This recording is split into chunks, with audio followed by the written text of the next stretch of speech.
everybody. Professor Mahesh. Namaskara. Namaskara. Good morning, Good sir. morning. Good morning to everyone. Thank you. Thank you. Yeah. Good morning. Good morning, sir. Who else are there? Where is Raghavan? Raghavan is here. Fine. Oh, Kailash is there. What about Raghavan Painad? Uh,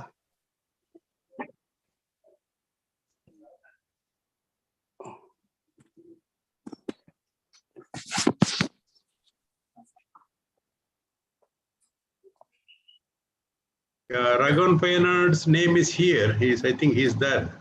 Oh, probably. Irbeku, sir. I can see his name here. Okay. Okay.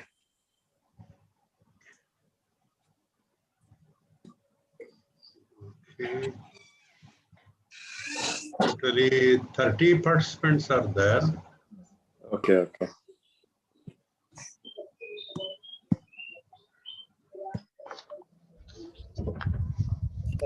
Good morning, sir. This is Giribala Mohanty from Shantiniketan. Oh, very nice, madam.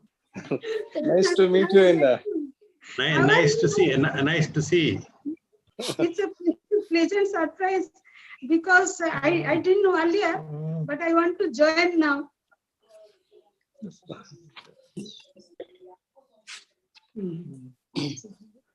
Namaskara. Namaskara.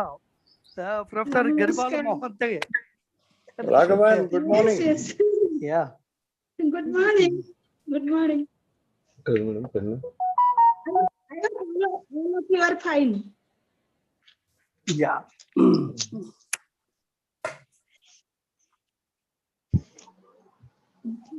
Sir, good morning, Muttiah from Gandhigram. Morning, Mutaya. Good morning, Muttaya, sir. Raghavan. Good morning, sir. Good morning. So good morning, everyone. This is Molly Kaushal at this side. Very Good morning. madam. Good morning, all my old friends. I am taken back into 90s, 1990s.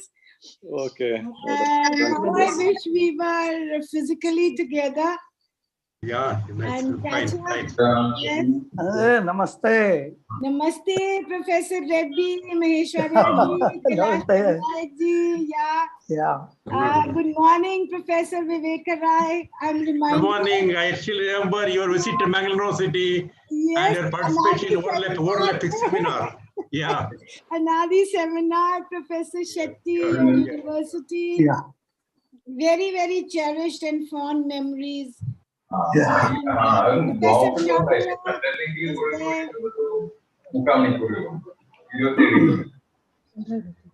Just 1 minute. Hi, Nami.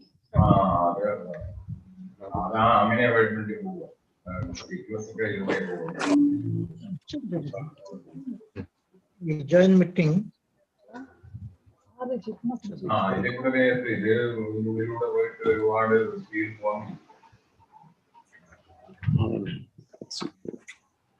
Namaste, sir. Namaste. Good morning. Namaste. Good morning. Namaste. Krishna Reddy garu. Namaste. అందరికీ నమస్కారాలు. Venkatesha sir is there. Hello, namaste, madam. Namaste, Maheshwarya ji. Namaste, madam. Yeah. Namaste, Namaste. Venkateswamy. Namaste.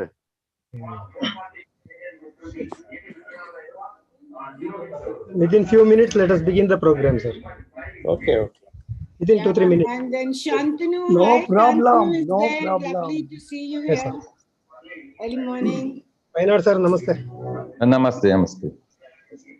Good morning, Professor Painad. Yeah, very good morning. Yeah. Great to see you all. It's so wonderful. Lovely. I wish we were all together in Delhi or in Kupam or wherever. Yeah.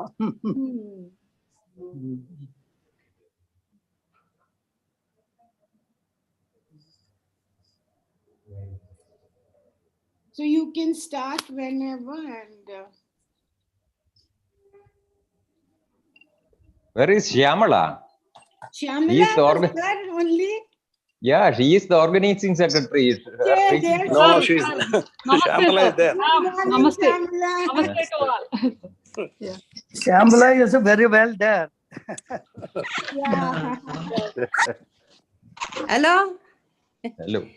Hello Reddy గారు. Namaste. Oh, namaste. Saraswati madam. Good morning, Saraswati madam. Good Saraswati morning. madam, namaste. నమస్తే Saraswati madam, namaste. Vanakkam. వணக்கம். Slightly Tamil is coming. Saraswati madam, namaste. నమస్తే నమస్తే. Namaste, Saraswati ji. Namaste. Saraswati. నమస్తే నమస్తే. Good to see you after a long time. Yeah madam Palukulamma నమస్తే. నమస్తే. Palukulamma means Pesaramma. పేస. Yeah, Pesu is Saraswati and she's a mother of letters, you know. Yes. Oh, he is telling in Telugu. Oh, I see. So నమస్తే madam. Palukulamma. Krishna Reddy నమస్తే. చాలా ఏళ్ల తర్వాత అందరినీ చూసే భాగ్యం కలిగింది. Yeah. ఈ తెలుగు వెనక సంతోషంగా ఉంది.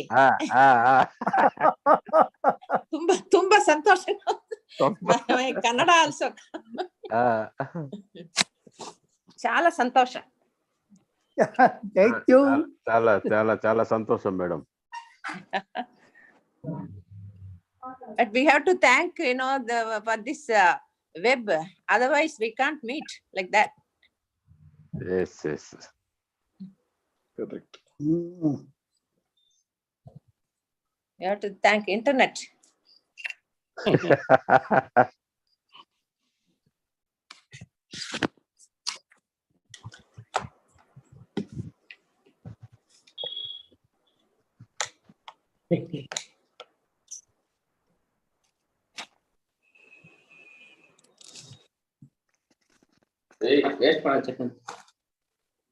Okay, can we start now? Shyamala, Venkatesh, can we start now? It's already 9.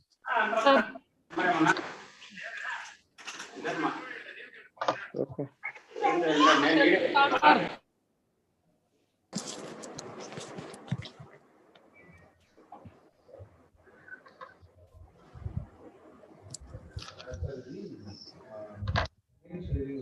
Balaraju నా వాయిస్ వస్తుందా?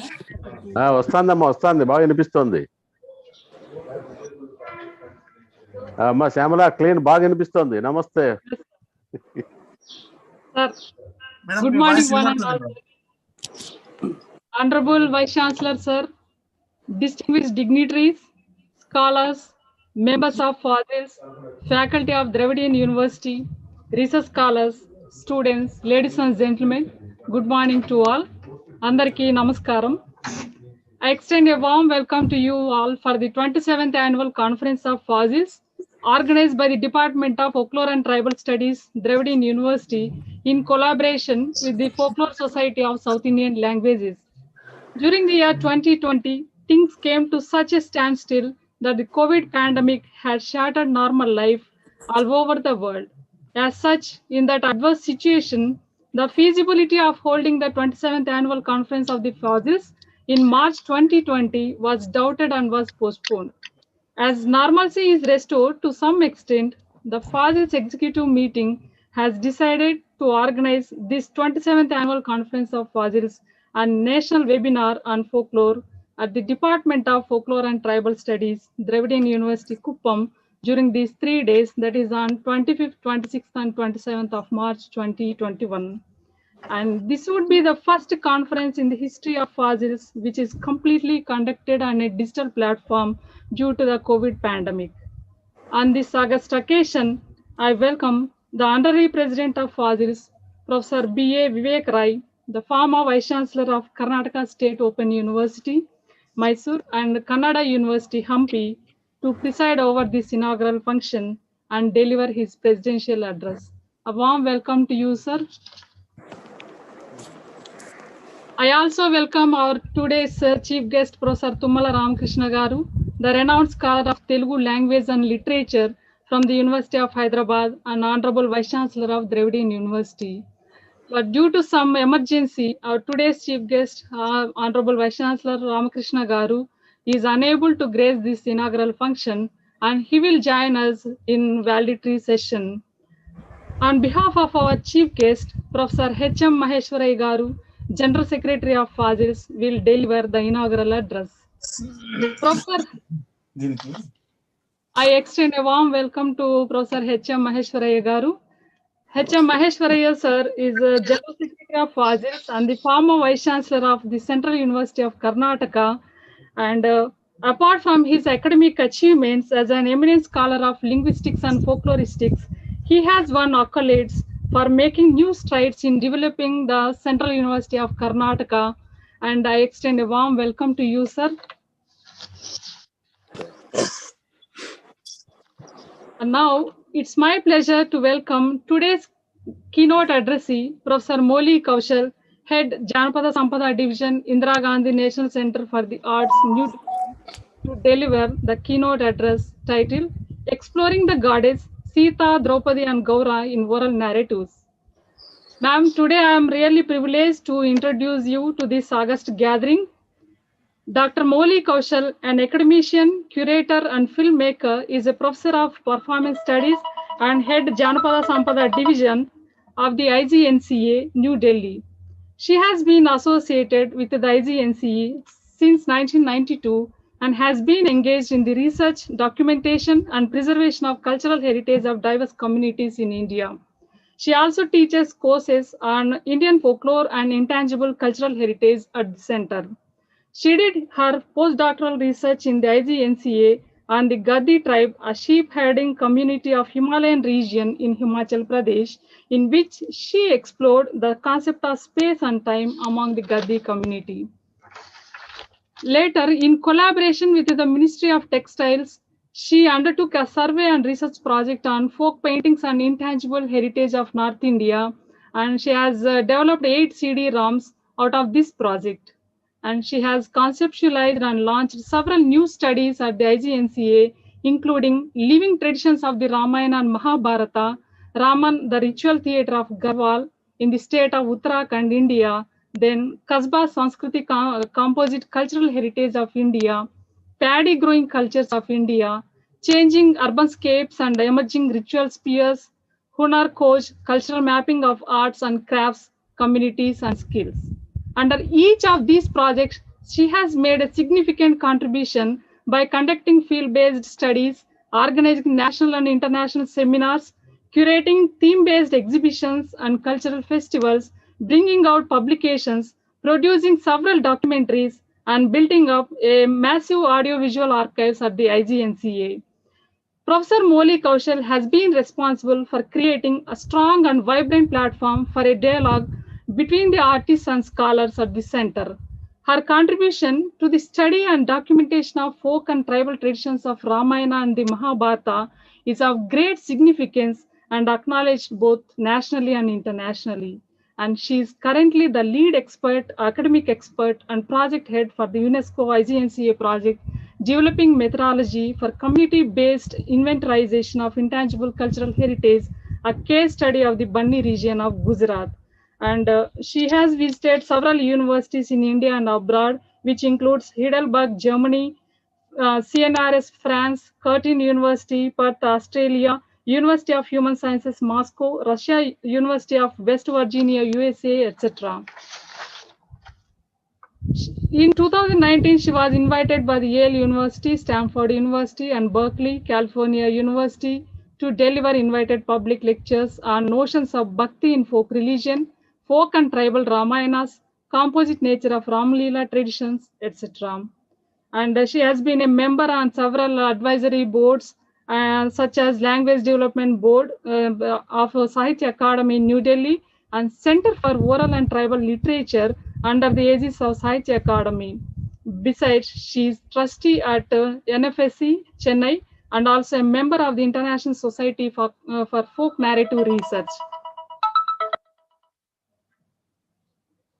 Professor Moli Kaushal has published several works such as Gond Ramayana, Aesthetic Textures, Living Traditions of the Mahabharata, Ram Katha in Narrative, Performance and Pictorial Tradition, The Word and its Resonance, etc. So I extend a warm welcome to you, Madam, and thank you for accepting our invitation to grace this function with your august presence. Now it's my pleasure to welcome our guest of honor, Professor G.L. Narayanappa, Registrar of our university and an eminent scholar of commerce and management to this inaugural function. A hearty welcome to you, sir. And now I welcome Professor N. Bhaktavachal Reddy Garu, Senior Folklorist and Director, Institute for Indian Folklore, Professor Raghavan Payanad, Secretary Correspondent Fazils, Professor P. Nazimuddin, Treasurer of Fazils, and special invitees Professor B. Krishna Reddy, Regional Secretary Fazils, Professor Ganeshan Ambedkar, Dean School of Human and Social Sciences, Dravidian University, Sessional Presidents Professor K. M. Bharatan from Malayalam University, Kerala, Professor O. Muthaya of Gandhigram Rural University, Tamil Nadu, and Rajeshri from the Central University of Karnataka. During the 3 days of the conference, we have arranged 6 special lectures by eminent scholars from across the nation, and I welcome the guest speakers, Professor T. Satyanath of University of Delhi, Professor Y. A. Sudhakar Reddy of the University of Hyderabad, Professor A. Chella Perumal of Pondicherry Central University, Professor S. Maqbool Islam from Kolkata, Professor Prakash Kandge from the University of Mumbai, and Professor K. M. Anil from Malayalam University, Kerala. And I also welcome Professor P. S. Kanakadurga ma'am, who is going to deliver valedictory address in this conference. I welcome Professor M. N. Venkatesha, Head of the Department of Folklore and Tribal Studies, then paper presenters, members of the family of Fazils, faculty, research scholars, and students. Regarding the theme of the conference, during the COVID times, folklorists tried to develop a theoretical perspective that is consonant with urban experiences by considering urbanism as a geographical and ecological phenomena. The sociological factors such as migrations, displacements, loss of livelihoods, etc. revealed the chilling and often disturbing real-life stories on social media, thus making folklore adapt to new technologies and media. The collective behavior of the folk and the individual responses to the lockdown, the sociological and the religious understanding of folk medicine, illness and treatment in urban settings were reflected in the graffiti, contemporary legends, anecdotes, civic events, etc. Keeping this in view, the theme urban folklore was felt relevant for this webinar. Regarding the other theme, women-centered folklore, in recent times, feminism has been in part responsible for a resurgence of interest in goddesses that matriarchy was the earliest form of human social organization, and that this can be seen in the myth which is relevant for the study of Dravidian religion. Hence, the theme women-centered folklore is proposed for this webinar.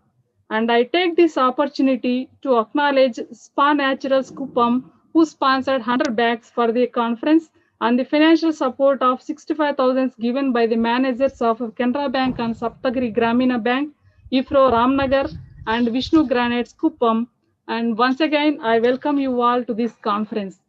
On behalf of our Honorable Vice Chancellor, I request all the delegates and participants to take part in all the activities that we have come up with for these 3 days. I wish everyone a successful and fruitful conference. Thank you one and all, and I extend a warm welcome to you all. Thank you.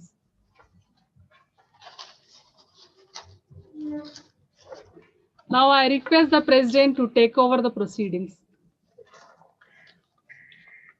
Good morning to everybody. I welcome you all to the 27th Annual Conference of Fazils. It is jointly organized by our Fazils and also with the Department of Folklore and Tribal Studies, Dravidian University, Kuppam. It was sometimes because of the COVID situation was postponed, and now at least in the digital communication system. I am very much pleased to be amongst you all. I see the presence of Professor H.M. Maheshwaraya, the former Vice Chancellor of Karnataka, the Central University of Karnataka, Kalburgi, and also the General Secretary of Fossils and a renowned linguist and folklorist of India. He is here. And Professor Molly Kaushal, already Dr. Shamal has given her the achievements. And my long known friend when she was in Mangalore City attending our Overlapis seminar in 1990s. She is now head the Janapada Sampada division of the IGNC at Delhi, and she will be here to deliver the keynote address. And the Professor G.L. Narayanappa, the registrar of this David University, Kuppam, and my two long-standing colleagues and friends, Professor N. Bhaktavsar Reddy, the director of Indian folklore and one of the founders, the pillar of the fossils. And the same way, Professor Raghavan Payyanad, the secretary correspondent of fossils and also the founder pillar of fossils. So I think these two friends will be always taking charge of fossils everywhere, whenever we move from year to year. And also, especially invitees Professor Krishna Reddy and Professor G. Amdekar. And also, I have to thank the Department of these Tribal Studies and Folklore and Tribal Studies at David University, Kuppam. Its head, Professor M. N. Venkatesha, and Professor K. Shyamala, especially. I have to thank her for our in a meticulous kind of organization and communication. Every day I was receiving one new email or other from Professor Shyamala, everything. And also my dear members of the fossils, mainly the secretaries of the 4 states, and also the scholars who will be delivering special lectures in all these 3 days, and my young colleagues of fossils. I'm very happy that we are here, at least in the digital form on online conference. It is the, as Dr. Shamal has put it out, the first time, and it is in a way, a necessity of the time of the of this critical stage also. And since there will be, I have seen the number of papers which are already slated for this different session for the 3 days.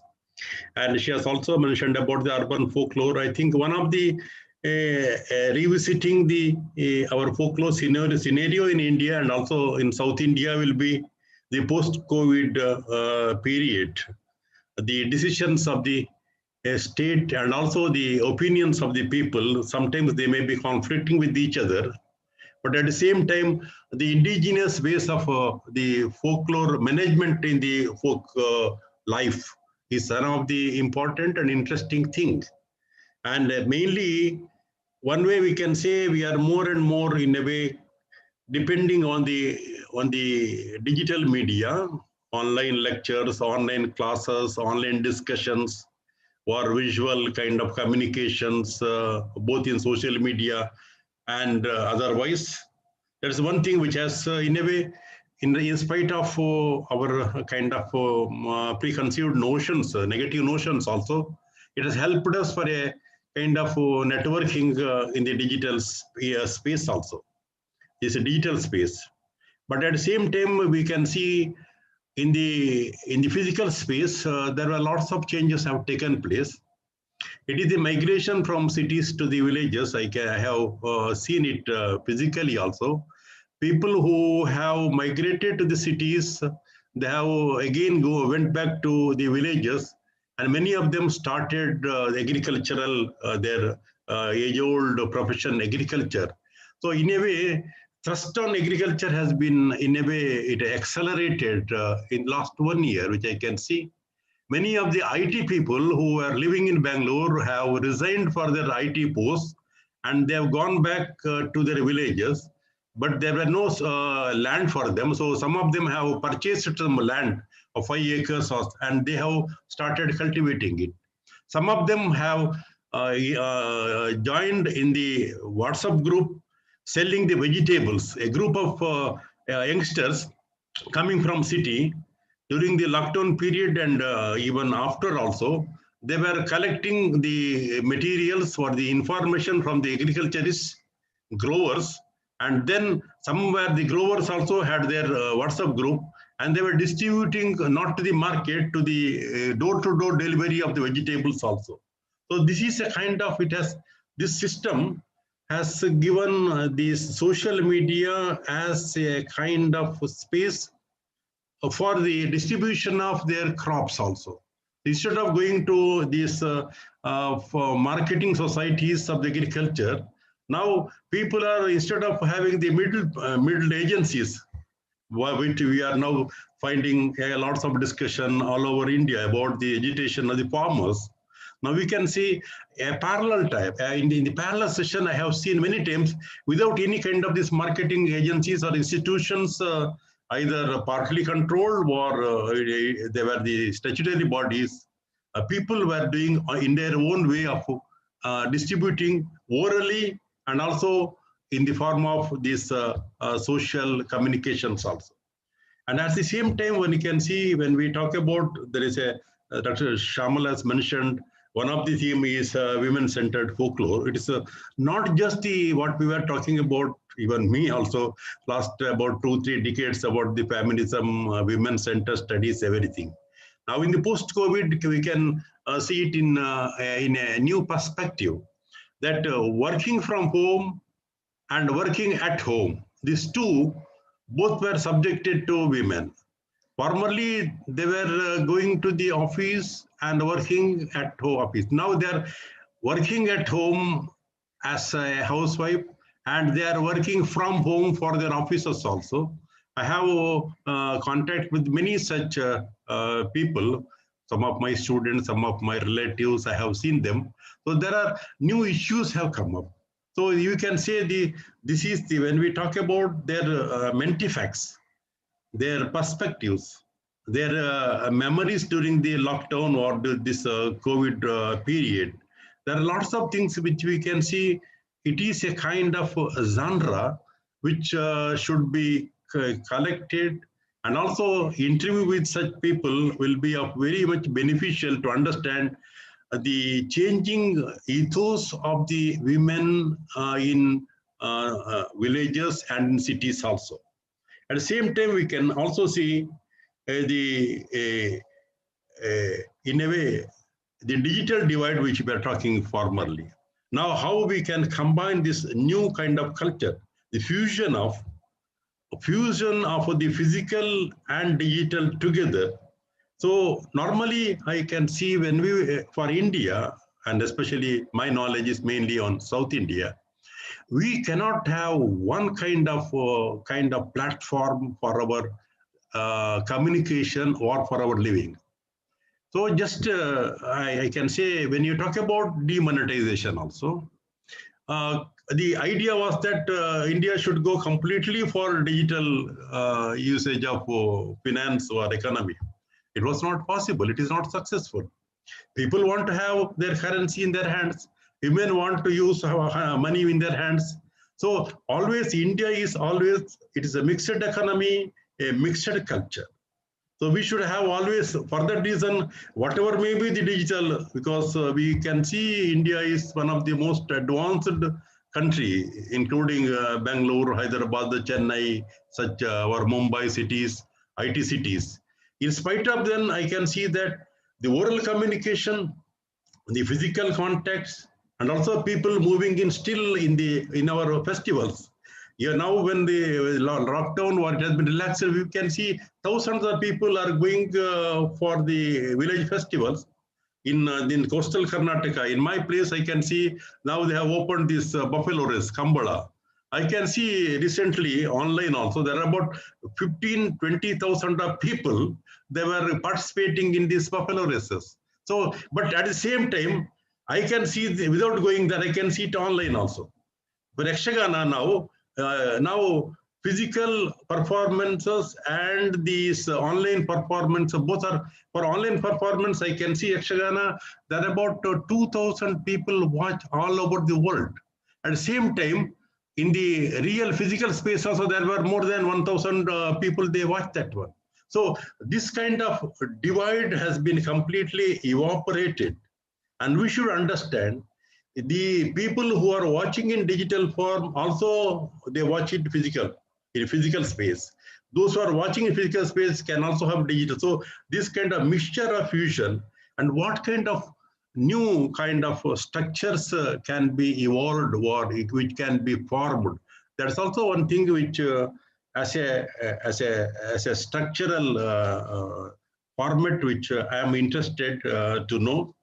And I'm happy that this is, though it is a first time, we can always have these two channels together, both physical and this digital, because many times when we have the fossils conferences, not all people can assemble at a particular place. So the others can watch the proceedings over online also, So this will make us, those who are within India or who are living, folklorists who are interested in our fossils living in outside India, they can also watch our proceedings and they can contribute even later by their comments on their social media. They can give their opinions also. That's also very important. And I'm happy that very good scholars are participating as guests, as special lectures. And I know all of them personally. I am eager to listen to them. And also, I have to thank again to the Department of this folklore and tribal studies, Vice Chancellor, though he is not present. I have heard about Professor Tummala Ramakrishna Garu. I have heard about, he's a very progressive person and a writer, Telugu writer. So it is a good thing that under his stewardship, the University Kuppam will be more in a way helpful, supportive for our fossils activities. Also, we have many things to get from, we're pending from University Kuppam, which be facilities and some other activities which later on our General Secretary and Professor H.M. Aishwarya and our Director of the Institute of Indian Folklore, Professor Bhaktavas Reddy, and Professor Raghavan Payan, Special Secretary Correspondent, they will be airing the opinion what collaboration that we can undertake with the University Kuppam also.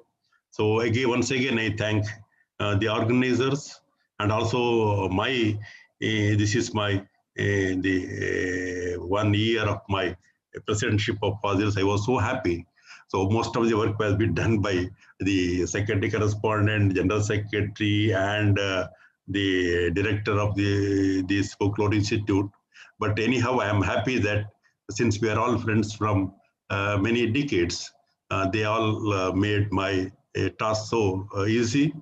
But I will be continuing with these fossils always, because this is the one which has given us many things, which I have learned many things from my colleagues, and I am going to learn more and more, because that is the only way that we, the elderly people, because I can see many of Professor Saraswati Venugopal and others, when I can see that still we are young, because all our the elderly colleagues are participating with so enthusiasm. That's most important for us. So this is, though physically we cannot meet at a particular point, digitally also we are all happy to communicate with each other. I thank you one and all, and I wish the whole proceedings will be very much useful, and I request my younger colleagues to have more active, to make more memberships from their own respective states, so that the spirit and the vision of fossils can spread all over India. Thank you, one and all.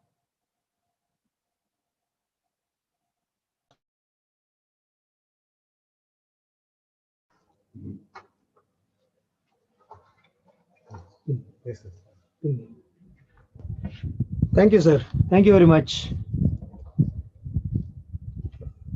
Honorable Vice Chancellor, sir, Honorable President of Fossils, Professor B.A. Vivek Rai, sir, respected Registrar, all the dignitaries, and respected members of FOSILS. I am happy to introduce our Department of Folklore and Tribal Studies.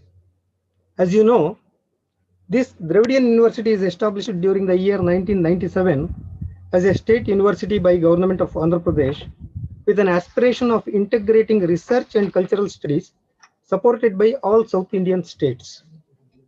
It is located in tri-junction of 3 South Indian states, a place called Kuppam in Chittoor district, Andhra Pradesh, which is just 14 kilometers bordering with Tamil Nadu and the same distance from Karnataka, with a picturesque ground area of 1,092 acres of land.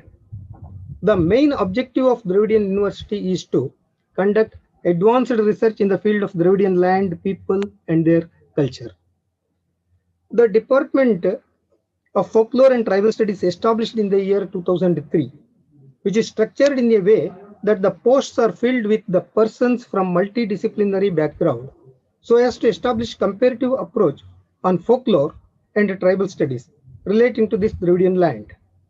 Initially, it is established with 7 faculty positions, now reduced to 2, myself and Professor K. Shyamala, due to retirement and other valid reasons.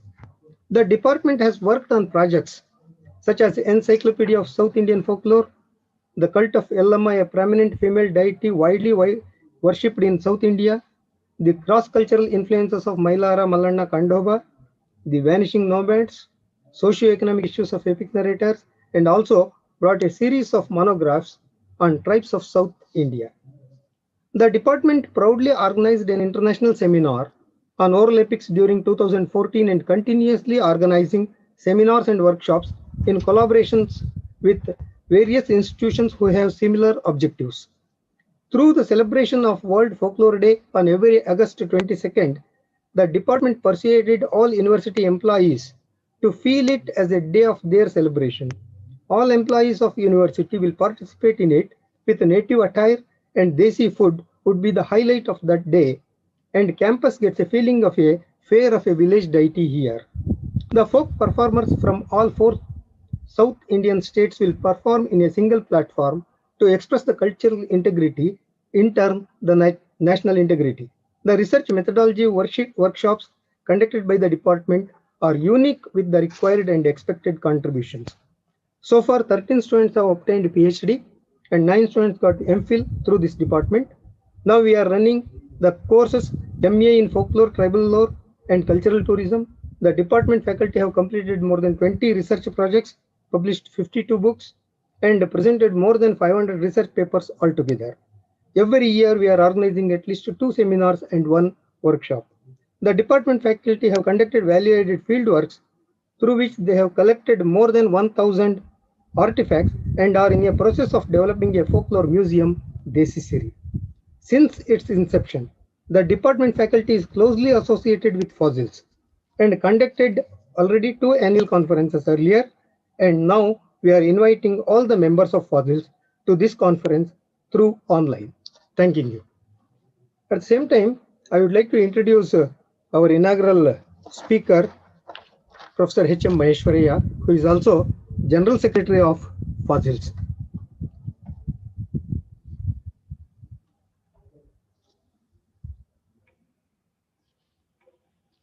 Professor H.M. Maheshwaraya has a doctorate in linguistics from Karnataka University, Dharwad. He was Vice Chancellor of Central University of Karnataka, Kalburgi.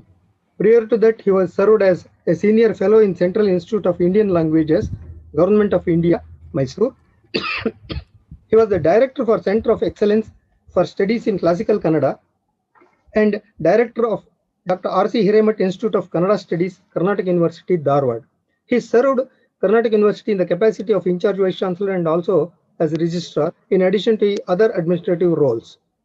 Dr. H.M. Maheshwaraya, born in Shimoga district, in a small village by name Hittala, earned his postgraduate and doctoral degree from Karnataka University and got trained by National Testing Service Commission and National Translation Mission at the Central Institute of Mysore.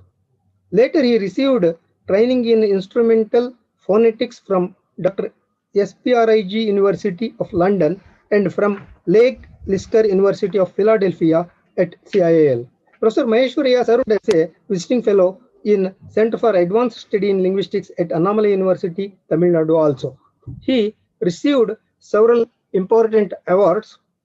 Hermann Gundert assistance to visit Tübingen University, Germany is one of the prominent one. He received assistance from Cologne and Fern University of Germany to visit various academic institutions in Europe and attend seminar on Ferdinand Kittel. Received grants to participate in dialogue with India Basel Mission Heritage at Switzerland. Visited England in the year 1993 and 2003 on the invitation of Institute of Indian Culture, London. Selected as General Secretary of Folklore Fossils. Several other positions also he had, and he has contributed very much to the development of these fossils. I am happy to invite Professor H.M. Maheshwaraya to deliver inaugural speech and also to declare that this conference or webinar is opened. Welcome, sir.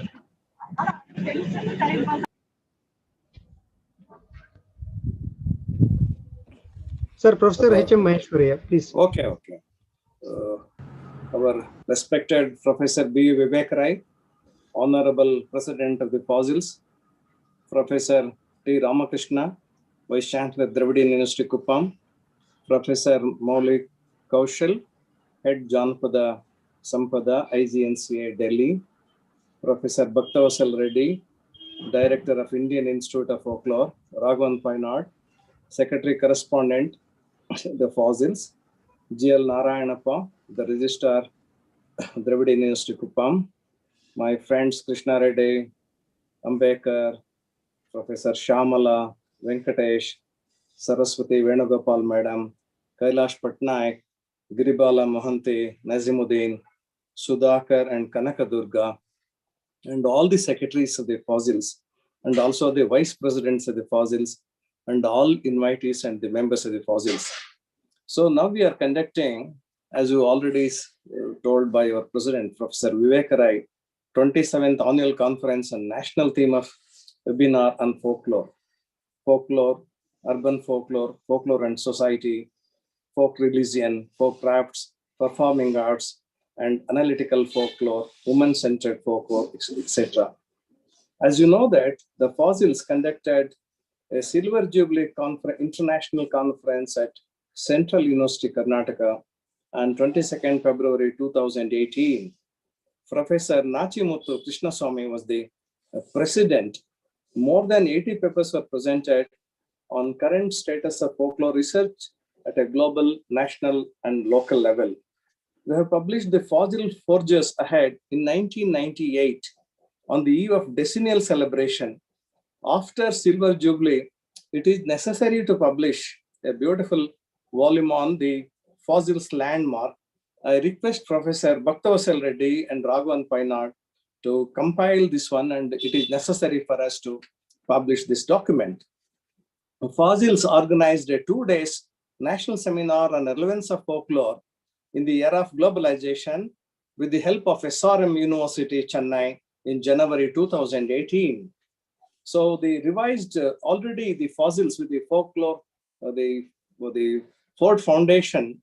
We have surveyed the not published, they documented the Directory of Folk Performance and Performance of South India, collected the information in 32 districts. Is a need of the hour. We have to revise that one and we have to publish because that's a very good documentation. It is necessary for us to publish and we should think of that. We should, with the Vivek Rai sir and all, we should publish that one. Of course, to revising after so many years, maybe a lot of the revision is needed. We organized a 26th annual conference in February 2009 at the University of Calicut. Dr. Jisha organized well. The third area of the conference was folklore and cultural heritage, ballads in the present context. Our great friend Skaria Jakaria was the president of the Fossils. So 26th, now we are organizing the 27th one. Now we are organizing this 27th conference at Dravidian University, Kuppam with the help of folklore and tribal departments. So that's very, very important, the event now.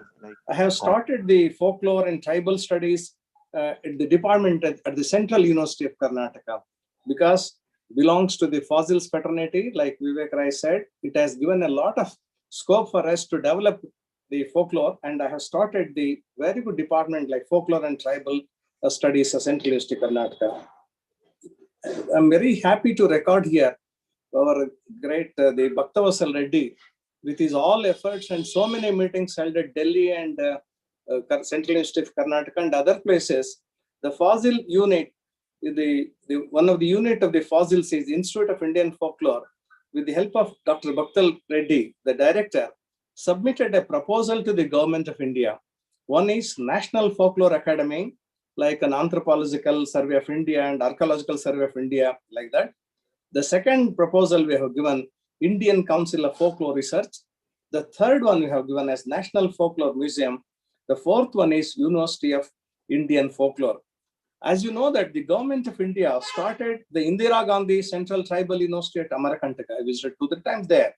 And recently, another central university established at Visakhapatnam, Central Tribal University at Visakhapatnam in Andhra Pradesh. So these are the two very, very important organizations run by the government of India, by the central universities.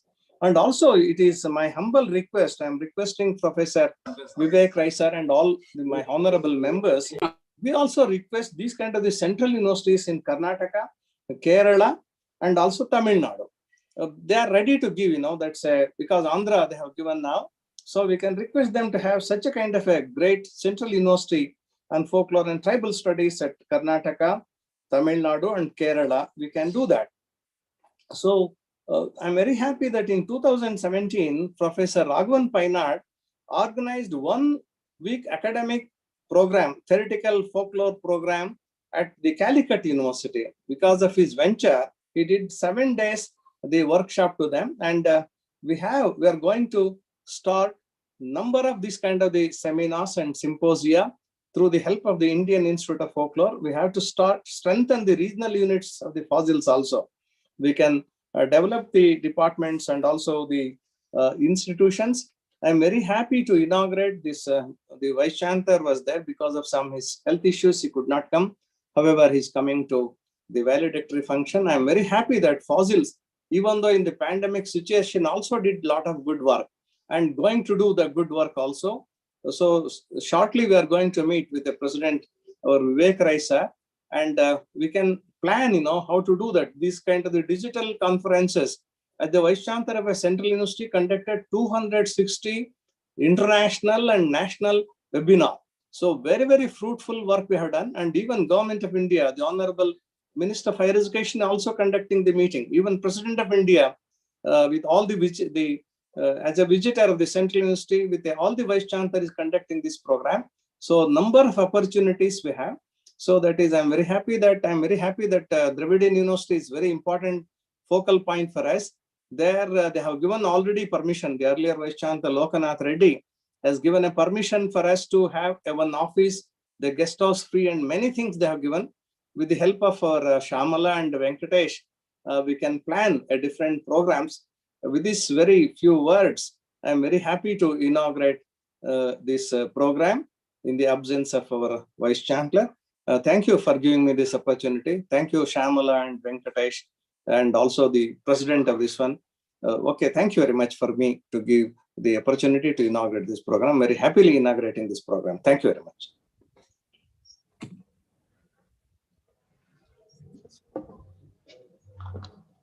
Thank you, sir. Thank you very much.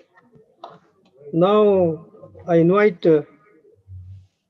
Professor N. Bhaktavatsal Reddy, sir, who is the backbone of this fossils, who is the main cause for its establishment and continuing its activities all these 27 years. He is now the director of Institute for Indian Folklore. I invite Professor N. Bhaktavatsal Reddy, sir, to give introductory remarks about Institute for Indian Folklore. No, I think, sir, good morning to all.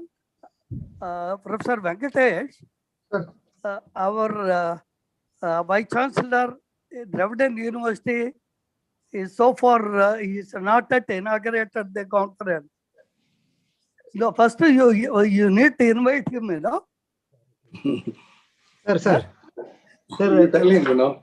Sir, Yeah. in place of Professor Tummala Ramakrishna Garu, Professor H.M. Maheshwaraya has inaugurated the program, sir.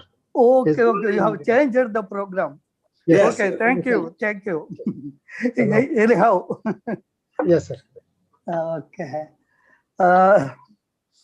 Anyhow, Professor Tummal Ramakrishna Garu, the Honorable Vice Chancellor of Dravden University, who has given his consent to organize this conference through online, and the registrar of Dravden University, Dean, School of Social Sciences, Dr. Professor Ambedkar, and my dear colleagues and office bearers of the fossils, Professor B.A. Vivek Roy, the President of Fossils, and Chairman of the Indian the Institute for Indian Folklore, Professor H.M. Maheshwaraya, the General Secretary of Fossils, Professor Raghavan Painod, the Secretary Correspondent of Fossils, Professor Krishna Reddy, Secretary from Andhra, Professor O. Muttaya, Secretary from Kerala, from Tamil Nadu, from Professor Bharatan from Kerala, and Dr. Rajasri from Karnataka, and all the members. To be frank, I am really very happy to associate myself with the fossils on the occasion of the 27th annual conference. I think this time new faces and people from different area have joined this conference, as the list of participants shows. If it is a direct conference, I think most of the people may not be possible to attend. But now it is an occasion which the Corona has given to us, especially to the academic world, and a wonderful occasion to meet through online. I think we can continue this type of what you call a conference, a conduction of a conferences through online. We can think of, and once in a while we can meet directly. But the annual conferences and the seminars we can conduct through online. That's what I feel by seeing the members who have attended this conference.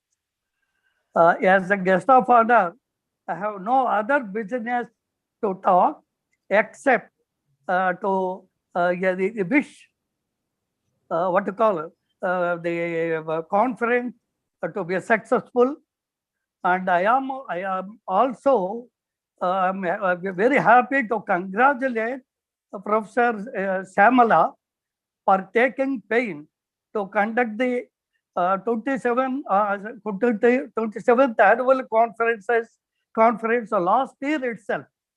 But unfortunately, just 3 days before the conference, it was postponed due to Corona. And again, due to Corona, even in the what you call midst of Corona, we are organizing this annual conferences. I am really very much thankful and I congratulate Professor Samala for our efforts in making this conference a success. And also to Professor M.L. Venkatesha, who is the Professor and Head Department of Folklore and Tribal Studies at Dravden University, who is part and parcel of fossils since its inception. So I congratulate Venkatesh also. And one word about our just institute. As already Professor Maheshwaraya informed you that our institute has given a proposal to Government of India to establish a folklore survey of India on the lines of anthropological survey and archaeological survey line, or folklore academy, National Folklore Academy on the lines of Sahitya Academy, like that. And he has already informed about those points, so I need not say again. And as for Andhra Pradesh government is concerned, they have already established and appointed people for Andhra Pradesh Folklore Academy, and our institute is instrumental to start that Folklore Academy in Andhra Pradesh. And this year, recently, we have taken a decision in our committee, Institute Executive Committee, to organize a series of workshops on folklore. In 95 to 2005, we organized a 17 workshop series by fossils. But now, already, 15 years lapsed. So we would like to organize again a series of workshops for our younger generation by taking the help of the scholars who were trained by us for the last 10 years.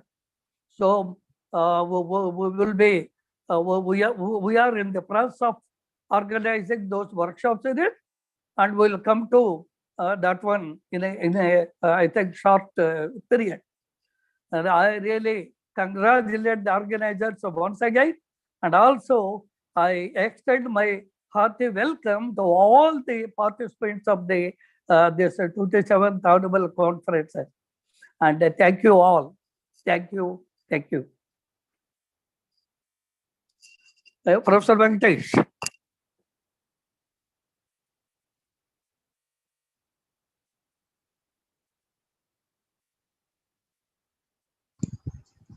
Sir unmute చేసుకోండి sir. Venkatesh గారు sir. Right sir. Thank you professor NB Reddy గారు sir. Thanks for your inspirational talk.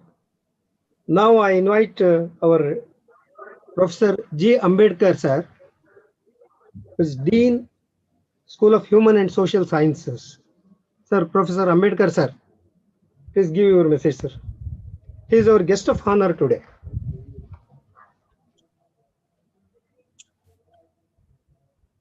Hello. Professor Ambedkar yeah. sir. Please. Sir, am I listening to everyone? Yes, sir. Please. Okay, fine. Yeah. Let me start.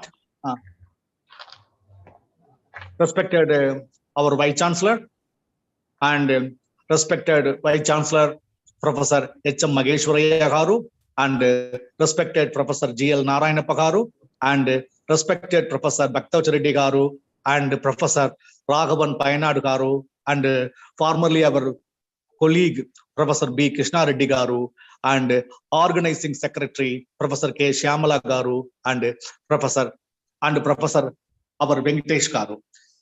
In the capacity of a dean, I am very happy to participate in this webinar. And I'm not an expert on fossils.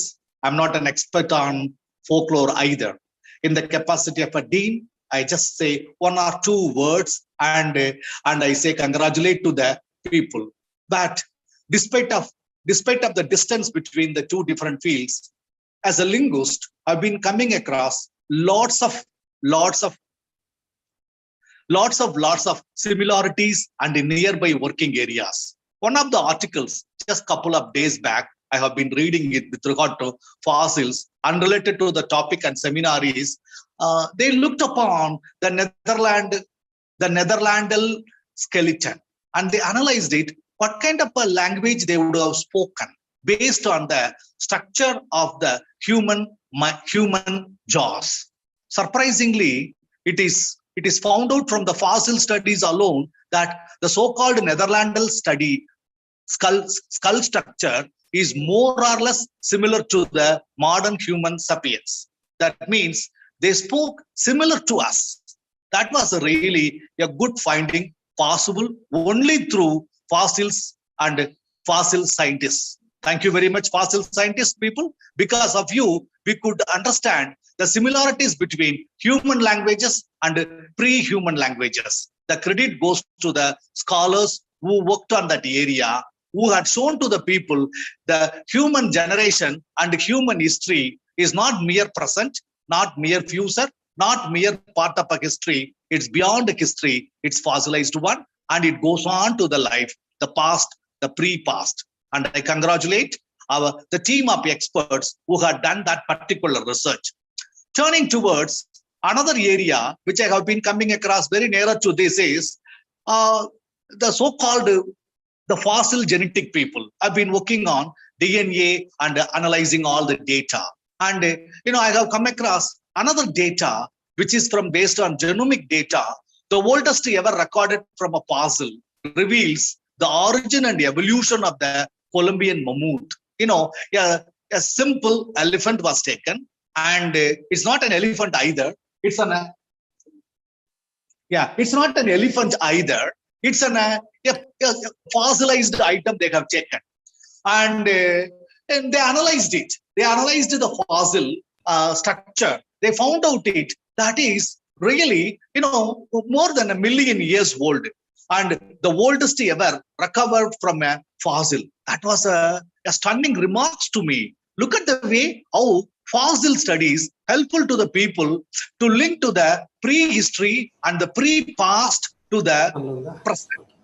One of the things that struck to me with regard to fossil studies, they are not mere sediments. They are not mere sediments. They are not mere rocks. They are not mere rocks. They are much more than that.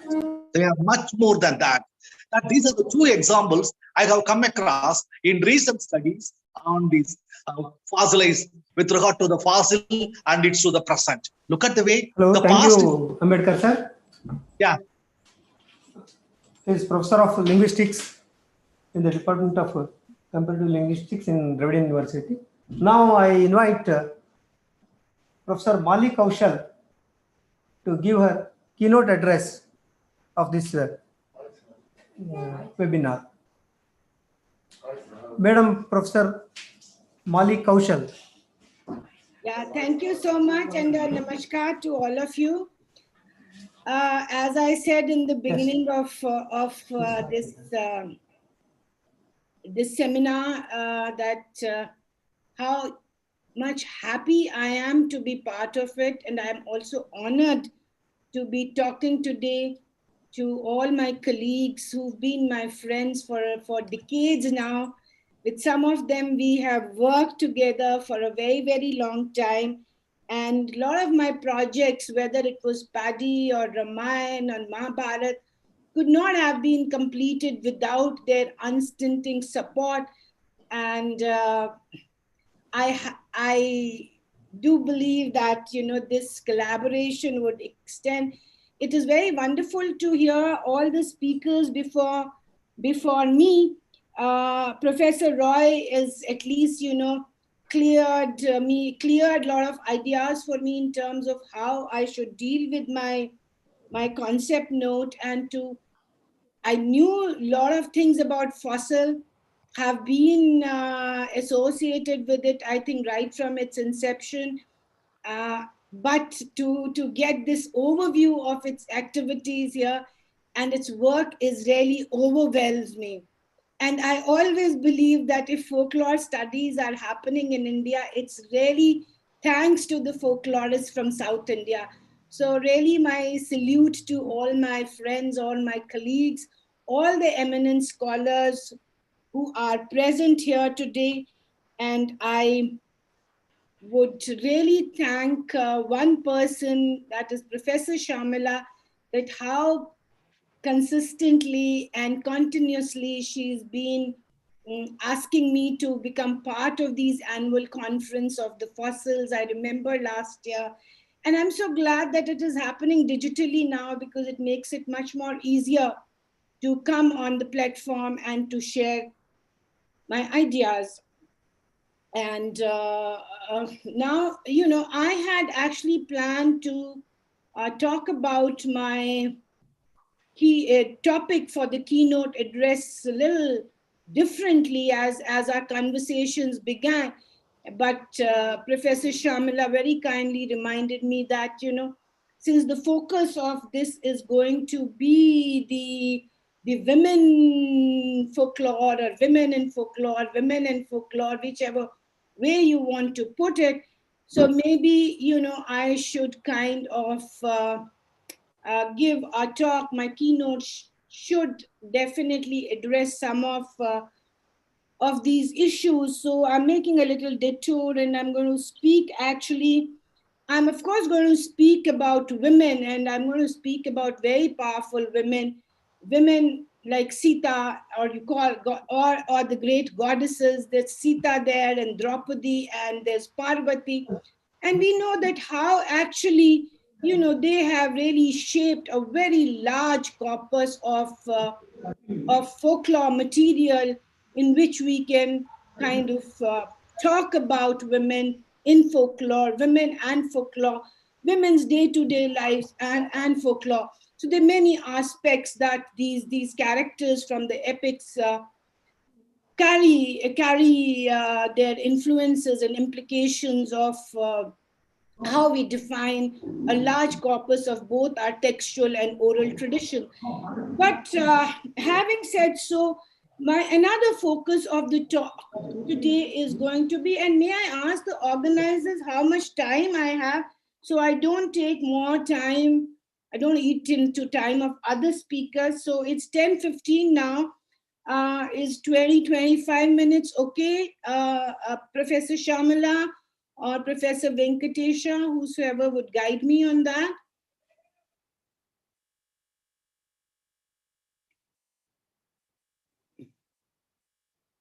You're mute, Maheshwarya sir. You're mute. Well, anyway, Okay. yeah. So how much time do you give me, sir? 25 minutes you can take, madam. No problem. All right. Thank you so much. And I'll try to wind up my discussion. So as I was saying, that the second aspect and my major aspect is really to look at folklore, and what I have, in the course of this discussion, that I would talk about what I've called really the republics of folklore and the regimes of folklore, and also its consenting and contesting publics. So within that kind of a framework, let me see how can I approach the issues. And I'm very glad that all of you before me have touched upon the new realities. You've touched upon post-COVID, you've talked about urban cities, you've talked about migrations, and some of this would find some kind of reflection in what I'm going to speak today.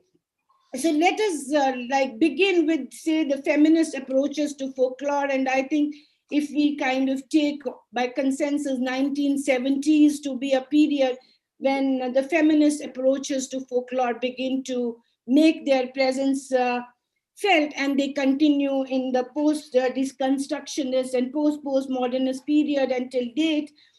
And the way that, these studies, these feminist approaches, or the feminist reading of the folk material on gender and women has really been, is to look at two broad ways of looking at it. And one is the women in folklore, and the second is the folklore by women.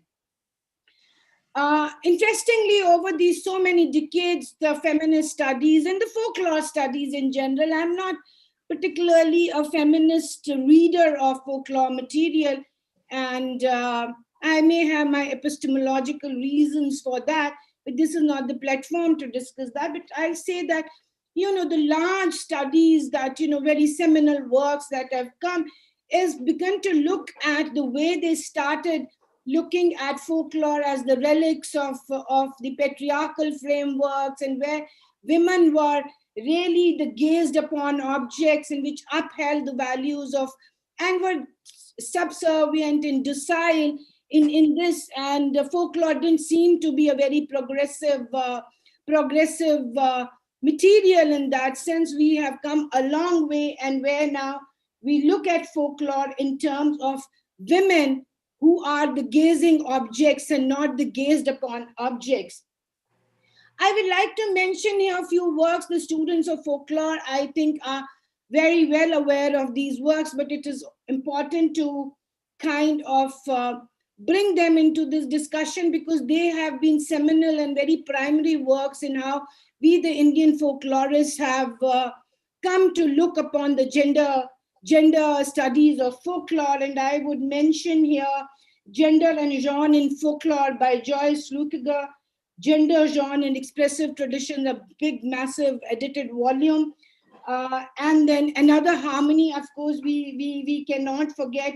We can't forget the works of Kiran Narayan, especially on women's songs, or for that matter, not really folklorists, but Anne Gold and Gloria Reyeda's work on Listen to Heron's songs, which defined and talked about women's sexuality and alternate voices. And these alternate voices is what really today we can talk about in terms of when we talk about women and folklore. Also through these studies and work of the eminent Indian scholars and A.K. Ramanujan, I should not forget here, of course, you have Peter Klaus, you have Laurie Honko, you have Bhaktvatsala Reddy Ji, Raghavan Painad, you have your Professor Viveka Roy and so many others, Professor T. Satyanath is here, and so many of them that, we have begun to question the Eurocentric feminist approach and entered into a space where we can reassess the earliest feminist readings on South Asian folklore and public cultures. If we look at these previous studies and also our own contemporary studies and studies by Indian authors, we'd see that the role of gender in folklore has been seen in terms of who the performers of folklore are, what constitutes its audience, what are the gender role in the text, and then the situatedness of these texts and also the settings of the performance, and a notion of alterity or alternative voices, as I already mentioned, are being explored through these studies.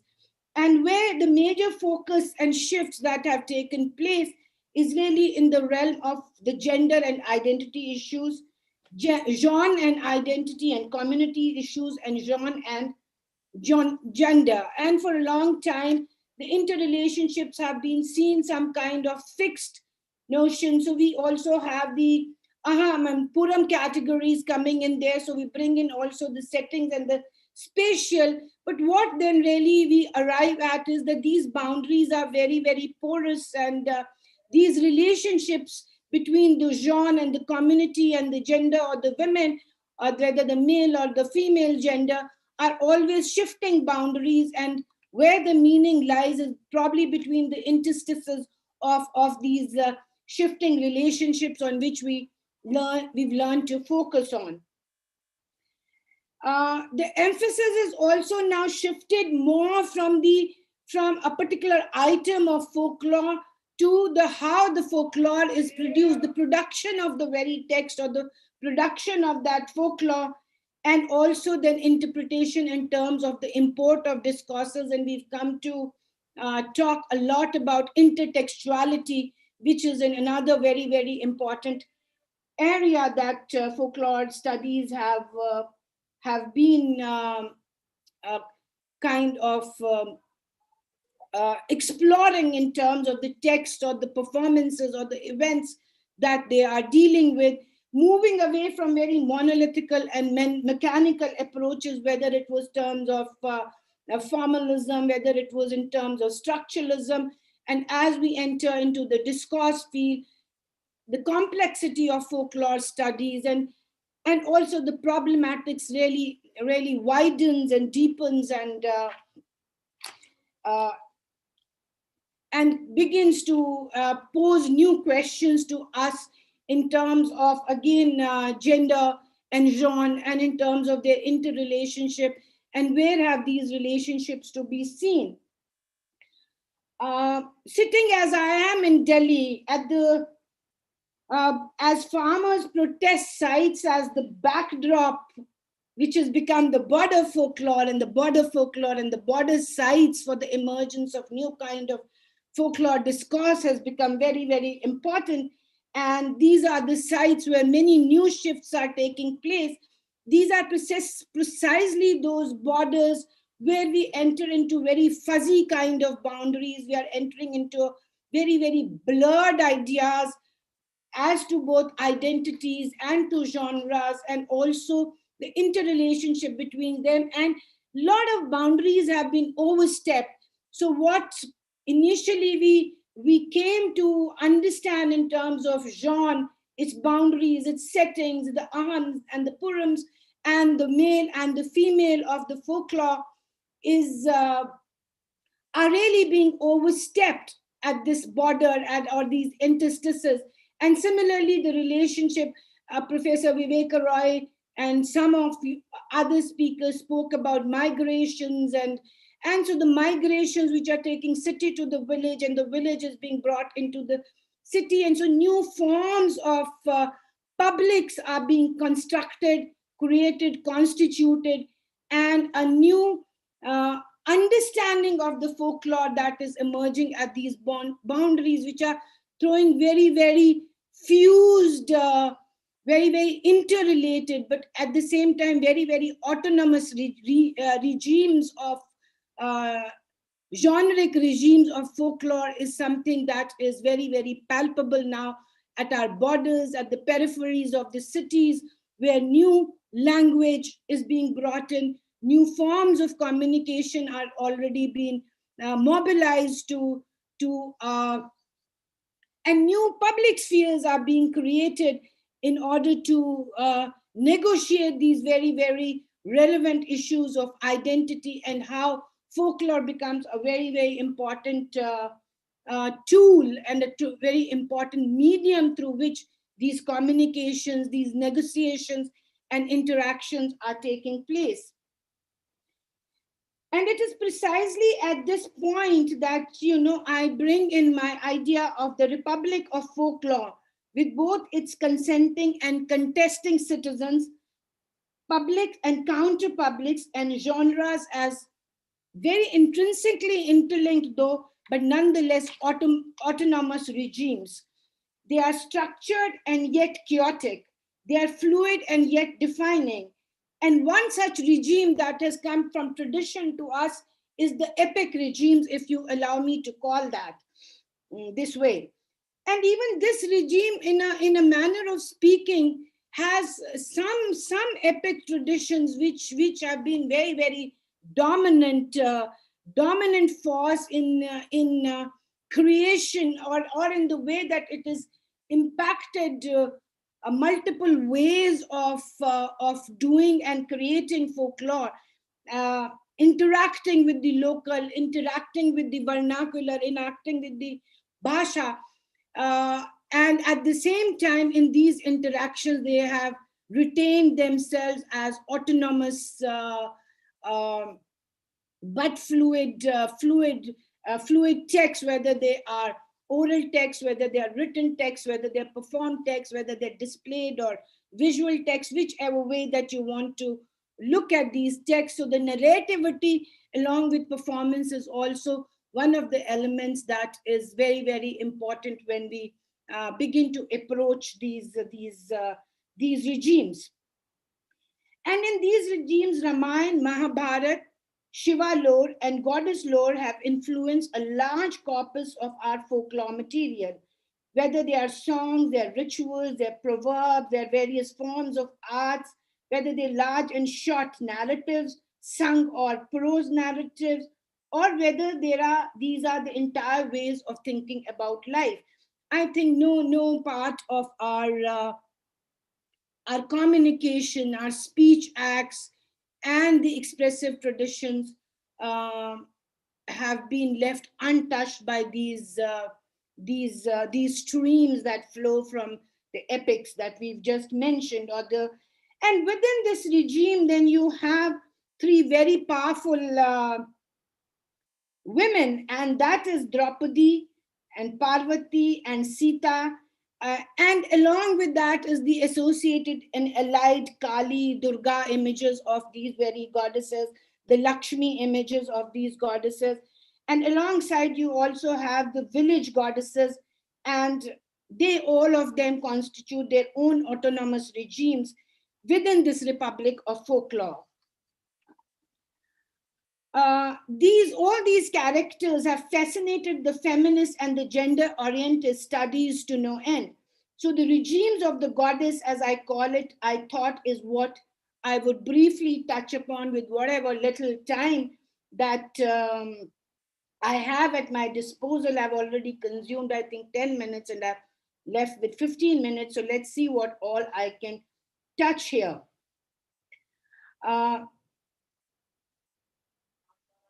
So now when we look at these goddesses, you are all students of folklore, professors of folklore, and already know that even these goddesses have been kind of framed into very, very important categories of, one is the docile and the subservient goddess within the patriarchal form, and Sita and Parvati are seen as consorts of Ram and of Lord Shiva in terms of upholding those structures, particularly in a Brahmanical and in a classical and a classical textual traditions. And then there has been a comparative analysis, and where we see that, we throw up folk material and we say that, look, these women have different kind of voices.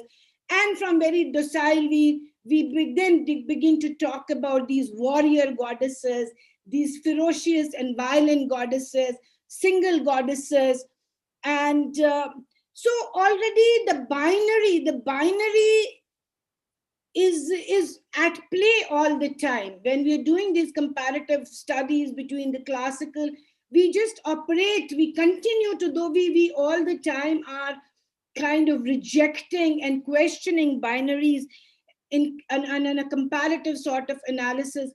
We all tend to fall back on such kind of binaries. So apart from you have the vagina dentist type of goddesses, you have exploited, manipulated victim women who then are deified, and that lore you are so much well acquainted with, that I am the whole cult of, so you also have this specific epic being defined as sacrificial epics, and where women are the victim, and finally, through their sacrifice, they are then later deified goddesses. So these are some of the ways in which we have looked at the principle of the feminine and voice of the female in our folklore material, particularly in comparative sort of scenario. My question here is, and my area of exploration is, that are there folklore material available within these epic regimes only, not going out, staying with these very goddesses, not going out to look for new kinds of goddesses?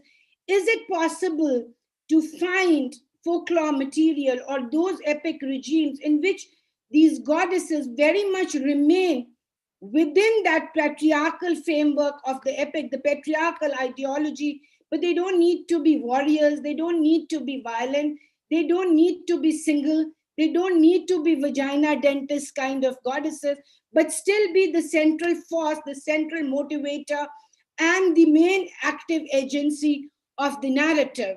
And is there a possibility? And it was this exploration into the aspect of the goddess, which need not be in existing in these kind of rigid frameworks, and who was able to kind of overcome this kind of classification of the female or the feminine in our epic traditions or folklore traditions, so to speak. And of course, I looked for the Ramayana, and of course, I looked for the Mahabharata, and of course, I looked for the Shiv Puran, and I looked for these three very, very important characters, and that took me to some of the tribal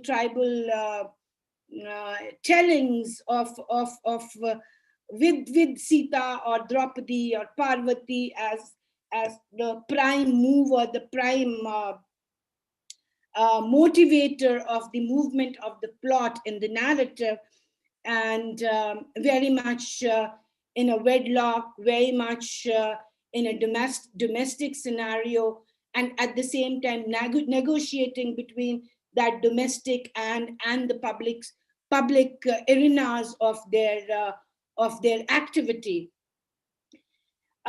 Here I would like to briefly talk about a very important work that you're all acquainted with, is the Paula Richmond's edited volume of many Ramayanas and many other articles.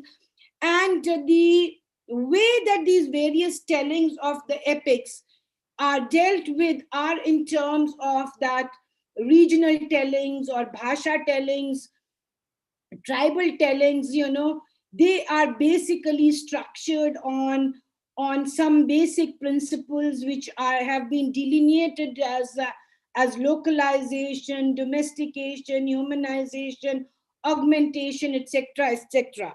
That's one way of looking at these tellings. And my submission here is that, well, yes, these are aspects of the tellings, of various tellings of these narratives, but they do not really answer or they do not really fully explore or allow us to explore the discourse, the feminine discourse or the female discourse, or even for that matter, the discourse that is inherent with a particular narrative, whether it is gendered or it's not gendered.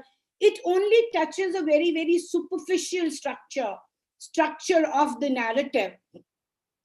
We also have some earlier studies which can be of use when we're talking about certain kind of discourses, and I have in mind here Lévi-Strauss and Probe. So you have morphemes and you have the mythemes and the paradigmatic and syntagmatic bundles of relationship. And Lévi-Straussian approach has been called as a deep structure. But my, again, submission here is that these don't really reveal the deep structures. They talk about the structure in a manner in which a narrative is conceived, but where that narrative is coming from. One, of course, we came to intertextuality is one very, very important factor. But then there are many processes in the production of a narrative in a community. And these are psychic processes, these are social processes, these are historical processes, these are political processes, these are ideological processes, and none of these models that we have actually allow us for venturing into these various factors of production, function, as well as the mobility, changes and shifts of the narratives. And that is what is the need, that we need to find ways of doing folklore other than the kind of approaches that have come to us from Europe and from the West. And another approach, again, it's Western and European. Unfortunately, there is such a disbalance in the flow of knowledge from East to West and West to East, that willy-nilly, our exposure to theoretical frameworks has been through the works that are carried in South Asia, but carried by people who have academic agendas that may be very different from what an Indian folklorist may have in mind, and the relationship that an Indian folklorist would have with the folklore material. So we do need to find our own voice, and I'm so happy to learn today that you are really thinking that FOSSIS is thinking in these terms and proposals are being mooted. And I really hope that we will soon have an Indian University of Indian folklore and Indian discourse on folklore, which would open really very new ways of looking at these materials. So having said this, now I am left with 5-10 minutes of what I would really then emphasize is to have deep ethnographic approach. Unless there is deep ethnographic approach to folklore material, we can neither talk about its intertextuality, nor can we delve deeper into the various processes and the creation of these folklore productions that I've talked about. And it concerns, again, the whole idea of the genre and idea of the role of the gender, the relationship, interrelationship, interaction. So somewhere a very deep ethnographic approach of the community, of its vast narrative repertoire, which we come to call as intertextuality. Probably both will go hand in hand, and we may get better answers to questions that we look for in our folklore material. And now, briefly, I will touch upon within this framework. I'm talking about these. I'll talk about, give you a few examples of Sita, of Draupadi, and I'll talk about Gond Ramayana. In brief, I'll talk about Draupadi in Gond and Bhil narratives, and I'll talk about Puran, Parvati in Shiv Puran of Gatis. If you look at you would look at the stories of the narratives or the epics of these characters that in these traditions that I have mentioned. One thing that would strike you immediately is that they appear to be very inverted versions, if not subversive versions of classical text, and this inverted images actually lead us to speak about counter hegemonic text, which is again a big question mark in terms of this category when we look at the Indian material. And I think we have to put our mind into also look and analyze this framework a little more in a little more critical perspective. Now in the Gond Ramayana, for example, Sita is at the helm of affairs. And unlike what have been talked about Sita, and you also have that Shatakanta Ramayana in which Sita goes and kills Ravan, but here Sita is not killing anyone, and actually the story really begins after all the wars have happened and she's happily living in a palace. So Sita is not boxed. She's not into a matchbox. She's not that little baby who's been floated in an iron box, as we've seen these images, not just from the south, but north and everywhere else. It's a very, very popular folklore motif.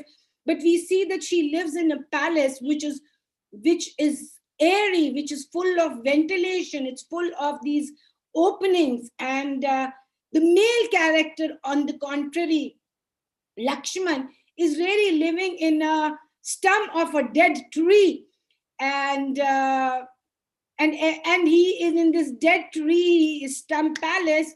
He is being guarded by hundreds and thousands of bees and scorpions and whatever you have, these poisonous snakes. His bed is of poison, and his blanket is made of snakes and pythons, and it's a fascinating psychological text to look into.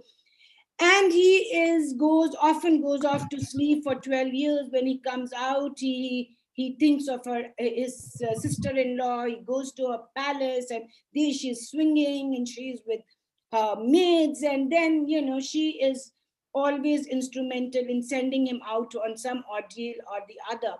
In the text itself, the Lakshman is abducted. So the roles have been reversed. He is abducted by a woman called Indrakamini, who's the daughter of Indra. Sita goes along with Ram and Hanuman and Pandavas and all that to free him. And actually it is she who fights this Indrakamini.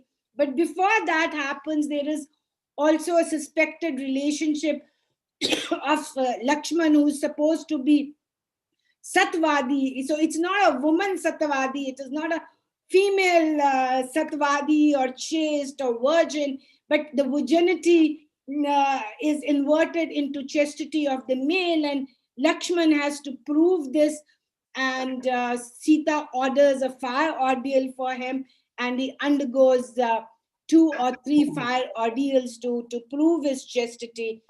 And then culminating into a very fascinating, I'm like leaving a lot of details out from here, is that on Sita's behest, he disguises as a woman, he goes to Lankagad and he kidnaps Ravana's daughter and brings her back to Sita. So here is one epic where you have, it's a goddess centric. It's a folklore of where the woman is the central character.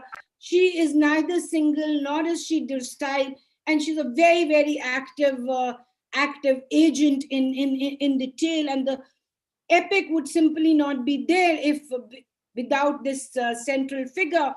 And you may want to read it as a parody of what is happening in Ramayana. And here I come back to my counter-hegemonic idea that would be a very, very grave mistake that we will do, because we would be only looking at structures, whether they are moving in linearity in syntagmatic terms, or the relationships that they have between Lakshman as a male and Sita as a female, and so deep ethnographic and intertextual connections to look for much wider repertoire of rituals, of concepts of life and death, of other narratives. The whole religious pantheon of this community has to be brought into context before we can even begin to understand what is happening. So this is one kind of goddess regime that you have in the Gond Ramayani. If you want to look for it in details, you can look at my Gond Ramayani, though it's in Hindi, and I have a very long introduction where I have spoken about this larger narrative and ethnographic context in which we should read this, and not just at subversive or counter text to the Ramayana. I will now come to the Shiv Puran because I have just 5 minutes left, and then briefly talk about Draupadi text. Now, Gaddis it's a pastoral communities. It's from Himachal Pradesh. And now, when you think of Parvati, what comes to the mind is this woman deeply in love with Shiva, and she undergoes any kind of austerities and penance in order to win his love, his attention, and obtain him as a husband. So that's what we've grown up with, So Parvati as a woman who is doing penances is what is the image. Now again here, when I went to the Gaddis and I looked at their epic narratives, and there is this goddess Parvati. She is again the prime mover. She is the central figure. She is the active agent. She is the agency, and she is neither vagina dentist nor is she docile, and she is still working within a patriarchal regime and a patriarchal framework. So, those binaries again need to be questioned that we have drawn for ourselves when we are looking at these goddess regimes of folklore. And here it is Shiva, in fact, like even in Sita in the Gond Ramayani, Parvati actually is not in love with Shiva. And I'm also reminded here of David Shulman's earlier work on Tamil myths, in which she's talked about these goddesses of one breast or goddesses of large breast. And we are going back to the same binaries that we've been discussing in this talk. Now, Parvati is none of that. Firstly, in all these epics, the goddess doesn't have to prove anything she doesn't have to become goddess. It's a taken fact that she's a goddess. And it is the male hero who has to give testimony to his divinity. And the tests are being taken by women without being ferocious, without being vagina dentist kind of goddesses, without being warrior goddesses. So Parvati is there. Shiva falls in love with her, and he comes back home and he's miserable. He's because Parvati has rejected him straight. She says, "Who the hell are you? You are telling me that you are the Lord of the three worlds. Have you looked at your body? You have such a thin waist and you have such a long tongue of a parrot, and you tell me that you have conquered all the Danvas and Daityas, and you want to marry me? Just get lost, So this whole metaphor of offering water, is denied, because she says, what kind of water have you come here looking for? You said you fought wars, and on the way there were thousands and thousands of ponds and rivers. Why did you not quench your thirst there? And you're coming at my door, so you are a liar. So then, of course, this conversation goes on, and Shiva comes back and he's absolutely miserable. And then he sends Brahma or a Brahmin messenger to Upadesh, to the kingdom of the Himalayan king, and tells him, with a message that I want to marry your daughter. So the daughter says, okay, well, if he is such a great, Swami, the Lord of the three worlds, in 8 days, let him make all this happen. And if he can do all these things happen, then let him come and wed me. But even a day later means there'll be never any marriage between the two of us. So what are these tests that she's putting? She's actually making Shiva manifest this entire cosmic world by assuming his cosmic universal man form. So the Virat Roop or the Maharoop of Shiva as the Lord of the universe, within whose body then is this entire cosmos. And she becomes the prime mover, the desire, the vibrations. She is also associated with sound. She's associated with creation. So again, this whole thing demolishes the way that we have been looking at our goddesses, both in terms of what's happening in classical renditions, what's happening at the oral, at folk and tribal traditions. And the third and the last is, and I've taken a few minutes more than, is the Draupadi image. And probably Draupadi image is something that can come little close to the warrior goddess image, because it's an epic about war. And goddess and Draupadi in any way is central to this whole discourse. If Draupadi was not there, the Mahabharata will not happen. So in some days, yes, she's there. But when we actually look at Bhil versions, we actually look at the Gond versions of this, we realize that her negotiation and her alliance, whether it is with the Kauravas or the Pandavas, is what would decide the outcome of this war. So when the war is happening in the Gond Ramayani, Draupadi gets to know that she may be sacrificed for Pandavas to win the war, and she says, I don't need these 5 men. I might as well have 100 husbands, and make them win. After all, they are waging this war because they want to marry me. And that's the reason for the war to happen. And she goes to Kaurava's camp and she kind of sprinkles turmeric on them, and then she accepts them as her husband. And when war happens, she is the Kali, the Adi Shakti. We all know of this in most of these goddess epics and goddess epic regimes, that she is the Adi Shakti, Bhavani, Kali, the ferocious warrior. And so that's why we have taken this image as to be a fixed static image, and then built up a whole theory of gender discourses, the goddess discourses on that.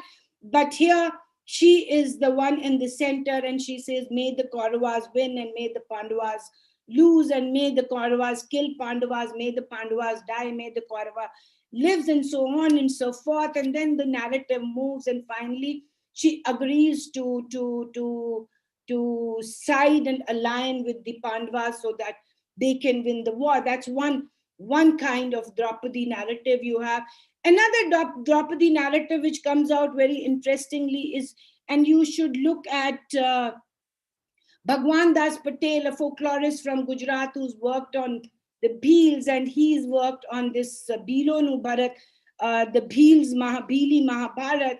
And we have very interesting Draupadi image again coming in, and she's always in this negotiation of her position with the 5 Pandavas. And she is, of course, again, she is shown as an Adi Shakti, but not the ferocious one.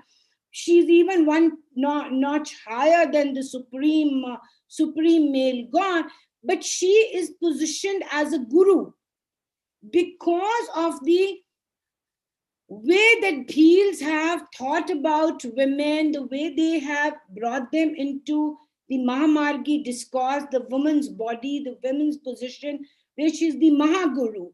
So Draupadi here then is neither again that only that ferocious, single or docile and subservient, but she becomes the guru of that entire tradition. And so she's also the guru of the Pandavas, and she leads them into performance of Shraddha, the right ways of doing things, the right ways of looking at the body, the right way of looking at man-woman relationship, and so on and so forth. So with these few examples, I would say that probably we are well situated now with the amount of data, the amount of folklore material that has been published, that has been documented, that has been floating around in the discursive field, whether constituted by print material or by performance or by the digital material, that we need to reassess in the way that we approach our republics of folklore and we approach these various regimes of that republic. And now coming back, I started with the farmers' protest. I would say that we are discovering ever newer and newer sites where boundaries have been overstepped, whether they are of Aham and Puram, whether they are of genre and identity, whether they are of rural and urban, whether they are of oral or textual, performance or display, and they are all in intense negotiation. These different regimes are in intense negotiation with each other and also with the larger republics in the field of both negotiating power and negotiating with the power. And we are now kind of located at that boundary or at that border. We're looking at interstices and looking at relationships in an ever newer frameworks would be a fruitful exercise. And I hope that my keynote address has touched upon some of the issues that this seminar is going to deliberate upon, explore, debate, and I wish the seminar a huge success, and I look forward to the proceedings that will come out of this. Thank you all once again. Thank you for your giving me this honor, giving this privilege to me to come and speak to you and your students. Thank you very much.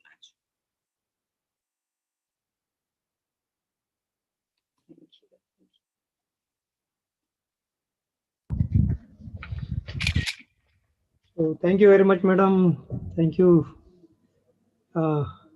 Now I request Professor Vivek Rai sir to give presidential remarks.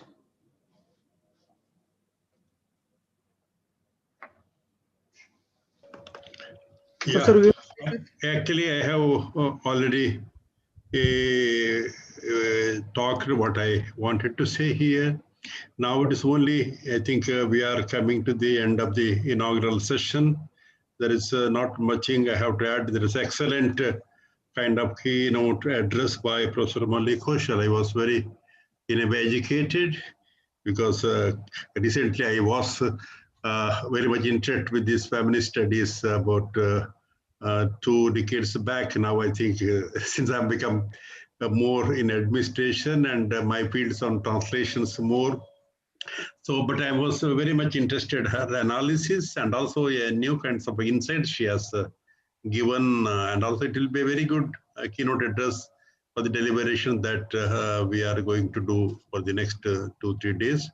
And also, which Professor Bhaktavasa Reddy has mentioned about the Folklore Institute facilities in the David University, Kuppam.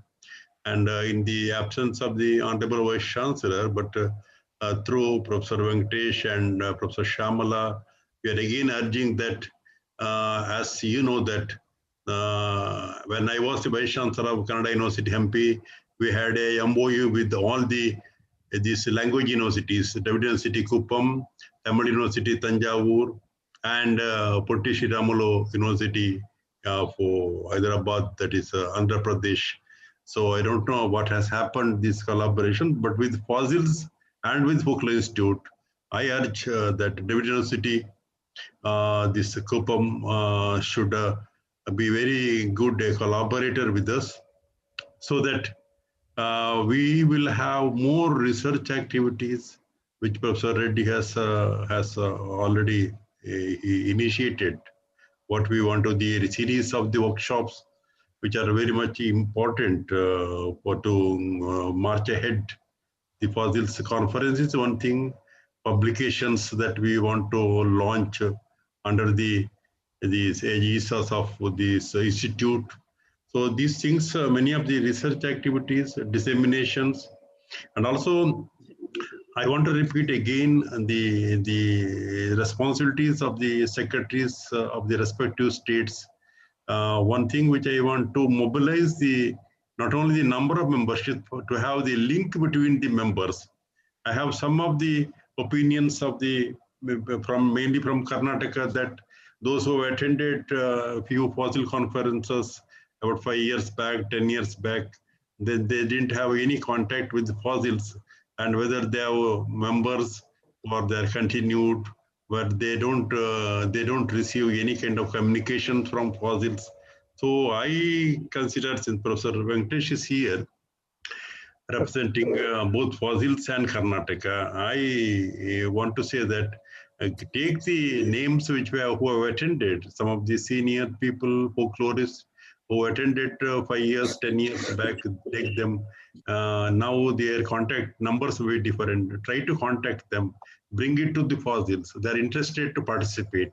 So that is the one thing which we have to take up as a priority also. And now I think I again thank the Department of Folklore and Tribal Studies of David University, Kuppam, Professor Venkatesh and Professor Shamala. And I thanks one and all, and for the best the inaugural lectures of my friend Professor H. Maheshwaraya. He is the person who can speak at any moment without any notice. And his excellent work done as the Central University of Kalaburgi. I don't have parallel in my last 40-50 years of academic service. There is no parallel to the work done by Professor Maheshwaraya. I think I am happy that he is with us always, not as just as an office bearer of fossils, but with his rich knowledge and his strategic experience as a Vice Chancellor of Central University. I think we will be more, I think, strong in future. And I expect the younger people should join us, so that we will have a very strong community to march in the post-COVID period. Thank you, one and all. So thank you, sir. Thank you very much. Now it is time to conclude this inaugural session. I request Professor B. Krishna Reddy, who is a former faculty member in our department, Professor, and Regional Secretary for this fossils. I request Professor B. Krishna Reddy to tender a vote of thanks.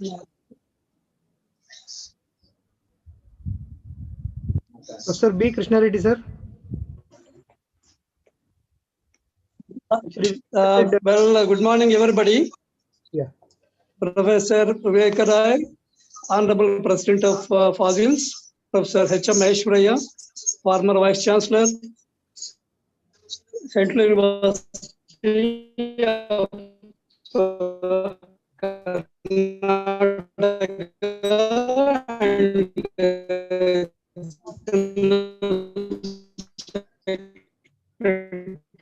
Fossils, Professor P. Ramakrishna, Honorable Vice Chancellor of Dravidian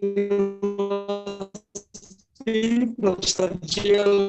Narayanappa, the Registrar, Professor Raghavan Paithak, the Correspondent Secretary of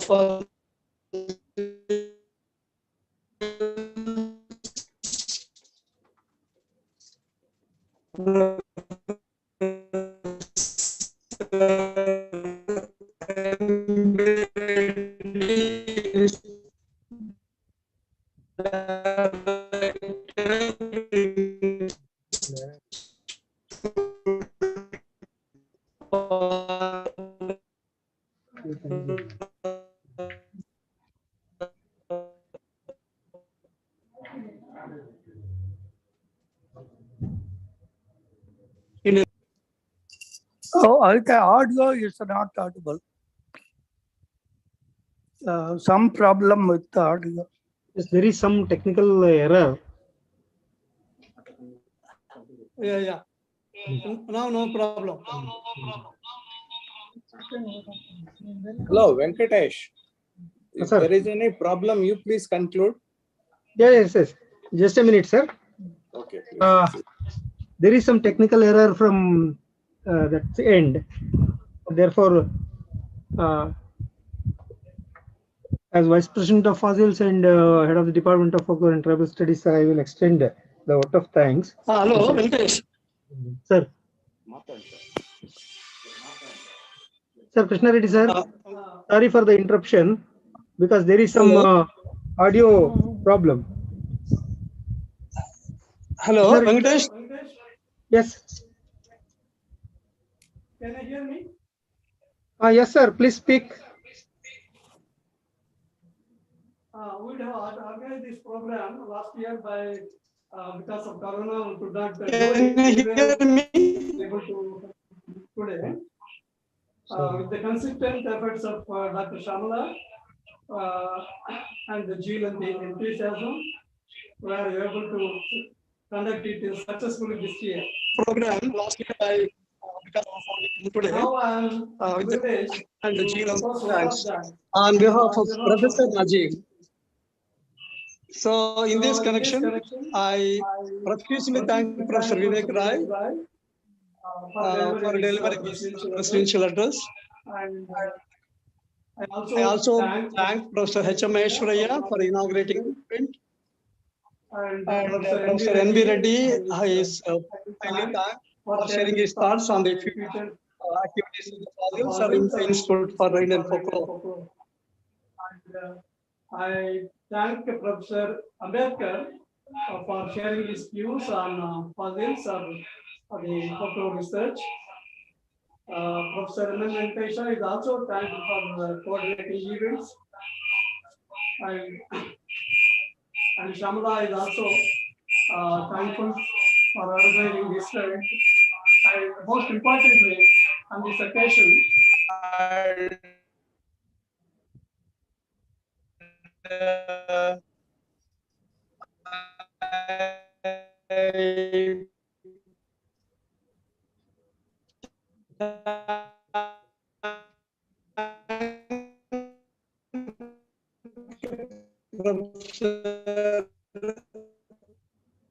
Okay, thank you, Krishna Reddy, sir. Hello. Sir, on behalf of Fossils, we are extremely thankful to the Honorable Vice Chancellor of Dravidian University, Professor Tummala Ramakrishna Garu, because for accepting to have this online webinar at this particular point. And also, I am extremely thankful to our Honorable Registrar, Professor G.L. Narayanappa, sir, for making all arrangements actually and supporting in all aspects in conducting this particular item here. And I am also thankful to Professor Ganeshan Ambedkar, who is Dean of our School of Social Sciences and Humanities. And also all the Fossils members who have participated in this, along with our President, Professor B.A. Vivek Rai, Correspondent Secretary Mr. Raghavan Painad, Director of Indian Institution, and Bhakteswar Reddy sir, and all other, and also our General Secretary Professor H.M. Maheshwaraya, who has delivered inaugural address, and our department was long waiting for listening to Mali Kaushal. Actually, we wanted her to visit our department. Many times we tried, but this time we could get her on online. So the department is actually very much thankful to Professor Mali Kaushal for her brainstorming speak. So those who actually participated directly or indirectly in this particular inaugural session, I am thanking everybody on behalf of Dravidian University and also on behalf of FOSSILS. And there's a tea break, and immediately we are commencing the session. Yeah, Venkatesh, there will be a tea break for 5 minutes. Venkatesh, are you sending tea to us? Are you sending tea to us? Sir, this is online and No, you have to make one for yourself, Professor Rai. No, tea could be sent online. Sir, tea is reserved in everybody's name, and when they visit our department, certainly they will get it, sir. Thank you. 5 minutes break. So we can all switch off, yeah, at this point. Madam? We can now switch off at this point. No, not necessary, madam. Just within few minutes we will commence it. Okay. Anyway, time is 11:07. Within 3 minutes we will commence it. By 11:10 we are commencing our first session. So it's actually 5 minutes ago. Yes, sir. Yes, sir, Okay, after 3 minutes. and then I will take some water. I will come. Please. Yeah. Yes. Yeah. You have announced for first meeting.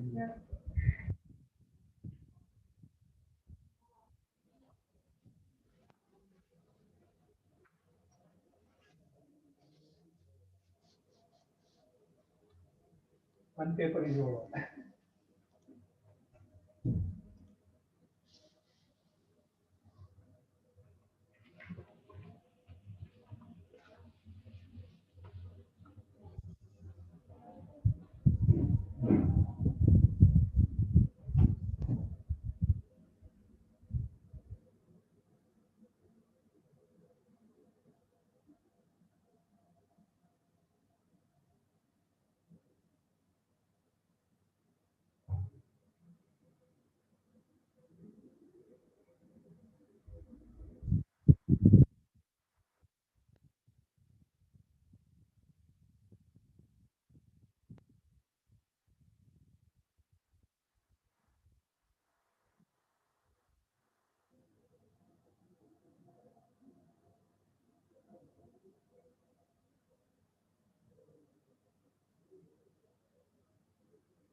వచ్చేసినారా?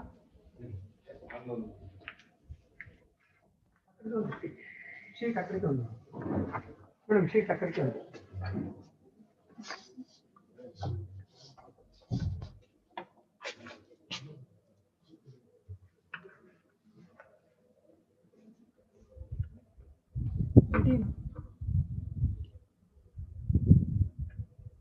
Once again, I welcome you all, and I hope everyone has got tea from their kitchens.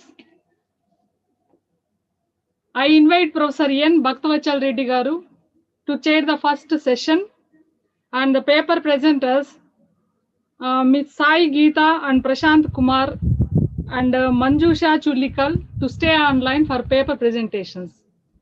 I request Bhaktavachal Reddy sir to chair the session, sir. Huh?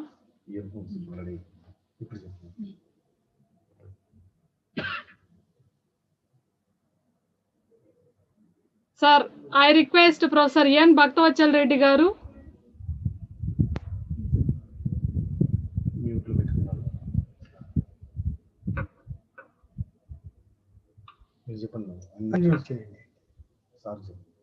Sir,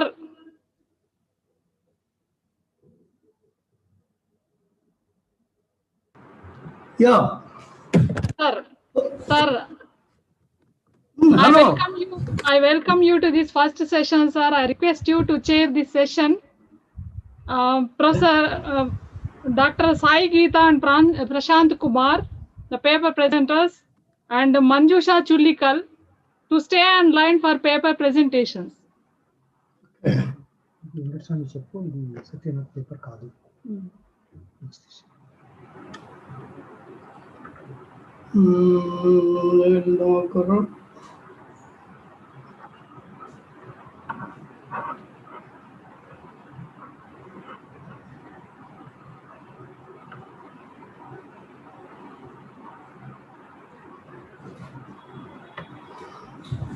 Yeah.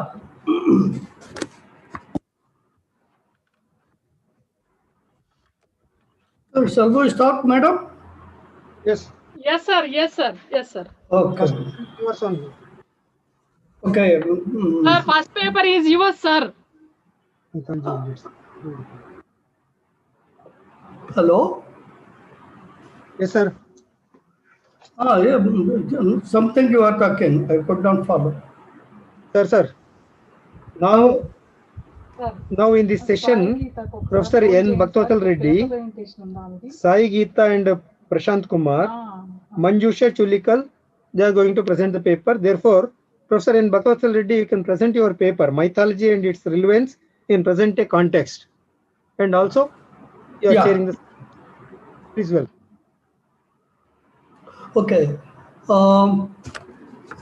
I am really very much thankful to the organizers for giving me this chance to preside over the first session. We have 3 papers in this session. Hardly we have only 1 hour. So I request all the people, that means other 2, to take 15 minutes to present their paper and provide 5 minutes for discussion, if any. I will present my paper last. Yeah, last. So now I request Miss Sai Geta and Prashant Kumar, the family systems of Tulunadu observed in Kollura Mokambe, Pardana. I request who is going to present? Either Prashant Kumar or Sai Geta. First you introduce yourself and then you present your paper. Yeah. Sir, it's me, Dr. Sai Geeta. I'm presenting the paper. Yes, okay. Yes. So our paper is on the family system of Tulunadu observed in Kollura Mokambe Pardana. Very good morning to all. Tulunadu very typically represents the Dravidian culture. It can be noted out that first one, Tulu is the first offshoot of Proto-South Dravidian language. Matrilineal system is the second one, and third one is the worship of indigenous deities. These are the signs of Dravidian culture which are flourishing in Tulunadu. Tulu has a very rich oral literature, the folk literature. Pardanas, alike the ballads found in Tulunadu, give a detailed trail of Tulu culture. They reveal the steps of a story and also the essence of culture. A Pardana tells the story. It includes a few historical trails, and so the story grows ahead. In this paper, Kollura Mokambe Pardana is taken to analyze the family systems prevailing in Tulunadu. The questions put forth are: what is the story? How the Pardana reflects in the patriarchal community in the story? Is there any influence of other family system on the narration? The other points can be identified in the narration.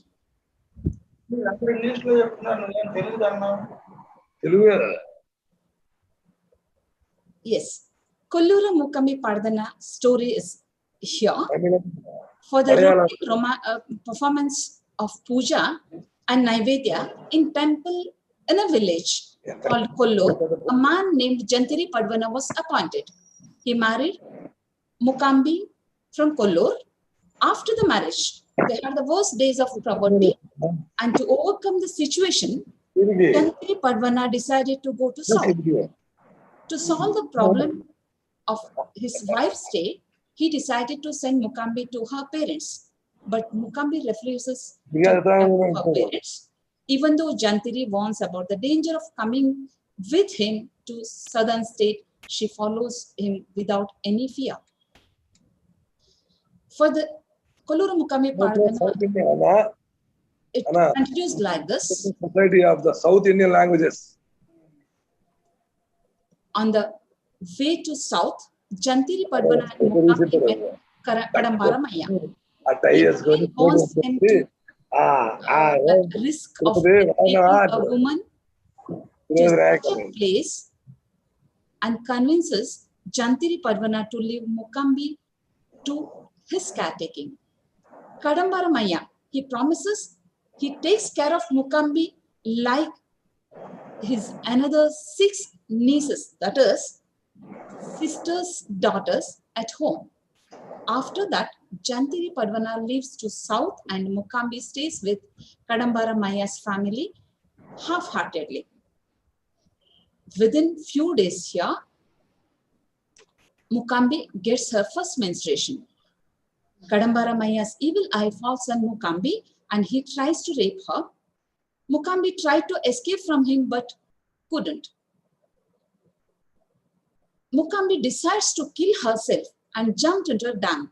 Before jumping, she prays Mokambe's legal deity and requests for revealing the truth to her husband about the events all happened. Meanwhile, Kadambara Maya sends a message to Mukambi's parents about her first menstruation and indicates to take her back to them. At the same time, Mukambi Guliga comes in the dream of Jantiri Padwana and tells about what all happened. Jantiri comes there and curses Kadambara Maya for his evil deeds. Along with Mukambi's dead body, Jantiri cremates himself and dies. Because of Jantiri Padwana's curse, Kadambara Maya loses everything and gets bad ending. Discussion is like this. Kulluru Mukambi Pardana is a story of a Brahmin family which has patriarchal roots. Even if patriarchal Brahmin family is not openly told in this Pardana, to prove it, these incidents or situations can be mentioned. First one is appointment of Jantiri Pardana for puja ritual in temple.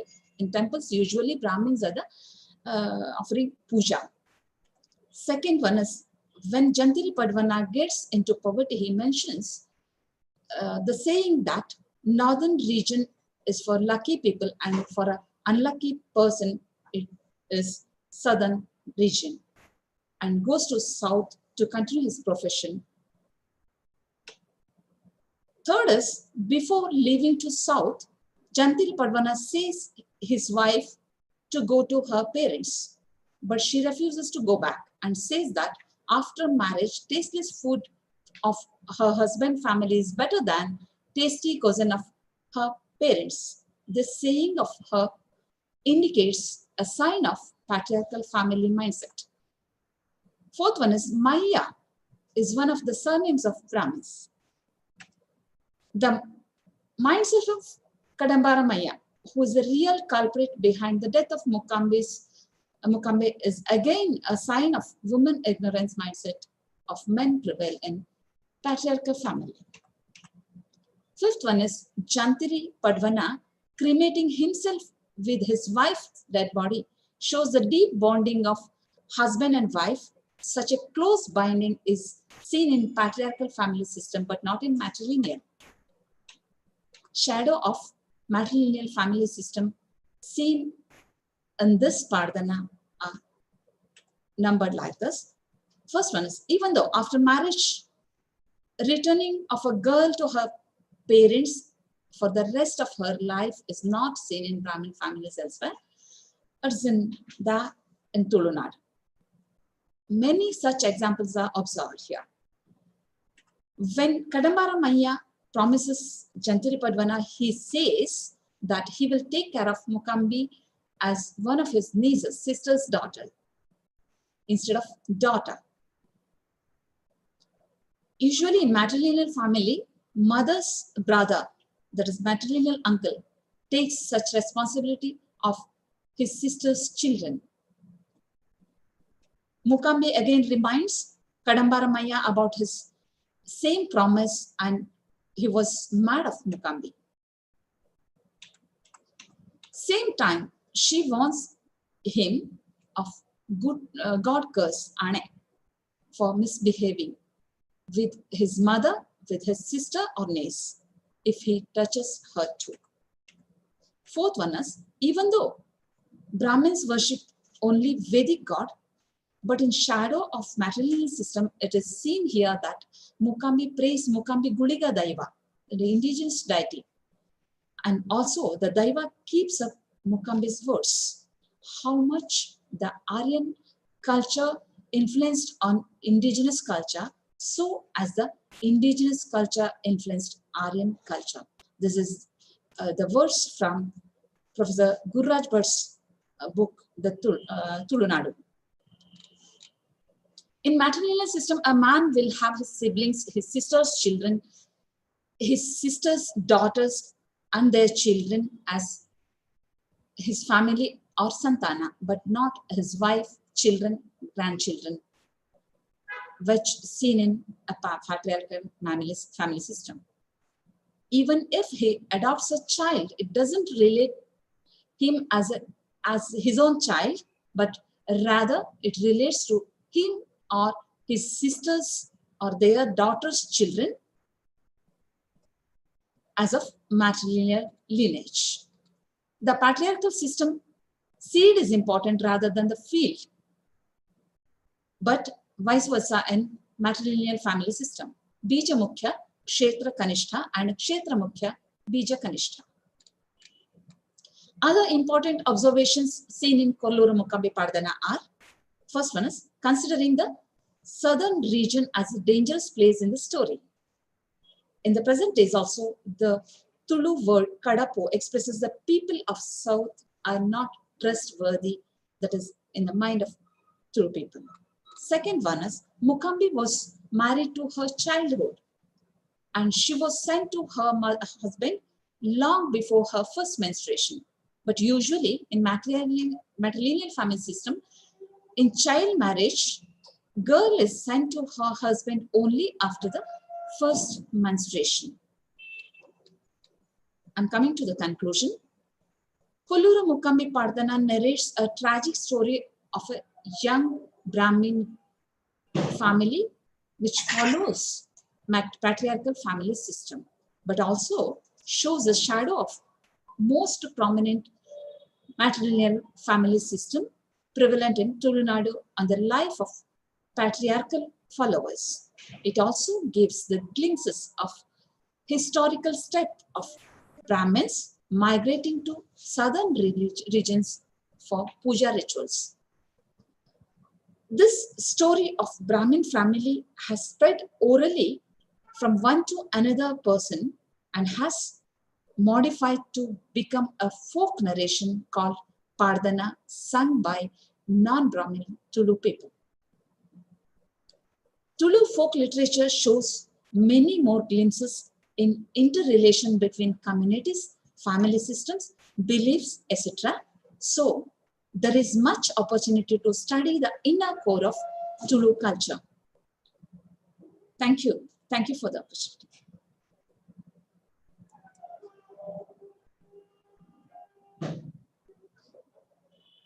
Sir, it's mute, sir.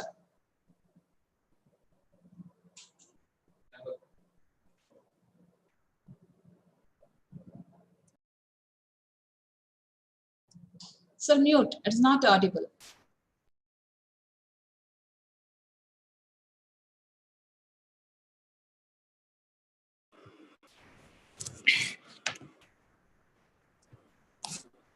Miss Sai Gita. Yes, sir. This is Dr. Saraswati. Yeah, ma'am. Yeah, namaste. You, it's a brief paper, but it was very good. It was very nice. Thank you. And I didn't follow sometimes. I mean, everything I couldn't follow very much. But even then, the actually the singer is a non-Brahmin. Yeah. No? Yeah. But the story is Brahmin, about the Brahmin. Yes. But I mean, will there be? I mean, will he be able to present everything? You know, about the Brahminical things. That's what I was thinking. Yeah, ma'am.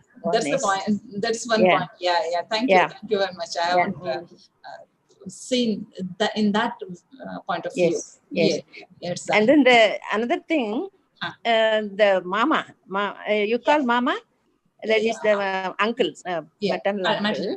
Yeah, maternal uncle is supposed to take care of his nieces and also nephews. Nephews also. Yes. That is the sister's children on the whole. Children. Yeah. And in Tamil also, that is in the Kanyakumari district, the southernmost.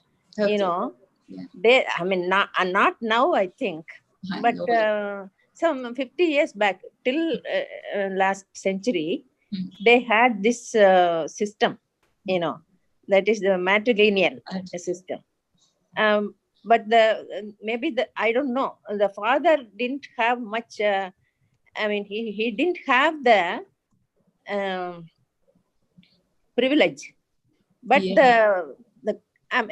He's I think his name is Karanavar.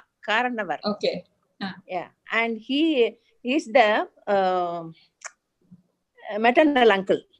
He's the maternal uncle who is taking care of the. This was going on for a long time, but not now.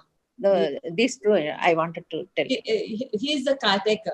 The maternal uncle is the caretaker, and there is a special word for sister's son is Arvata, who takes maternal uncle's place later. Yes. Okay. But in Tulu Nadu, does this continue even now? Yeah, ma'am. It's continuing. It's continuing now. Okay. In Tamil Nadu, I think they have given it up now. And what about the singer of the Pardana? I have taken the Pardana from Professor Amrit Someshwar's collection, which was published from the Kannada University, Hampi. Okay. And he was collected in 1970s. Okay. From Kasaragod area. Okay. Is there any other question? If there are no questions, I request Mr. Sai Geta to answer if at all. Yes, sir? No, if you need, you can answer that question. Answer? Couldn't get you. Yeah, her question. She raised some points, If you need any clarification, you can give. Otherwise, you say thanks to her. Yeah. Is there any question, please? Yeah. Okay. Participants. Yeah, if I go to chat box, there is no questions here. So thank you very much. Thank you. Okay, ma'am. Thank you. Now I request Ms. Manjusha Chulikar, Social Changes and the Progress of a Kumbara Community, with a special reference to the Kumbara Savde in Tavador. I request Manjusha to present her paper. Manjusha is here. Yeah. Good morning, all. Thank you for giving an opportunity to present my paper. My topic. I have a presentation also.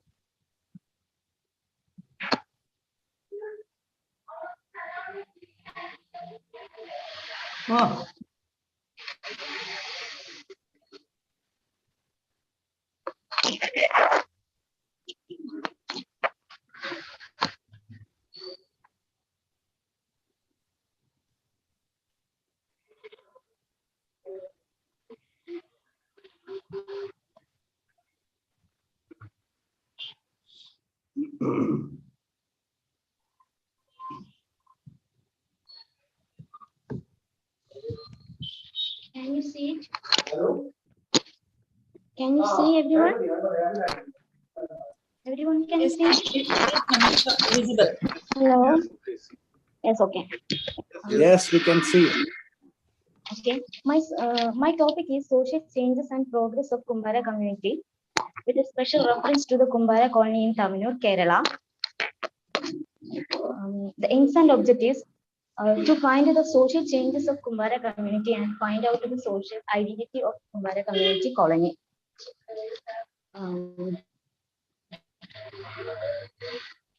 Folklore is the study of folk and its lore.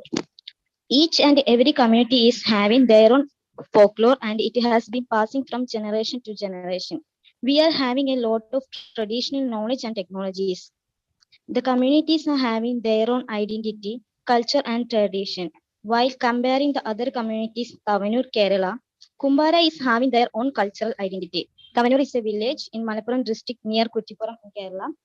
Because of the tremendous changes happening in Kerala, community is faced with a lot of problems in maintaining their traditional job. So in the recent decade, they have shifted their identity.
ఆ settlement ఆ schedule కూడా పంపించమని చెప్పు.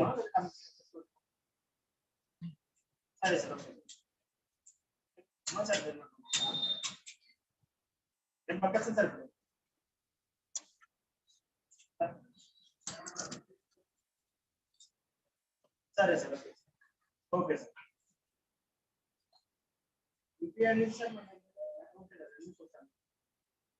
Settlement copy అనేది అవునవును అవును sir settlement okay sir సరే సరే sir okay okay sir photo పెడతా సార్ మీకు సరే సరే okay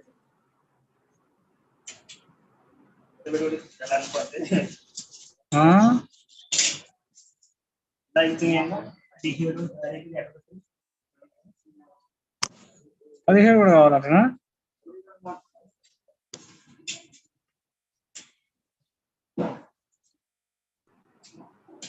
Hello? Manjusha, is there any problem?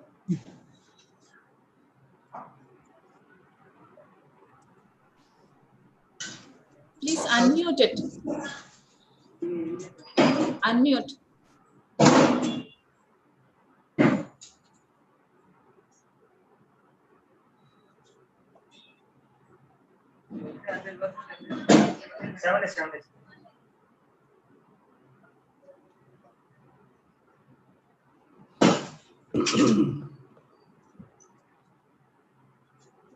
మనం మొత్తం ఇయ్యే కదా ఆ రోజు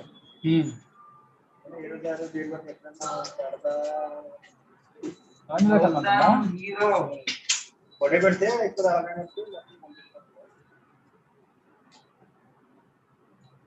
అదొకటి ఉంటుంది కదా, ఒకటి పంపిస్తాయి అంటే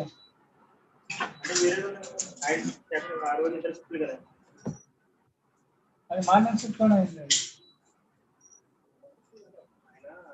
లంచ్కి వెళ్ళాడు కూర్చోబెట్టారు మరి ఎవరైనా గుర్తులేదు ఆయన అయిపోయినా చూపించాడు మేడం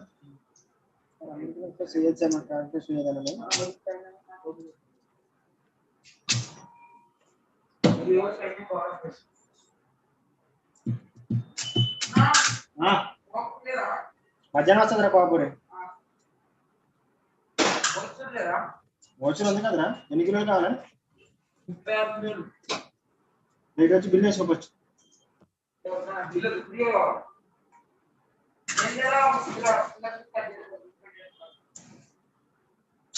దానికి మర్చెంట్ కాపీ కావాలంట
ఆ రోజు ఇంకోటి కదా ఇది 16 కదా 17 ఇది ఇంకోటి ఏమో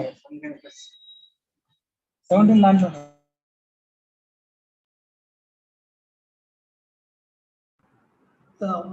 Manjusha, please unmute your radio. How do you? Okay, okay. Right. Okay. Can you? Okay, I'm sorry. Can you start it?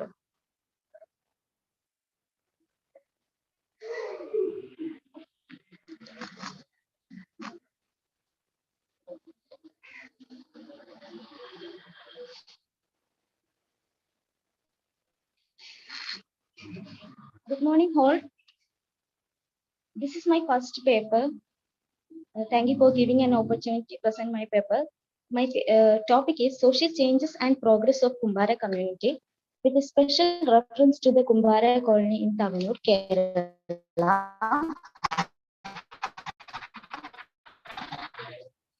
Aims and objective: find out the social changes of Kumbara community and find out. Introduction.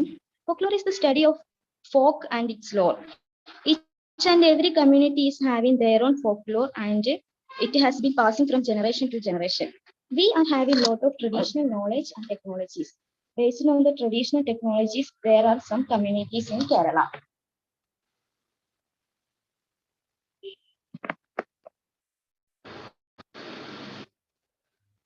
The communities having their own identity and culture of tradition. While comparing with the other communities in Tavanur, Kumbara is having their own cultural identity. Tavanur is a village in Malappuram district near Kuttipuram, Kerala. Because of the tremendous change happening in Kerala, Kumbara communities faced with a lot of problems and maintaining their traditional job. So in the recent decade, they have shifted their ideas to pottery making to model of clay plates for the restaurant and rings to well. They overcome the struggle and challenges they faced after globalization and industrialization. The topic is divided into 3 chapters: history of Kumbara community, social changes of Kumbara community, and Kumbara community in Nayadipuni colony. History of Kumbara community. The Kumbara community of Kerala come from Andhra Pradesh through Madurai, Pollachi and settled down in Palakkad, Thrissur, Malappuram and Kozhikode district in Kerala. The word Kumbara has originated from the word Kumbaraga, meaning kuda, like pot. They served earthen pots and lamps of the temples. They are considered to be a superior class of Sudras. A myth connecting Kumbara is such that steering Kumbaras maintaining pots with their hands. Lord Mahavishnu gave Kushava Chakra for them to make pots. They speak language which is a mixture of Tamil, Telugu and Malayalam, which doesn't not have any script. They have their own faith and rituals. Now they have changed from scheduled caste to OEC. Social changes of Kumbara community. Pottery is one of the oldest human invention, originating from the prehistoric period. In Kerala culinary tradition, pottery has 2 prominent aesthetic value: cultural and traditional value. Earthenware were available in different shapes and measures. They are mainly used for cooking and storage purpose. The quality and flavor of the dishes prepared in the vessels were much appreciated. The main Malayali cushion fish curry, appam, rice, etc. were cooked in the kept in the earthenware. Several food items were stored and preserved in the potteries. For example, coconut oil, turmeric was stored in the earthen vessels. The earthenware showed down in the decline process. Kumbara community is known as the potters of Kerala. Potters making was considered as their traditional occupation. They furnished pots for the festival season like the Onam, Vishu, and Bakri. They make potteries without any gender difference. Earthenware are made by adding clay and sand in a particular ratio. The food habits of Kerala changed through the period due to globalization and modernization. It changed from traditional long oven to cooking from gas and induction cookers, made the utensils also change. For the conservation of fuel for the conservation of fuel, easily heading type of vessels made of steel and non-stick are used in the place of earthenware, as they consumed more time and fuel. Of course, these changes badly affected the Kumbara community. Their production and sale minimized, and they were forced to seek their employments of livelihood. The unavailability of the raw materials increased the production charges, and the official procedures like a sanction from Geology Department Panchayat due to made the pottery making difficult to the Kumbaras. But nowadays, we have seen that the ethnicity is coming back a part of marketing strategy. Ethic wear, ethic jewelry, etc. is coming up a part of the marketization. These changes are also reflecting in the food habit of Kerala. Homely food and traditional food are preferred to Arabian Chinese food, fast food. Homely food prepared in earthenware. The Kudumbashree unit and the female startup of Kerala started homely food stalls and a part of this. They are cooked and served the dishes in the earthenware. Now, star hotels, restaurants, even coffee shops are imitating trying to back a tradition. The Maraka coffee of West Bengal is available at the coffee shop in Kerala. Kudika biryani, fish biryani, meat items, paranganyi, tapioca are also cooked and served in the earthenwares. In different brands named like Taninadan, Ammaruchi, etc. Hence, the pottery industry regenerating the Kumbara communities are making pots with a new looks and use. Artistry has given shapes to different type of pots and pans. Kitchenwares, garden pots, flowers vases, feng shui articles are same of them. Plastic can also increase with the earthenware use. In wedding parties and other functions, these items are being used and also exported to the foreign countries. This model earthenwares. Top 3, Kumbara community in Nayadikun colony, Tavanur in Kerala. The Kumbara colony Nayadikun Tavanur in Kerala, the field of my study is never willing to give up their identity and occupation. They had founded their lives to be in doldrums. New hopes have begun to take wings. The traditional occupational equipment and ideas reappeared in the new forms and versions. Marketing ring for the well is one of such ideas. Nayadikun colony is situated in a coastal area. Well made in these areas are not as strong and concrete rings are used to enforce them. These concrete rings decayed a few years and the iron rods got rusted and the water became hard due to contamination. In this circumstance, the idea of marketing clay rings were put forward.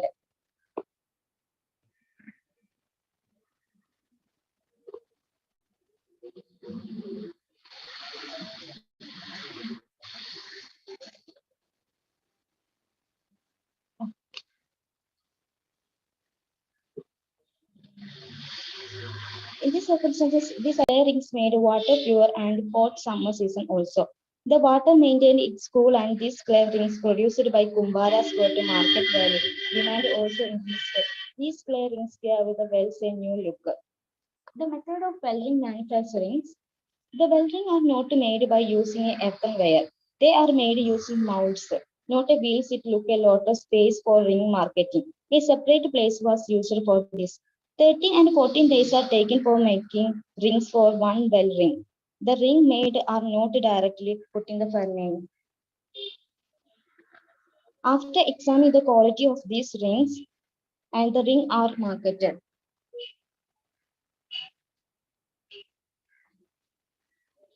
It's Mertzandi, right?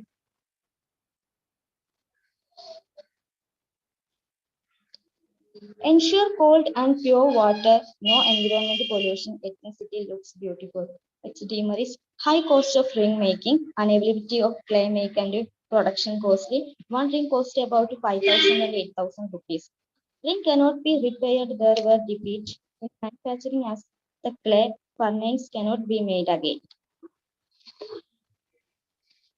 The Kumbharas of Nayadikunu colony also make water filters for drinking water purpose. They are preparing these for bus stand, waiting sheds, temples, mosques and churches, hospitals, schools, etc. With and without tenders from Panchayat. In the places like a conference hall, auditorium, they not only make a water filters, but also do welding and fitting the filter stand.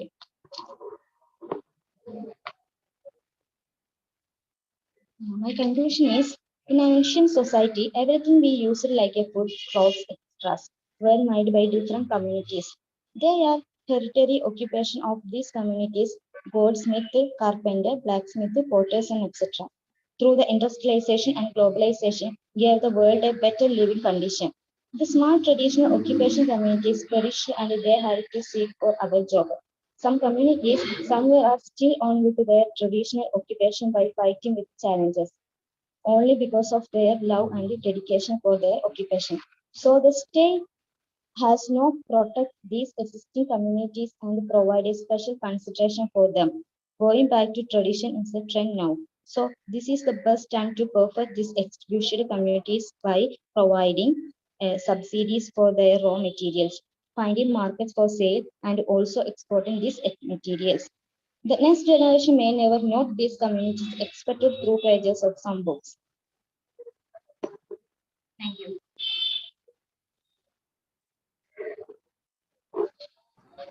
Thank you so much. Okay, Manjusha. Okay, thank you for your paper and the Kumbhara. Yes. I think if you'd have added some more folkloric aspect, the paper would have been still good. Anyhow, now it is open for comments. I request the people to react on this paper. Yeah, Professor Ambedkar. Yeah. Please, sir, the first you unmute your audio. Your audio is muted. First you unmute audio. Sir Ambedkar garu unmute. Okay. Okay, please. Amma, I had seen your paper. It's an interesting area you have taken. But could you mind answering to me a simple question? In what way the word Kumbhara is derived from another word? Where is the evidence you have? I'm sorry, I can clear. The word Kumara, you said it derived from Kumbhara someone, right? Yeah, where is the evidence? Where is the evidence? Why are you taking over the perceived unscientific version of derivation? I just Google it. See, Google scholars are not appreciated in real scholarship. Do you know? Yes, I am. I'm sorry. Yeah, that's it. Thank you. No problem. No problem. Can you know the real? Can you know the reality of the? Yeah, check the Malayalam. Ajay Kumar, please. Sir, good morning, good morning, good morning. See, what Manjusha is trying to reveal it, the pathetic condition of Kumbhara's living surroundings in Kerala. Before 20 years, there was a very great scam in Arivakode. The whole settlement was in a scream of poverty. And what professor is asked, where is the evidence of the derivation of the words? Is there any evidence in all of the folkloristic studies? That he should have to answer. Dr. Ambedkar should answer for all the terminologies, whether they have scientifically proved phonology or phoneme or etymology. And another thing I am to fulfill with Manjusha, you should have to say what is the pathetic condition of the current situation of the Kumbhara settlement colonies, especially the colonies. We are every time we are talking about decolonization and integration of other peoples and community integrity. But what is the present condition on that? That's all. Thank you. Okay, thank you, Ajay Kumar. Manjusha. Now you can comment or answer or give your.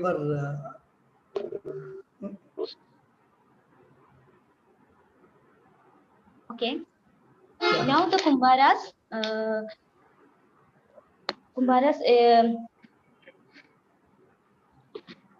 Recovering their conditions. Now they are normally working with the well rings and they have lot of project available, ring making and water filter fitting. Now they are okay with it, their traditional job. But some areas government not giving proper subsidies of soils. Little problems some colonies, Kumbharas colonies.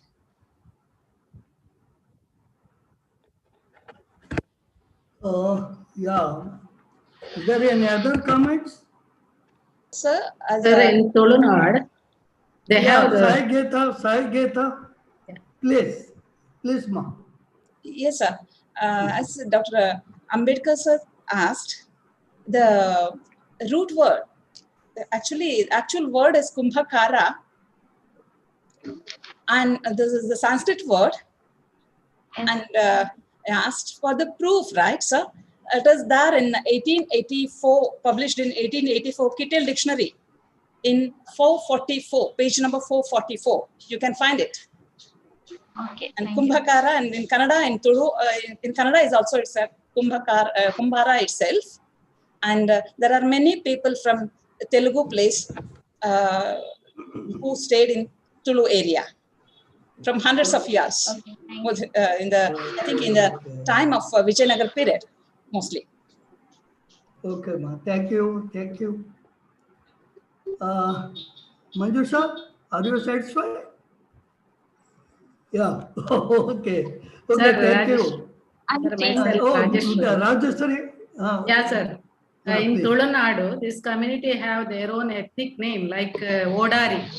Odari means that they are making some that is used in kitchen items and all through mud. Odari. Odu. Yeah, but Kumbha is the Sanskrit word. Yeah, I think rest of the questions you please take with her personally because we have lack of time. Already some 15 minutes elapsed. Now I thank Manjusha for her paper which created a lot of questions. Now I will come to my paper.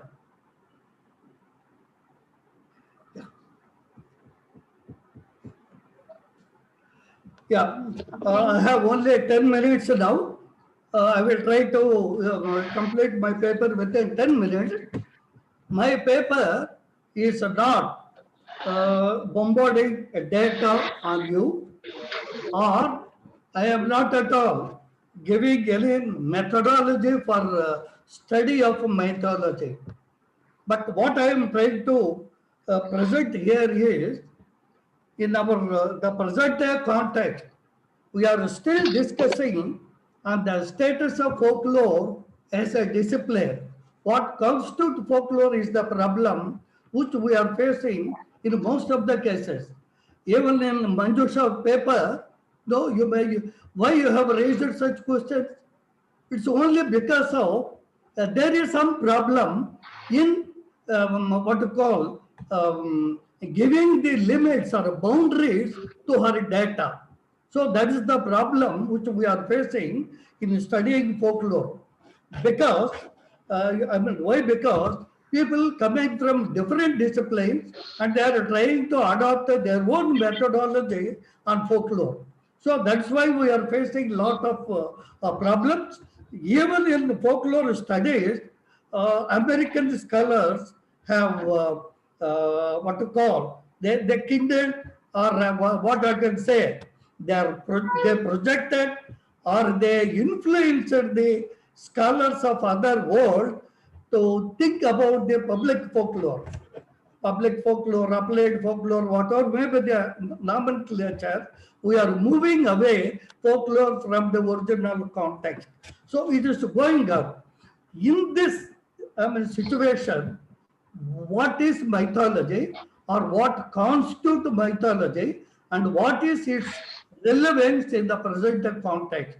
So this is the point which I would like to take up in this paper.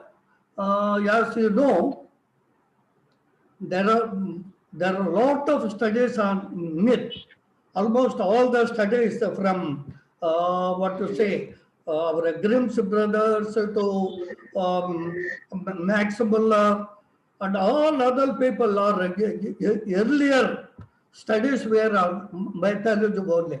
So to simplify all those studies, we can say that the studies are on origin of myths, such as the mythological school, solar mythology, myth-ritualistic theory.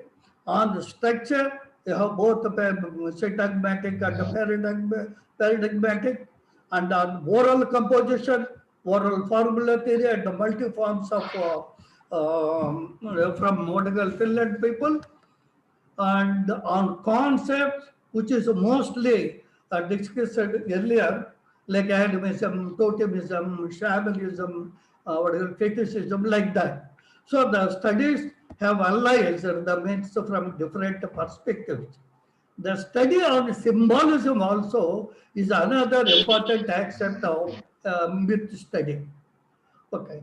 In India, generally, myth is assumed as a prose and epic as a song, but both were connected with myths.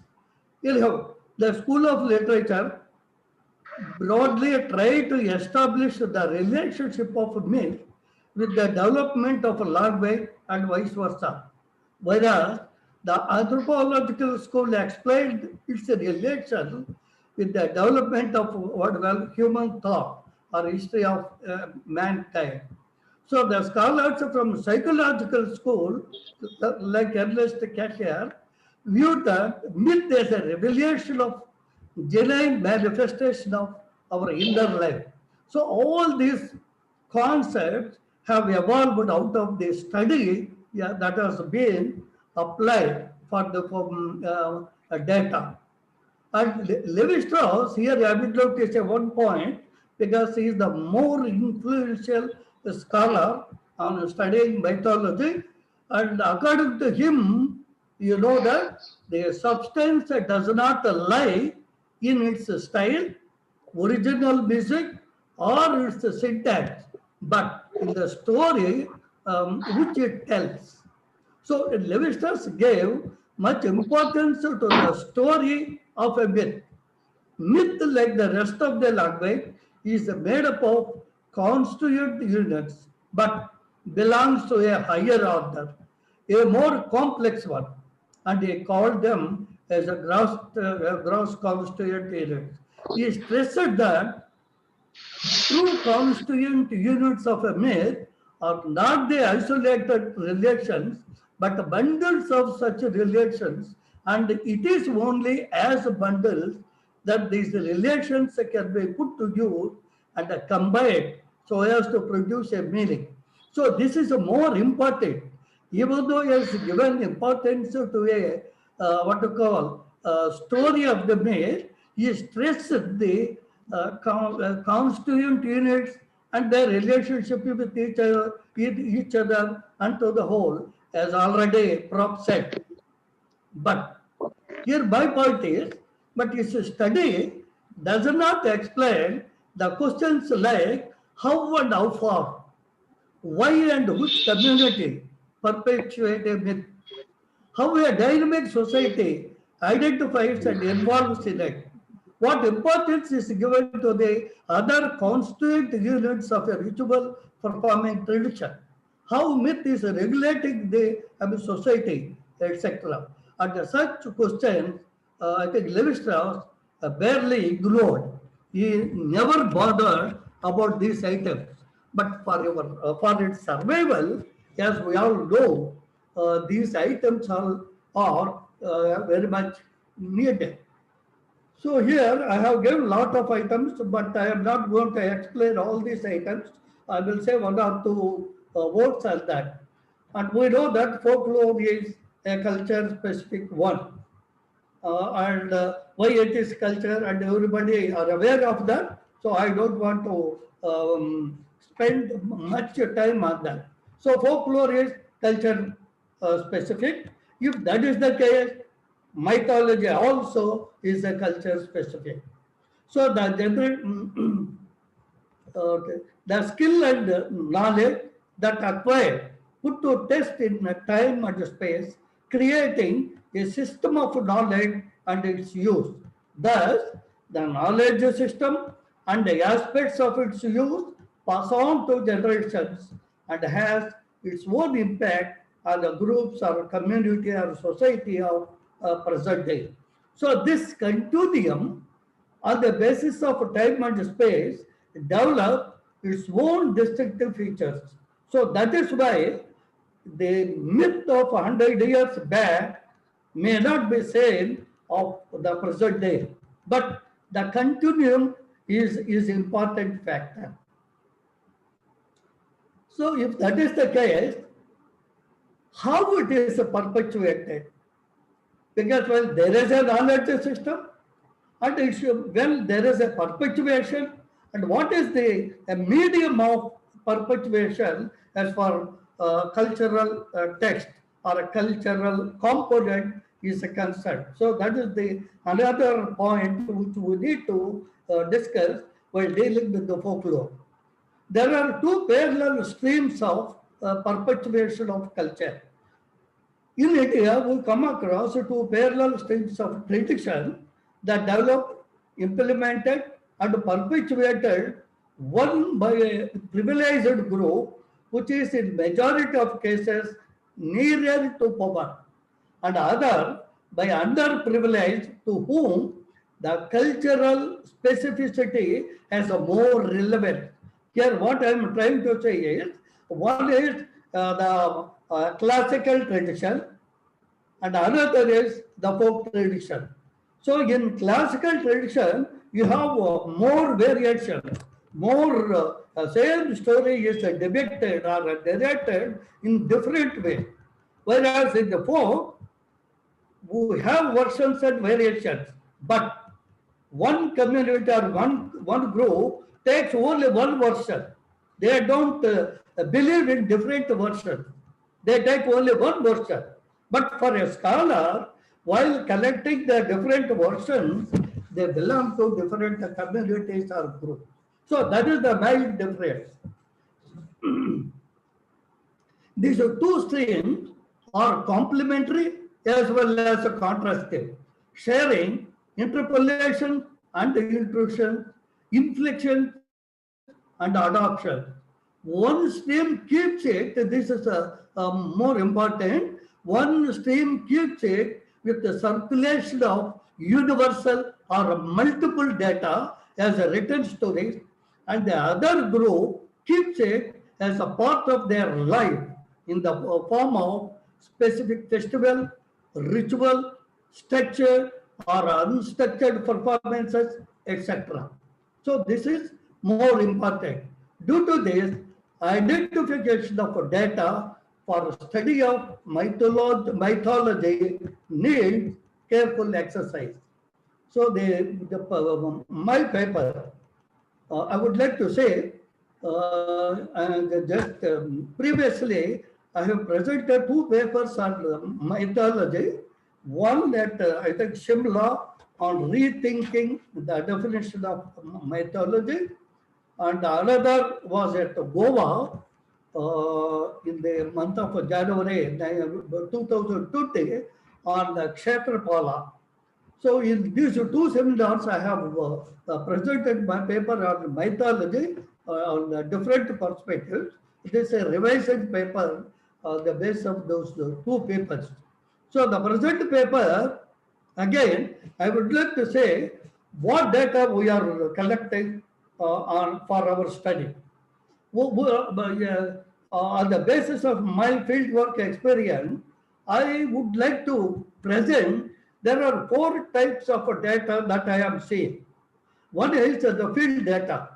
So the raw data collected from the field by following field methodology. So that means what all we collect in the field, we put together and we will try to classify it according to some points which we would like to apply. So that is the what we call field data.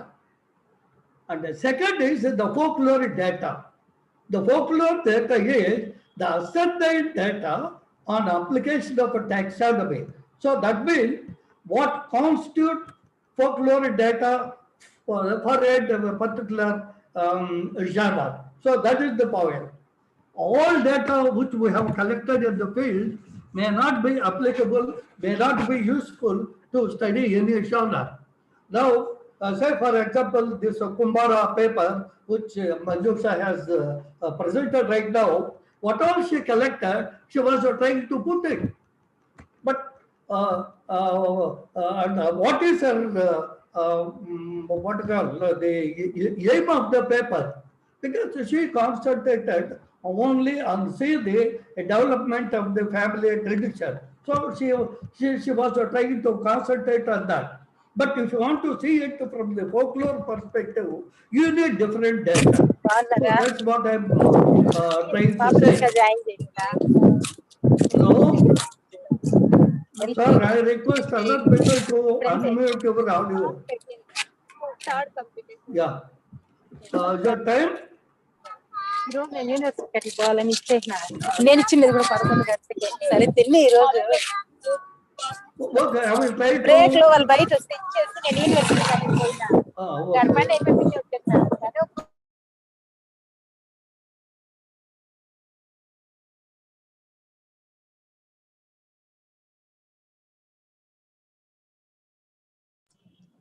So your mic is mute. No.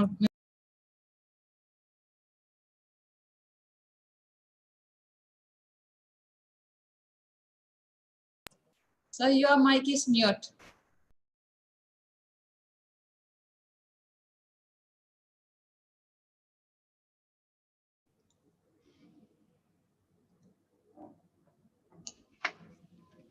Shamala, call him through the phone because Yes, sir. Yes. he cannot see.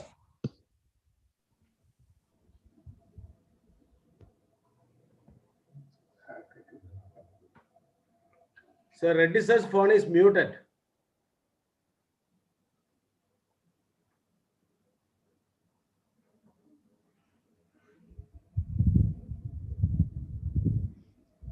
Sir మీ phone mute sir మీరు mute చేసుకున్నారు sir. Yes sir, yes sir. ఇప్పుడే just ఇప్పుడే sir ఒక 1 minute. Okay. Now okay. Now okay.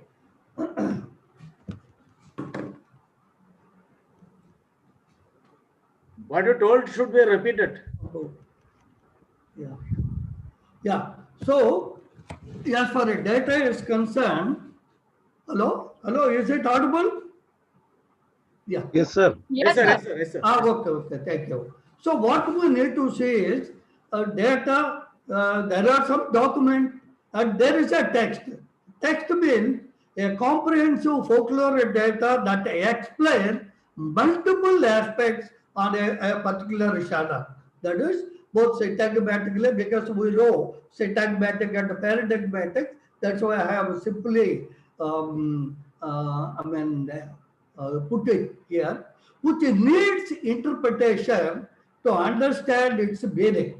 So that the data will not tell directly, but we need to interpret that data with a different aspect.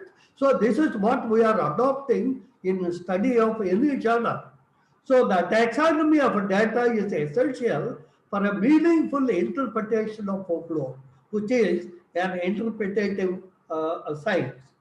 So in this context, I would like to say on mythology in Indian context, the number one is multiplicity and complexity. So my myth and ritual constitute mythology, leading towards a ritual performing tradition. Anyhow, I'm not going to discuss all these points here. Myth, ritual, mythology, and ritual performing tradition. mythology. In mythology, we have different concepts. Whenever we talk about the mythology, number one is we talk or we know about the concept of origin or creation. So the mythology narrates stories related to creation, that is our worldview, our village lore, or community, or their vocation, or familial deities, customs oriented. So there are the different varieties of myths related to different aspects of folklore. The personification of nature is a significant aspect of myth as per Dr. Ravi Premalata. So she discussed about this point in her thesis. It seems the answer of why that explained by our ancestors is myth. The concept of village and familial deities give honorable and so okay. These points are there. I'm not going to discuss right now. So number one is mythology is pertaining to creation or origin. Second is whenever we talk about the mythology being the sacred environment is having a major role to play. So in myth ritual context, everything is sacred. The event, the space and time, the direction, implement, tools, ornament, and other distinctive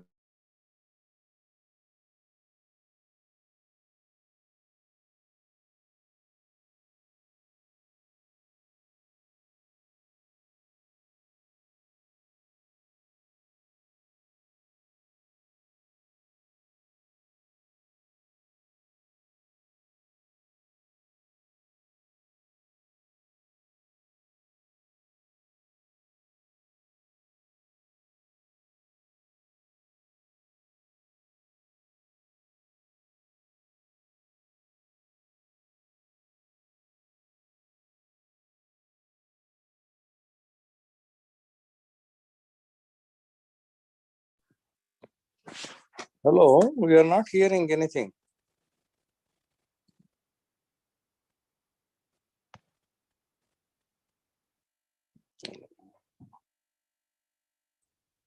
Hello, Venkatesh. We are not hearing anything.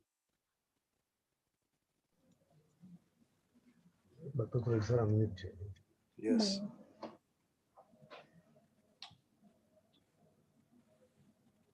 No problem.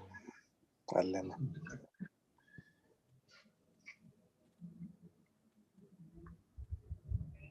Sir unmute చేయండి sir మీది mute అయింది sir yes sir okay.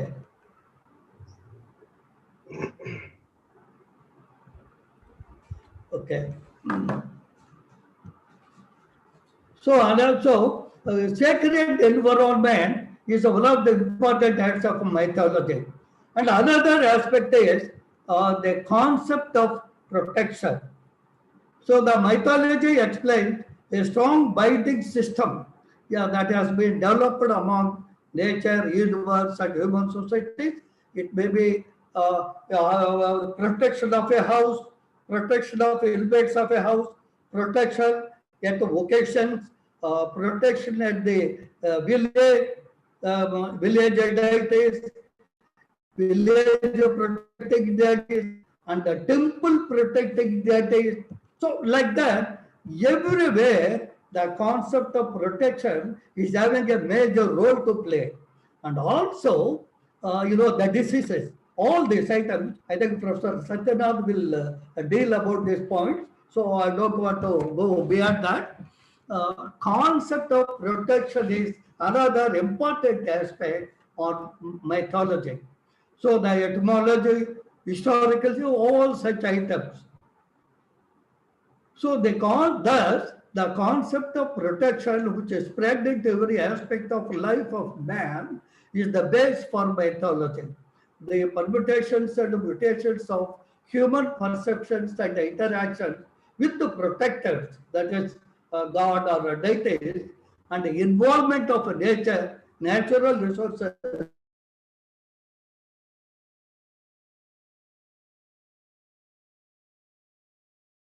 humanity therein made the mythology. So in oral tradition, I have given a lot of examples, which I am not going to go. Is it?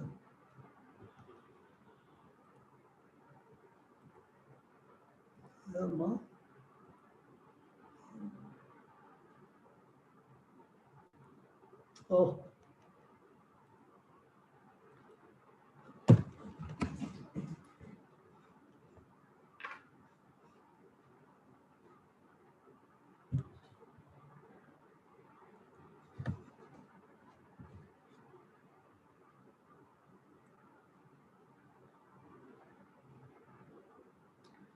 Yes, yeah, there is some problem. Yeah, is it okay now? Yeah, it is there. Okay, so there is a Kshetrapala concept. Anyhow, I'm not going to deal those things. Ritual performance tradition, multiple interpretations are there. Okay, I'm coming to the text, narration, hereditary performance, because for all mythological narration, there is a what you call hereditary performer for that, and he's having a right, and all such items are there. There is a conventional text. So I think such details also I am not going to deal right now due to lack of time. And mythology, thus, is a cultural text. What cultural text I mean is, I would like to propose as an interpretative conceptual text that explains the culture component that is scattered within the multiple and the complex narration of mythology. So this is not directly what the data we have collected on mythology, but this is a traced one or elicited one or explored data that is available within the data. So this cultural text projects the systematization of interactions of man. So thus, this mythology is a cultural text. So the text and the epic reaction at the manifestation level shows two layers. One is on a specific text and its specific style, as we all know. And what was seeing at the surface level, we know that. But at the deeper level, what is explaining the knowledge, utilitarian, and the belief systems of a community that developed due to interaction with that mythological context. And the second layer is explaining the mode of perpetuation of culture component. So I have given that one. And what is its relevance in the present context? So the connection of Akagarla Podolu, that sacred group, the Kavu tradition of Kerala, which are on protecting the forestation for special species, plantation and use of specific trees, herbs, leaves, etc. in temples and in sacred places show how the nature was kindled and protected as a part of mythological celebration at different levels and places. Here, we have to see the other point also. The nature is having a major role to play in mythological context. So the raw food materials, especially first produce and specific food preparations as a part of offering tradition, only show how much care was given to food by treating it as sacred. So the importance given to natural resources in every aspect of their life shows. Hello? Okay, Nimsham. Yeah. So like that, the mythology is having a different aspects to that. So forestation, everything is there. So in the globalization scenario, deforestation eroded.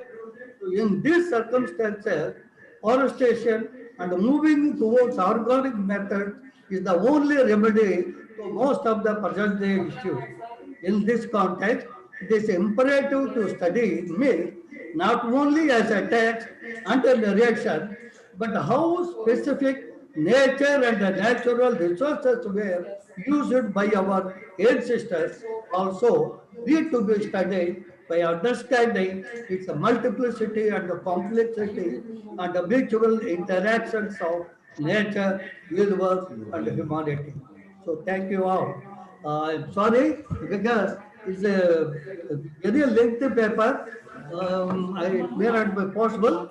And anyhow, I have completed my paper.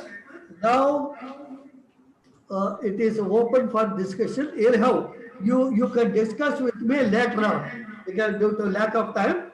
Now I request the organizers to pass on to another session. Okay, thank you.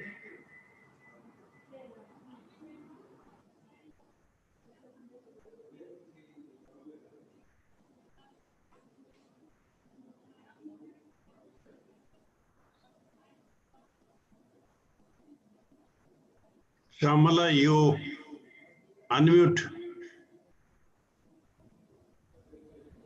Sir, thank you very much, sir, for your paper presentation and also for presiding over this session. And I thank the paper presenters, Aigiva and Manjusha Chulikal, for their presentations. Now we move to the second session. I request Professor Ambedkar, Dean School of Human and Social Sciences, to chair this session. And I invite Professor T. Satyanath to deliver a special lecture on goddesses of health and healing. A warm welcome to you, sir.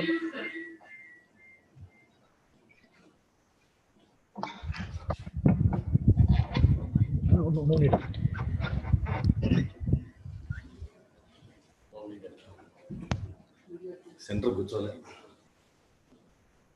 Oh dear. Thank you very much, Professor Shamala Garu. And I'm an Abad Bandhodu here. And I'm very happy to introduce long-standing scholar, Professor T. Satyanath, who is known to me. And he's professor in the Department of Modern Indian Languages and Literary Studies in University of Delhi. And he's training on Kannada language, literature, linguistics, and comparative literature, and translation studies, cultural studies, and above all, folklore studies are his areas of interest. He has published extensively good articles in English and Kannada about these subject areas. He is a visiting scholar at University of Pennsylvania, Philadelphia, and Georgetown University, Guyana, and a visiting professor at Kannada University. I am very happy to welcome you and invite you to deliver Professor T to special lecture on Goddess of Health and Healing.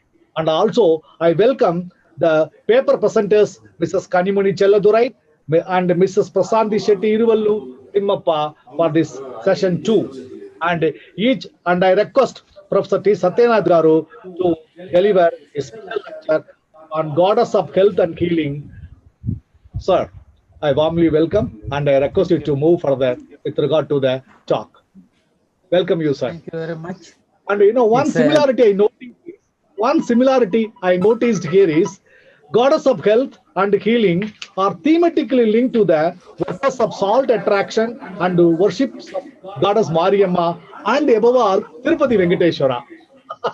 That's an excellent thematic relations, and I'm looking forward to have hearing from you all, and thank the organizers to enable me to become an Abad Bandhodu for them. Thank you very much. Now the ball is in the hands of Professor T. Satyanath.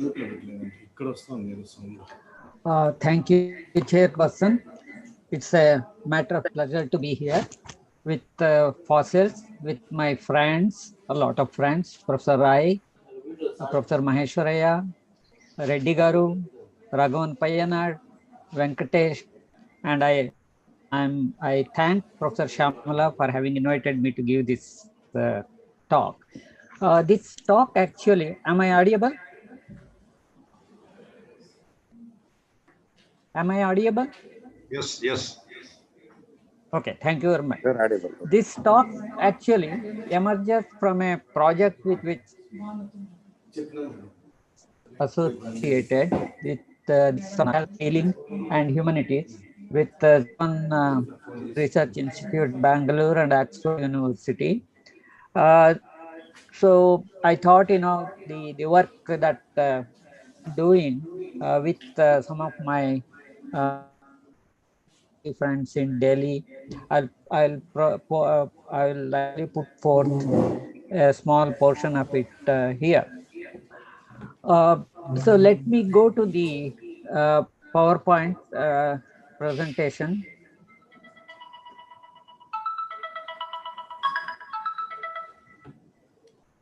Hello. Is it visible? Yes. Yes. Okay, thank you. I have a presentation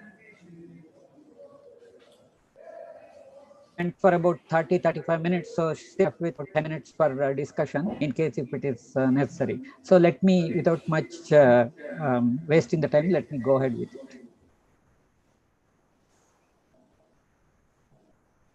Is it presenting?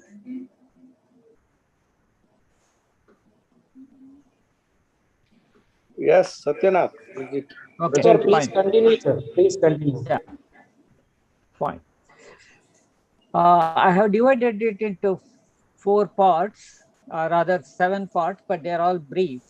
First part is the biggest one, and the 7th part, last one, is the biggest one, where I have done some discussion. The overview is as follows: a brief introduction linking trade, war, and diseases. Then I have a brief discussion on Hariti, the Buddhist goddess, Parnashabari, the Buddhist goddess, Jeshta, the Hindu goddess, Ambika, the Jaina goddess, then Saptamatrika, Shitala, and Mariamman, and variety. This portion I haven't done because I have already a published paper, and then a brief discussion. History of medicine is history of diseases. History of diseases is history of movement of people for trade, famine, and war. Thus, in order to understand the history of health and healing, one needs to understand history of diseases and history of movement of people. Grinin and Wave, in their paper on and the world system, evolution, this phase of Afro-Eurasian world system, starting from the settled agrarian communities in the Nile region in Egypt and the subsequent trade network that developed, resulting in uniform social development and material culture, a sort of a cosmopolitanism. They provide a table and there's 8 varieties which you are seeing on that time. It is first is local link and its time period is 7th to 6th millennium to planetary links from the last part of the 20th century to 21st century. And our concern here is the one which has been shown in blue highlighted color, regional continental links from the second half of the 4th millennium BCE to first half of the 1st millennium, and transcontinental links from the second half of the 1st millennium BCE till the late 15th century CE. A further fine-tuning of the phases by the authors suggests a phase of continental links between 490 BCE to 1492 CE, which is characterized by the rise of empires and the first developed states with final phase of the agrarian production principle. The map given below gives the details of the Afro-Eurasian world system and designates it as the world of the Indian Ocean. The map here shows actually the arrows show the movement of people and trade and also diseases, and the closed circles show actually the core area and the dotted circles show the peripheral area or the semi-peripheral area. Let me not go into detail. This only shows how it was connected in the pre-Christian era. but we come to the Christian era. Between the 2nd and 6th century CE, a series of pandemics destabilized the Roman Empire. The first of these was the Antonine Plague, either smallpox or measles, lasting from 165 to 180 CE. And the second was Justinian Plague, probably bubonic plague, lasting from around 541-542 CE. Both epidemics had traveled along thriving overland and sea trade routes, moving from South Asia, Magadha particularly, and East Asia, China, to the Mediterranean and beyond, that dealt a devastating blow to the Roman Empire, leading to its end. Historians have also traced the global spread of smallpox to the growth of civilizations and explorations. Expanding trade routes over the centuries also led to the spread of the disease. The outbreak of the Antonine Plague coincided with the earliest representations of Hariti in the Gandhara region. The epidemic had reached pandemic proportions within the Gandhara region. Hence, Hariti, the demonic Yakshi, turned protector of Buddhism, was a well-known figure within the Afro-Asian world system around the turn of the Christian era. The image that you are seeing is actually a Hariti image from 2nd or 3rd century CE. It is Kushana in style and from the Gandhara region, and it's at British Museum. Namu Nahaja has a very fascinating paper on this. Here, what you see is here Hariti is playing with 6-7 children around her and one on her lap, and he identifies these based on the iconographic features.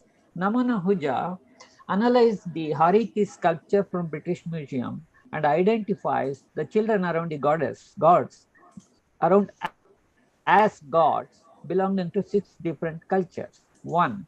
The Hindu gods Skanda Kartikeya, the Zoroastrian twins Amur-Dad and Hora-Dad, the Egyptian child god Harpocrates, and 4th, probably the Hellenic twin Dioscuri, and 5th, probably the Phoenician or Cyprus temple boy, and the 6th child in her hand, on her lap, is her own child, either Priyankara or Pingala.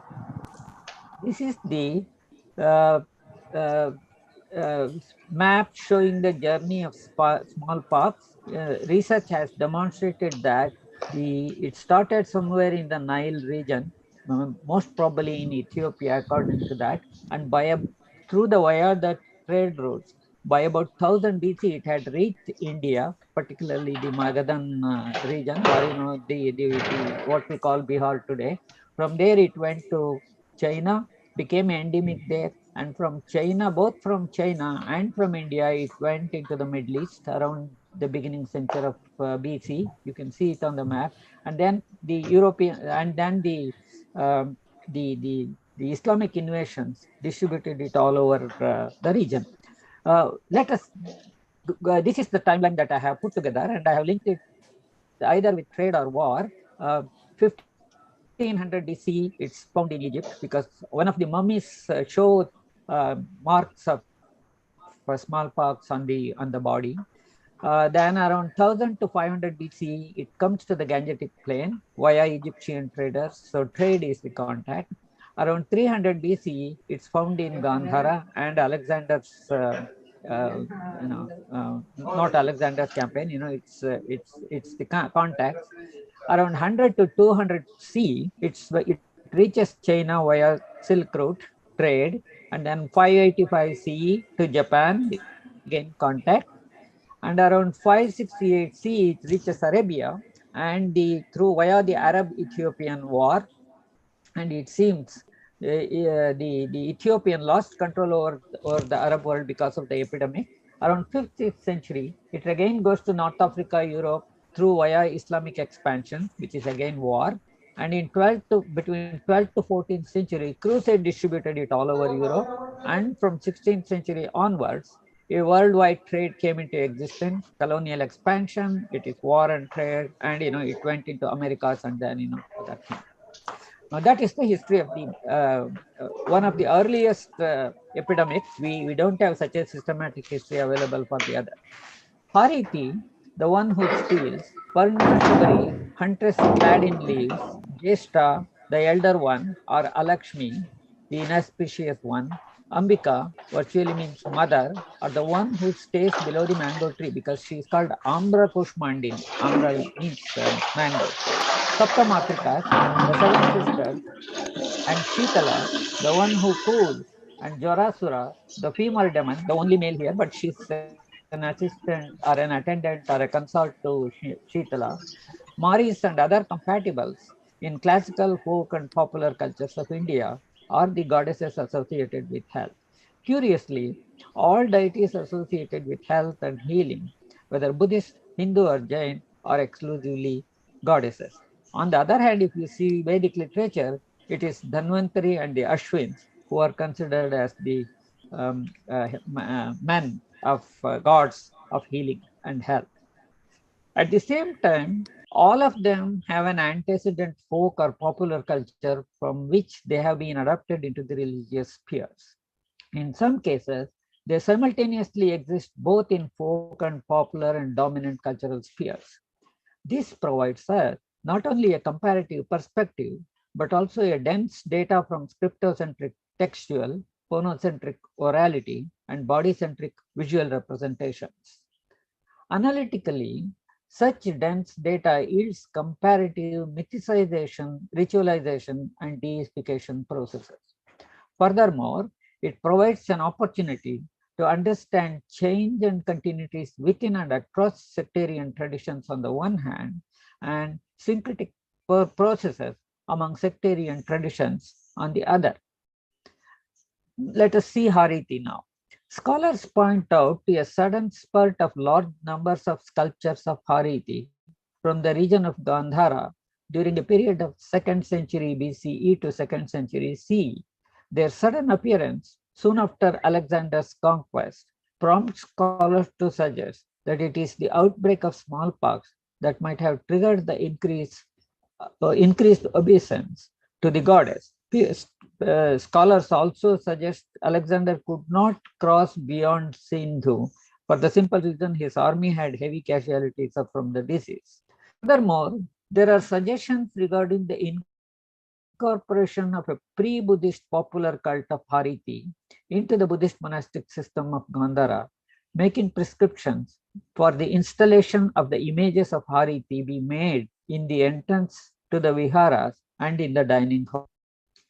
The very fact that while there is a systematic consistency in the depiction of Buddha's images in the Gandhara art that was canonized actually, and that Hariti's images are variant in nature, sometimes depicted with her consort Panchika, a Rakshasa by origin in Buddhist sources, and mostly alone and with children, either standing or seated, suggests that elements from pre-Buddhist popular culture of Hariti might have simply continued into the Gandharan Buddhist period. Hariti was associated with Avestan Haruhati and Iranic Orges and Bactrian mythological figure who was later transformed into a symbol of protection of children, easy delivery, happy child rearing, and parenting, harmony between husband and wife, love, and the well-being of safety of the family. Haruhati, made of two words, both mean Indus and river, is the water associated deity. She is something like Saraswati, equivalent to Saraswati. However, during the subsequent period, her sculptures have been extensively found not only in Gandhara, Mathura, Ajanta, and Guntur, all over India, but also in China, Japan, and Southeast Asia. This is Hariti with children from the Gandhara. This is from 1st century BCE. She's standing, she's holding one child, there is one on her shoulder, there are a couple of them around her. This is Hariti from Donghong in China. She's sitting on a hamsa or a rooster and holding a khatwanga in her hand. There is a skull image So that's one of the ways how people have identified her. And this is Hariti or Kishimojin from a Japanese painting from the Kamakura period. And this is Hariti with children from Mandut, Java, from 9th century CE. We should notice again she's with children. There is a mango tree to her right. The parrots are flying, and at the bottom of the pedestal there is a basket in which the mango fruit has been kept. So mango is very integral to the healing system, and that is one of the things that I have done in this paper. On the other hand, many of her sculptures are worshipped even today as mother goddesses, despite Buddhism disappeared from India around 13th century CE as mother goddesses. So they have been considered as mother goddesses. And there are scholars say that many of the mother goddesses images that are being worshipped in the villages could as well be the Hariti images which got discarded after the disappearance of Buddhism in South India. In order to understand this transformation, we need to look at movements of war, trade, and pilgrimage that have been responsible for the dispersal of diseases. The transmitted diseases subsequently became endemic in densely populated areas. It is important to note that fever is characteristic to most of these diseases. Hence, we need to talk about Jvarasura. Then the deities of smallpox are Hariti, Parnashabari, Jeshta, Ambika, Shitala, Mari, and their sources, their time periods that I have given here. I will skip that. Let us look at Parnashabari a bit in detail because she provides an ideal frame to understand the syncretism and also the mode of construction. Parnashabari was an important female deity in Mahayana Buddhism, and she is still famous among the contemporary Buddhist countries. She is also identified as Tara in some cases. The worshipping of Parnashabari is believed to provide her worshippers protection from outbreaks of epidemics as well as other diseases. Origin of her identity is deeply rooted in the Shabaras, that's how she is Shabari, the aboriginal tribe of ancient India. From the iconographic perspective, she holds some extraordinary significance. There are totally 12 fine examples of Parnashabari that have been found, both from Bihar and Bengal, which belong to two distinct styles of sadhana, prescriptions. Though her popularity appears to have faded out post 10th century, she is still worshipped in Tibet and China as a health and healing deity. The iconography of Parnashabari is well attested in Sadhana Mala. Okay, so I'm sorry. It has two sadhanas about her. In one sadhana, she is depicted as an emanation of Amoghasiddhi, while in the other sadhana, she describes her as the emanation of Akshobhya. The mantra calls her Pishachi and also Sarvamani Parihari Prasnamani are the destroyer of the diseases and epidemics. She is in prime of youth, is decked with tiger skin and garment of leaves. This is most probably mango. I will come to that. Has slightly protruding belly, her hair tied up above. She tramples various diseases and pesticides under her feet and bears the image of Amoghasiddhi crown. I will skip this. These are the two images. This is found from present-day Bangladesh, Munshiganj, and are at the Dhaka Museum. Compared to other, this is an image of Tantric Buddhism, and is very aggressive. She is holding bow, arrow, abhayahasta, and various other things. Let us go into the details. Parnashabari is treading upon the heads of two prostrate male figures placed upon the lotus seat with heads in the opposite direction. This could also be the body is cut into two pieces because Jarasandha and Jvarasura, they are all deities. Jara and Jarasandha is associated with Hariti myth, which I cannot come here. And Jarasura is cut into 3 pieces, and the body grows, and then Brahma intervenes and joins them. So he is born with 3 heads, 3 or 6 hands, and 3 legs. We should notice a similarity between the male Jarasura with 3 heads, arms, and also with Parnashabari. Parnashabari is wearing a skirt tied with girdles of leaves. Is this a mango one? Most probably yes. People have not talked about it, but there is enough evidence to show that. Shitala, the Hindu goddess of smallpox, is shown fleeing away riding the donkey at her left. You know, this is the tension between the Hindu and the Tantric Buddhism cults. She is holding a broomstick in the, Shitala is holding a broomstick in the right hand and a winnowing basket in the left. On the other hand, Jarasura, as consort of Shitala, is shown running away in the opposite direction. Let us look at the enlarged portion of the figure. You know, near her feet, she's destroying 2 people, 2 heads on opposite side, and the body very clearly, if you go closer and look at it, has marks of smallpox on it. And to her right, it is Jarasura with a head of horse or donkey who is running away. He has a dagger in hand, and you know the running away is very clearly marked.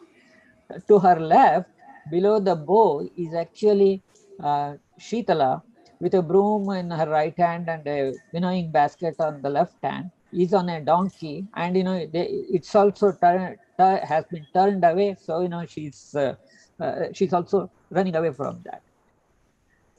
Jesta or Alakshmi is the Hindu goddess of inauspicious things and misfortune.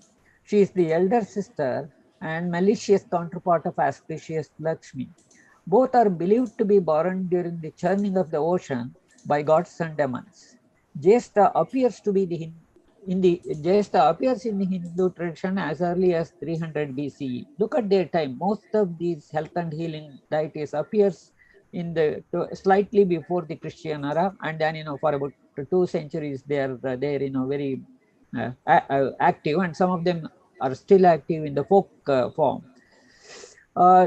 And she is very popular in the 6th, 7th century CE, but by the 10th century, her popularity waned, pushing her into oblivion. Leslie Ajuli says that her images were defaced and buried after the 8th, 9th century. Interestingly, 8th century is also the time when the Ayurvedic text starts recording the disease. You know, I have a history of how smallpox is recorded in both in India and in China, and so it is a very interesting problematic area to work with. And you know, I won't go into the details. Now, this is Jesta from Kailasnath temple from Kanchipuram. There are also Jesta's images from various other places. I'm not going to go into details. You know, she's associated with children. Her 2 children is on either side of her, one with a horse head, a buffalo head, and the other one is her daughter. She's again pot-bellied, you know, prime in prime, and is associated with varieties of things. The next is actually a very interesting thing, and Samudra Manthana from around 1850. You can see in the center the Mount Meru, and on one side there are demons, and on one side there are others, and you know it is being churned, and you know you can see Lakshmi coming out of that. But there at the left, right, to your right in the corner, there is also Alakshmi or Jesta who is also born. You may not see it, so I have enlarged it. Look at her dress, it's very interesting. This is the enlarged portion of Jesta in Samudra Manthana. She is dark skinned, half clad, or you know, she is without a blouse, whereas the other Lakshmi and other women who came along with it are highly decorated. Broom in one hand and winnowing fan in the other, the insignia of Shitala. So you know, the equation starts coming closer now, or starts getting established. I must discuss the Jaina goddess Ambika because this is a very fascinating construction. Goddess Ambika is a Jaina goddess. the mother goddess, as the name suggested. She is also called Ambai, Amba, Kushmandini, and Ambra Kushmandini. This Ambra comes actually from the mango. She is the Yakshi and Shashana Devi, or protector deity for the 22nd Tirthankara Neminatha. Its scholars have pointed out it's only at the later stage she becomes for Yakshi of Neminatha. Before that, she has been associated with other, for example, Rishabha and others. Ambika is of a golden color and her vehicle is lion. Again, see links and associations with Durga. Depicted below is a carved figure of Yakshi Ambika with two hands, with a male child seated on her lap and a lion beneath. The mango tree is also represented. The column next to her image have motifs. I will most probably we will not get. We will have another. This is the image. This is from Ellora. You can see at the top there are the line is at the bottom, and at the top from the tree the mango is hanging. There is another image. She is depicted as a four-armed goddess. In her two right hands, she carries a mango, and in the other one, a branch of a mango tree. In one of her left hand, she carries rain, and in the other one, she has two sons. Her two sons, Priyanka, again Priyankara, and Shubhankara. Again, similarities with Hariti's son and daughter. And this is the Yakshi Ambika from North India. Again, the one that you are seeing in the front, in the left side image, that is sitting, she is carrying a child in the shoulder. The goddess is sitting under a mango tree full of fruits. She also has mango branch in her right hand and a mango fruit rests on her knee. Her left arm caresses a child who holds a fruit in his left hand, and while reaching higher with his right. Woman and child are both above a reclining lion. Let me skip these details. And then we have the Saptamatrikas. I will not go into the details except to say Saptamatrikas could be traced to the Indus Valley civilization. This is an Indus seal of goddess who is at the top. My cursor is going to show that this is the goddess. And then these are the Saptamatrikas. And then we have Saptamatrikas from the Ellora, cave number 21, around 800 CE. We have lots and Saptamatrikas from various. I also want to talk about the Maris. The 64 Maris are summoned by Monteswami in the Kannada epic, but so I have now tried to put the whole thing into a sort of a diagram to understand this. At the top, you have Hariti and Parnashabari. They are from the Buddhist. To the left, you have Jesta from the Hindu system. To the right, you have Ambika, the Jain. And then you have Saptamatrikas coming both from the classical tradition and from the folk tradition. I've shown it. And you have the folk tradition of Mari, Shitala, and other variety of deities. They all are linked to the core to smallpox and to other diseases. This is how that we need to understand the health and healing system. Now discussions, it will take about 5-10 minutes and then I will end it. While Hariti, Parnashabari, Jesta, Ambika, Shitala, and Mari are protectors of children against diseases, all diseases, they are also instances of an ideal health management system. As these multiple goddesses coexist with each other, it created a pluralistic epistemology of health system with provisions for permeability among them, so that despite convergences, they could remain intact. That is what I have tried to demonstrate. Shitala is believed to be a post-prime woman, Gudi Mata, rides on a donkey and has a crow with her. She carries a pot, kalasha, or the winnowing fan in which she carries pustules of smallpox. I have another paper on smallpox which was published in 2012. Those who are interested can take a look at it. And in the other hand, she has a broom with which she is sweeping the disease away.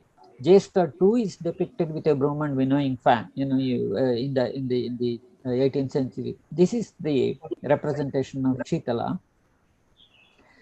Her vehicle, a donkey, suggests her itinerant nature, and the accompanying crow is a symbol of death and bad luck and famine. Sometimes Shitala is also shown carrying neem, margosa, and mango leaves in her hands for cooling and avoiding river and to cure the fever. Jorasura, the fever demon, accompanies Shitala as her consort or her guardian. At the same time, that means Shitala, is life-giving, auspicious, and provides comfort and happiness to the worshipping community.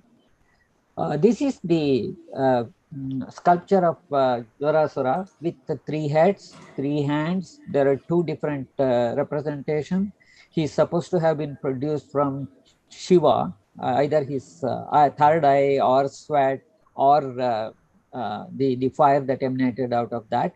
And look at the one on the other side. He almost poses like a Nataraja of Chidambaram in that dance style with his 2 legs supporting himself and 1 leg lifted up. And 3 faces. Anyhow, let's go back. However, we know from the report from the British period that as an annual ritual of itinerary, low caste variolators, that's how the low caste women dress for Jester in the painting. Low caste variolators accompanied the goddess and variolated people, in particular children, against smallpox. Such systems must have existed with other deities too in other parts of India. In Bengal, it survives as long as 1905. Report says that. In South India, somehow miraculously this system disappeared, although we had that system earlier, because there is a photo of the Queen of Mysore, Maharaja. It's a painting sporting the variolation program. In this case, the variolation is the powder of the smallpox is smeared to the noses so that the person can infect. This has been there is a paper on it which appeared very recently. So such an intervention from the royal and other political circles, and the very fact that South India was more effectively ruled within the British administration, it is quite possible the native system got eliminated much earlier. Otherwise, yeah. Yeah, Professor Satyanath. I will finish. Want to intervene? Yes. I'm sorry to intervene.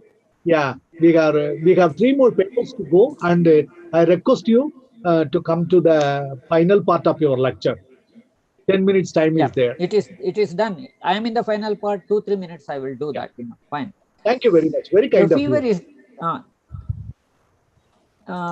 the fever is generally believed to have been caused by a demon, Jorasura, and his genesis has been variously claimed to have been born from the body scuff or sweat of Shiva, or from the third eye of Shiva.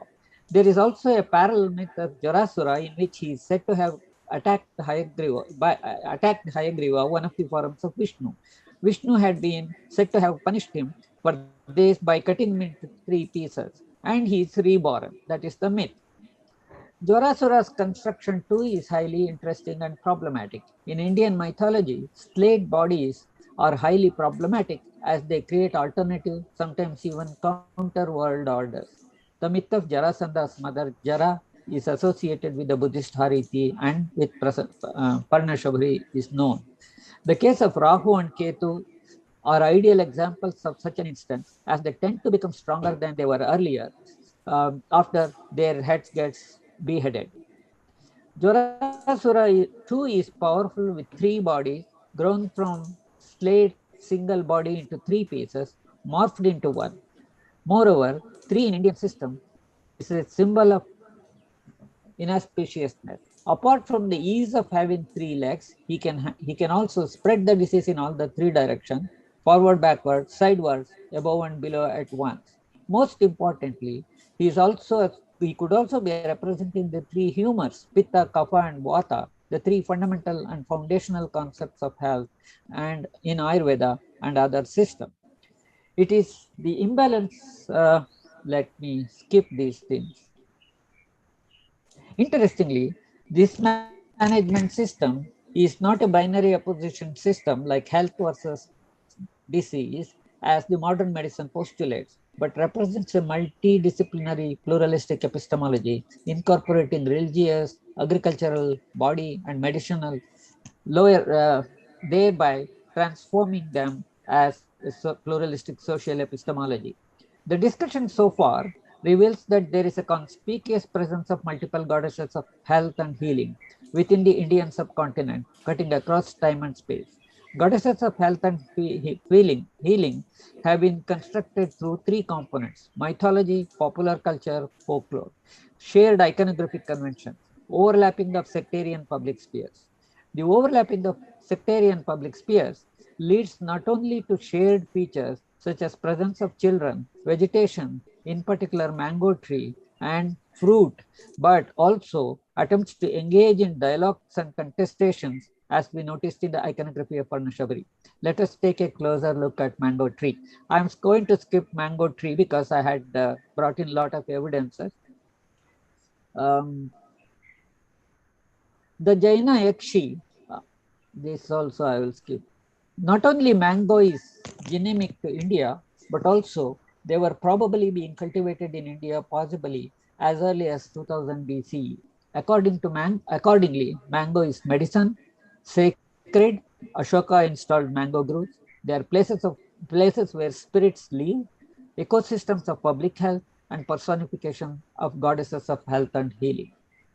It is possible to argue that the centrality of women, as we noticed in the case of health and healing, could have been could have represented in radically different ways of mythicization, ritualization, and deification of iconography processes.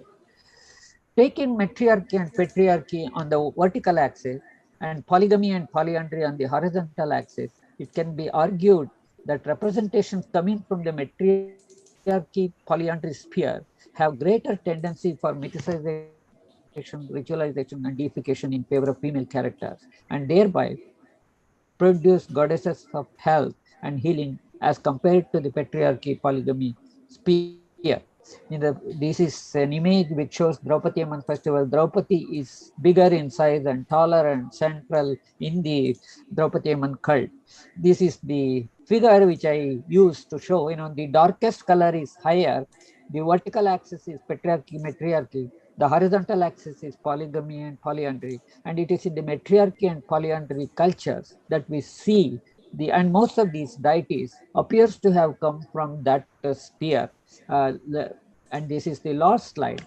In addition, it is also possible that cuisine as a knowledge system of women, and that cuisine as medicine, food production, and childcare are activities associated with women. There is a functional necessity for cultures to mythicize, ritualize, and deify them as goddesses. Thank you very much. I'm sorry, I thought, it will be over in 30 minutes. I never knew that I have less than 30 minutes. The invitation said I have 45 minutes. So, I planned it that way. Okay, anyhow, thank you. I thank the organizers for giving me an opportunity to be here and present my paper. Thanks a lot. Thank you, sir. Thank you very much. It's indeed an interesting paper, and due to shortage of time, I am allowing only 3 or 4 questions and with short answers. Yeah. Now the special lecture given by our Satyanath sir on the topic on goddess of health and healing is open for discussion. A sharp questions on 2-3 questions will be allowed. Please.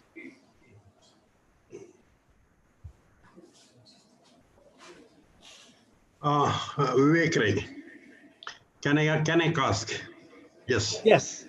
Yeah. First of all, I want to congratulate Professor Satyanath. It's one of the, I think, well-documented and well-structured presentation. Of course, the materials that have amassed from pre-BC period and also from all over the globe. And now coming to the end of your lecture, that you have mentioned about this woman and the goddess, equations, another relation of mango. So I have my question regarding the plant of mango. With mango especially is not as much part of the medicinal plant, one thing. And actually in our coastal region, mango is considered as connected with the death. Whenever a death happens, a mango tree will be cut. Actually, there is an idiom also. If anybody says that a mango tree is cut, means there is a death. So, and the firewood, it is only mangoes were traditionally used for that one. And one more thing regarding this Mari, because you know that there are lots of dissertations in Canada regarding the Mari cult also, books also. It is both, I don't say it is just the bipolar one. It is death and protection together. It's always, most of these Mari were related. For example, in Tulu, there is article enja is also there. It is eradication of these pandemic diseases, and then protecting also these this bipolar actions or the duties of these goddesses are there. So when you talk about polyandry also, there's it's a new idea which you have in a way pointed out. You mentioned about the polygamy, polyandry. Even I could not completely follow the picture that the diagram. So the Mari and others, the South India, it is yeah, that you have shown that one. So my questions are they're related. One thing is that about South India, Mari, and relation of this protector and a disease spreading, the dissemination of spreaders, and relation to mango. I think this question is only one question. I think organizers should excuse me that they told only limiting that one. Maybe a brief response from Satyanath. Yeah, I think you are right. Mango is not uniformly as much revered as neem or people. But interestingly, the Ayurvedic literature shows that everything like coconut, everything from the mango tree is a medicine. It cures as many as 6 or 7 diseases. So I'm actually bringing you also, I mean, I myself was not prepared to believe this, and I wanted. So curiously, I read about the healing properties of mango. So in the process of several amnesias that have operated on us, and modernity being trying to denigrate the systems that we had earlier, I think one of the reasons why I did this entire research is to see why mango is that important in the culture. It is there in the Ragmala paintings. It is associated with the deities. Shiva is associated with it. Rag Bhairavi cannot be depicted in the Ragmala without that. And above all, the amount of Ayurvedic properties it has is something unimaginable. So I would rather, I mean, I'm taking your suggestion. I need to downplay a bit of importance that has been given, but I'm still interested in going further and exploring why mango becomes such an important product in the culture for various other aspects. The polyandry polygamy axis, that is actually was a part of the dissertation of one of my students, and Professor Bhattavatsal Reddy knows her because when he had brought this group to Delhi for Indira Gandhi National Center for the Arts, that 1 month period was utilized by 2 of my students to work on 2 important works, and that is where we were able to theorize that it is possible. And it's not only in fact, the best examples come from Yakshagana Draupadi Pratapa, which she has used in her text.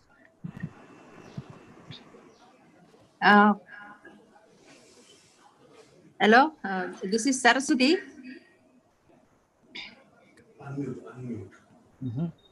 This is Saraswati go ahead. Gopal. Yeah, Saraswati madam, questions Yes. should be very we are running short of time, and I request Satyanath to give 1 or 2 lines answer. Okay, okay. In Tamil Nadu, the mango leaves are considered very auspicious. Mango leaves, that is on any special occasion, like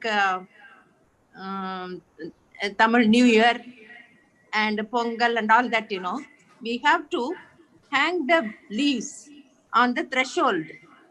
So this is a very important thing we follow in our customs. One is that, and the other thing is mango is a good fruit. Mango, jackfruit, and then banana. These 3 fruits are considered very good for health. Then they are called mukkani. Mukkani means 3 fruits, only that. But they are very, very important in Tamil culture. Madam Saraswati, I request you to be sharp towards his paper. I think we are running out of time, and the 3 kinds of trees and all are present. Little. Be sharp to the question. We are running short of time. Talking about mango, that's why I have to tell this. Mango is not auspicious, they said. That's why I'm giving. Like Professor Rai told this, that's why. And the other thing I wanted to know about Jwarasura. Jwaram is, fever. Are there any other demons related to other diseases? This also I wanted to know. Yeah. Thank you, Saraswati madam. And I request Satyanath sir, 3 lines, 3 minutes answer, not more than that. 1 line answer. That will be great. 1 line answer. 1 line answer. That will be great. Thank you, That will Saraswati be madam. Actually, the Shiva temple, the Shiva temple at Chidambaram is called Ekambranatha temple. And here there is a mango tree. The local myth actually is connected to the mango tree. That's number 1. The Jwarasura image that I have put you is from Tamil Nadu. It has Tamil architectural details, if you can notice. So I think I have answered. No, thank you for stressing the importance of mango. No, are there any other demons related to other diseases? You can have only Jwarasura. The only male deity that I have noticed so far is Jwarasura, and she is an attendant of. Thank you, participants. The special lecture session is nearing to end, and it has ended. Thank you very much, Professor T.S. Satyanath and other organizers and other participants. Now we are moving to the paper session, and I request Kanimoli Chelladurai to present her paper on the workers of salt extraction and their worships. Kanimoli Chelladurai, madam, are you online? Yes, sir. Good morning to all. You can. Yeah. You have only 10 minutes, Kanimoli, madam, and 5 minutes for questions. Madam Kanimoli, you have 10 minutes for presentation and 5 minutes for questions. Okay, sir. Okay, sir. Thank you. In the folk god is worshipped as family deity, main deity of the village, and general worship of few other deities are worshipped in public places as the social event. In the Vedaranyam subdivision of Noheb district, salt extraction is done, and people from all the section are engaged in it. In this essay, we are going to see how to these people worship our gods, the methods of worshipping, etc. The traditional knowledge, workers from these salt fields are using thermometer to know the temperature of the water. In the past, when this implement were not there, the temperature was gauged in a complicated way. Visaga flood, water which was collected and kept was observed, and small black color insect would appear on the color would change when the temperature of the water increased. Slowly, the color of the insect changed from black to red. This would indicate the water from which was collected the salt had attained 20 degrees Celsius temperature. These insects are called salt insects.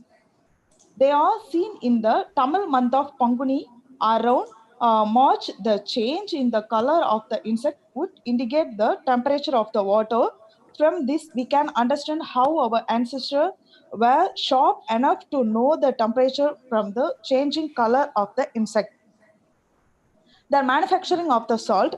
After the salt is extracted from the water, it is said that it appeared like a flour. It will reach such a stage after 3 or 4 days. This salt is used for taking along with food. The chemical salt is also manufactured with the same procedure as was used for making edible salt.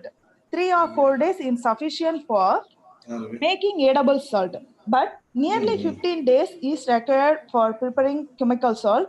During this period, temperature of the water is slowly increased. The salt prepared this way take a shape of the rock chemical salt and it is used as a fertilizer. The water should not be kept for more than 3 or 4 days for making edible salt. After that, it attains some chemical qualities and would become poisonous to consume along with the food. If the salt is small size in the white in color, it is edible salt. Chemical salt would be larger in size and its color would be slightly different. When the color changes, it is collected as a chemical salt. The pan size of the chemical salt is larger. Its size would be 15 times larger than the edible salt. It is only since the past 50 years chemical salt is made. Before that, only edible salt was made. God worshipped by the salt field workers. The workers normally worshipped a god named the Soni. On Wednesday and Sundays, interestingly, they had 2 types of Lord Soni. One is non-vegetarian and other is vegetarian. Non-vegetarian god Soni was offered non-vegetarian food, wine, cigars, etc. Vegetarian Soni was offered boiled rice and pulse mixed dish called pongal, flat rice with sugar and cigars. When they began, the work idol of Lord Ganesh is made with sand and it was worshipped offering coconut, banana, etc. At the time they plant a stick and worship it has Lord Soni. They think as that the deity resides in the forest and it has more power.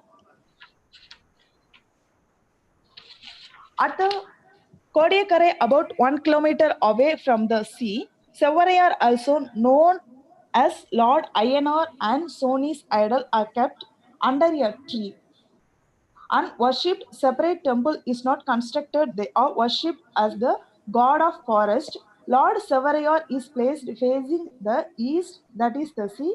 Lord Soni idol placed as the precursor for Lord Sevarayar and it faces the north. Below this idol, wine bottles are kept. It is called Sathumarandu in Tamil. Sathumarandu is made by Yadavas, a cattle rearing group. Famous there is one-liner, 60 dancing elements mixed with the talking element. 60 types of medicinal seeds are ground and mixed with the toddy from coconut. That toddy is filled in a leather bottle. It vibrates. The folks there think that is speak them. Nowadays, instead of medicinal seeds, butter is added to the toddy. Offering, both men and women come to work in the salt field at 1 or 2 a.m. These people pray to Lord Soni to protect them from problem and also snakes, animals and insects near Kodiyakare in a place called Agastyampalli. Women idols are also worshipped. These women idols are believed to be struck by Lord Soni. So animal sacrifice is offered to Lord Soni. It's also believed that Lord Soni ride a horse. Large number of animals are sacrificed at the place called Arugaturai. In the month of Thai, Fishermen come here along with the family and offer garland, milk, and sacrifice goat and hen. They remain there for the night and return back from next day. The workers involved in producing salt normally worship Lord Soni as the first deity. Near salt field between Kodiyakarai, there are many more deities like Ramar Badam, Modi Mandapam, Sannasi Muni, Mati Muni. Finally, praying is important aspect in the life of the people, but only few workers have separate deity and separate manner of worship. In this essay given an idea about the traditional knowledge of village about deities like Savarayar and Soni and the method of worships. Thank you so much.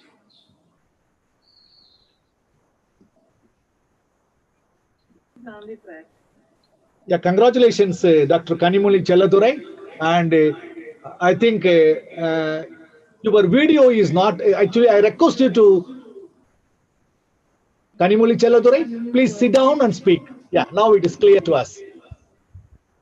Yeah, now the paper entitled The Workers of Salt Extraction and Their Worships after her presentation is ready for questions.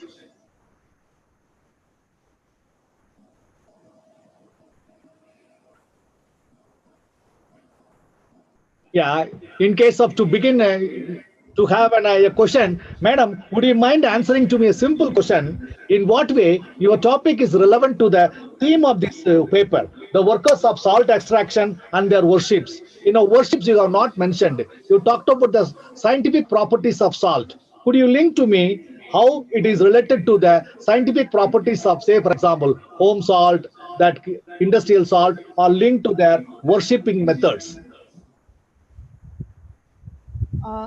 That people before the salt preparing worship the god, especially god, and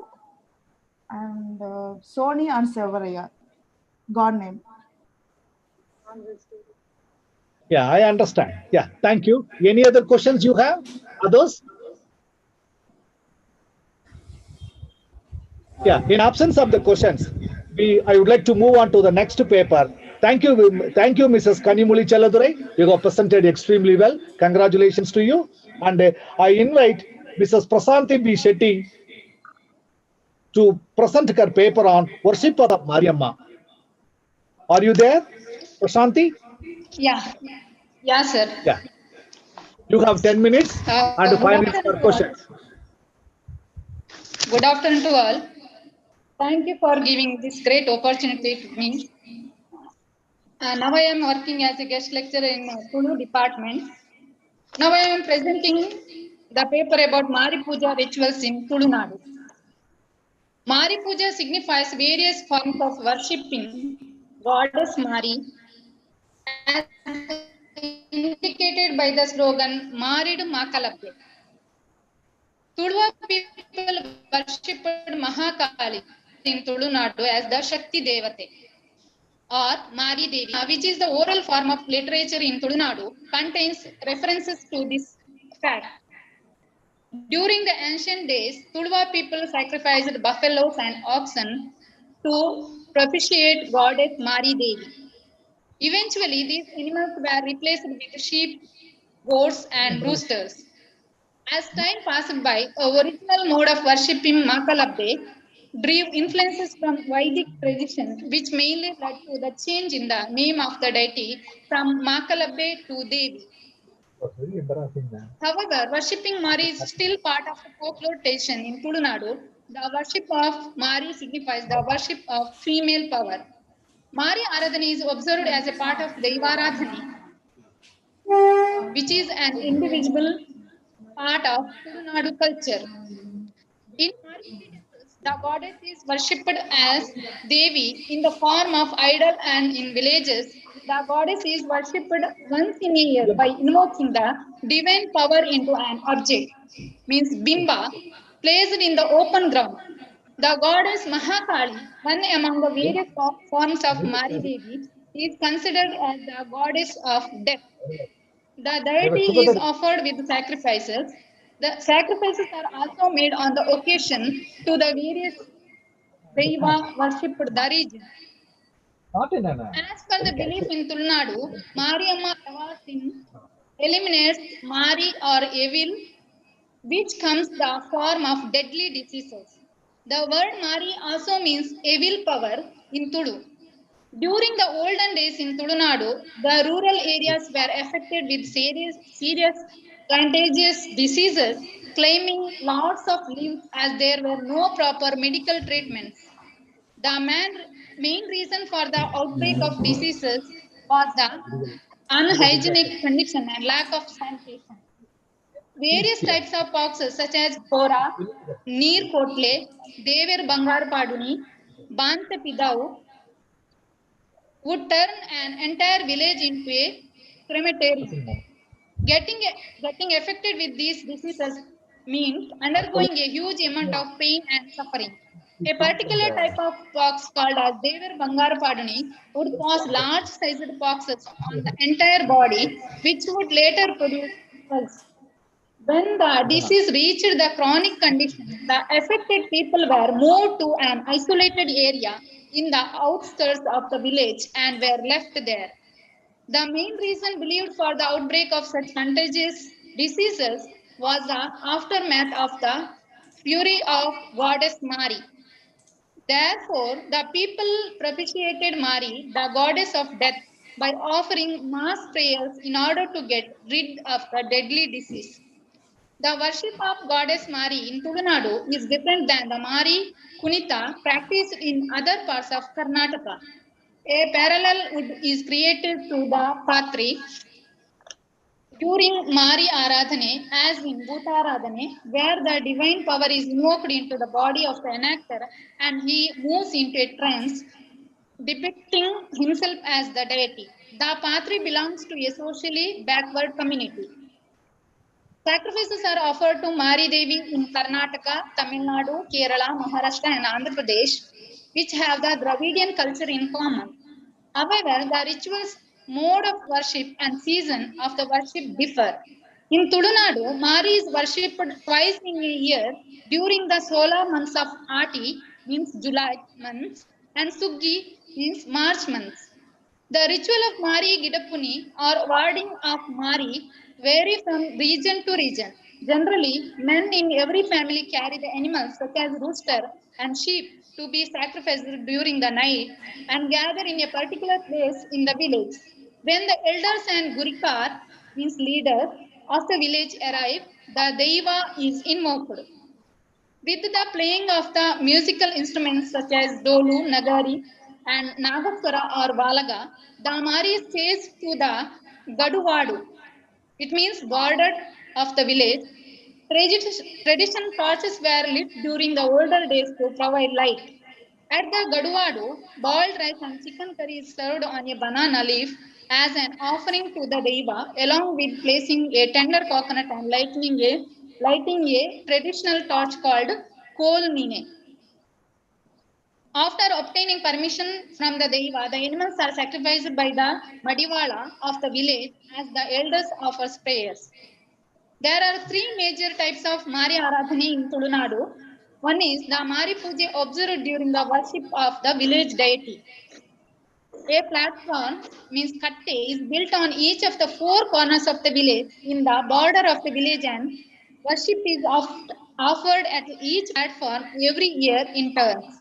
The turn of a katte comes once in 4 years and the ritual of Mari Puja is observed during the Nema in the village.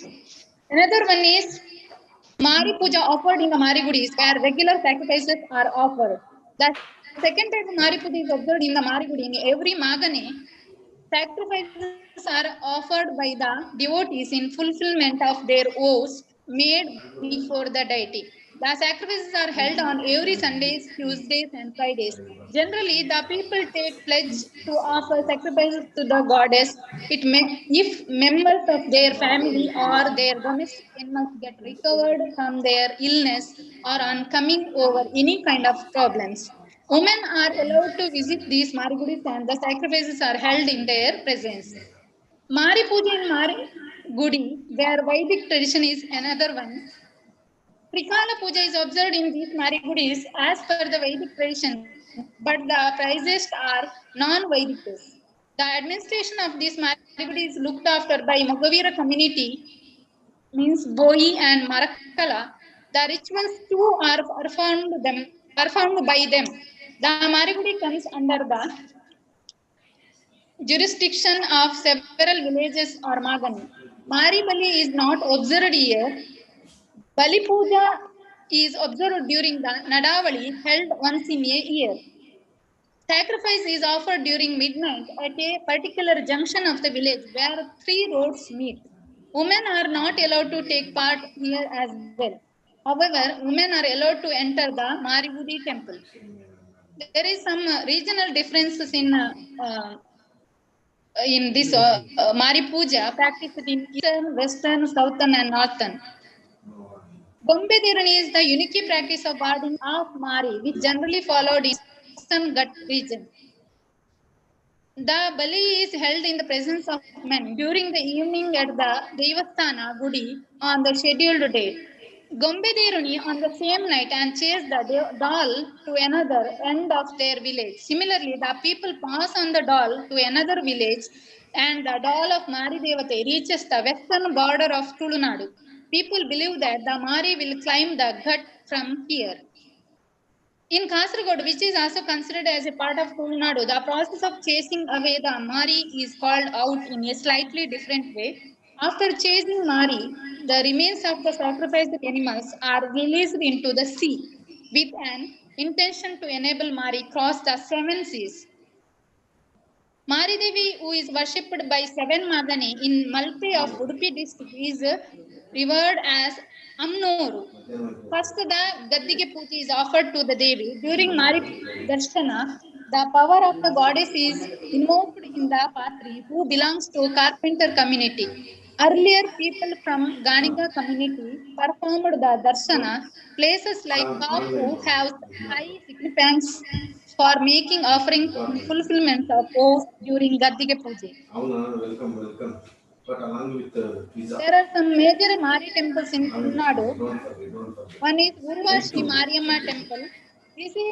This temple has a history of around 800 years and is one among the major Mari temples in Tamil Nadu.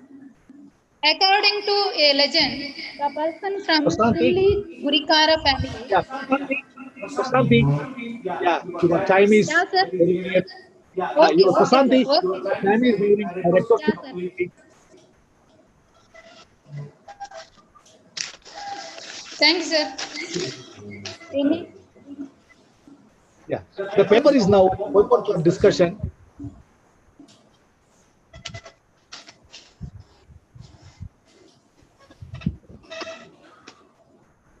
Yeah, in absence of the questions, let me ask one fundamental question. In your talk, you mentioned it, that women are not allowed inside. Would you mind explaining why and what was the real reason behind it? Because this is a crucial that what we call. What do you call? In for temple, they allowed to women, but where the Mari Puja is held on a border of the village, there the women are not allowed.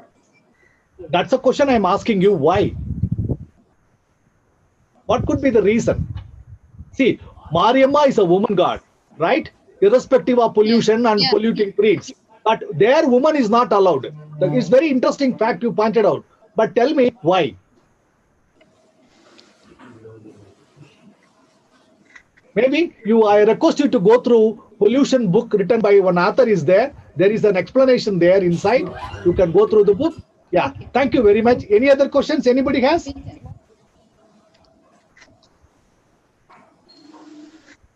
Yeah, thank you very much. Thank you very much, Prasanti. Yeah, and good luck to you. Thank you, sir. Yeah, now we are moving to the final paper by name Dr. V. Timmappa. Are you there, Mr. Timmappa? Dr. Yes, Timmappa? sir. Yes, sir. Yeah, your paper, ritualistic performances at the sacred complex of Tirumala and Tirupati of Andhra Pradesh. I'm looking forward to hear from you, and your time now starts. 10 minutes are there. Thank you, sir. So, President of the session, Ambedkar Babu, sir, and the President of the FOSIL, Vivek Rai, sir, General Secretary Maheshwar Rai Garu, and Professor Raghavan Painad Garu, and Bhaktavatsal Reddy sir, Krishna Reddy sir, and Conference Organizing Secretary Professor K. Shamala Madam Garu.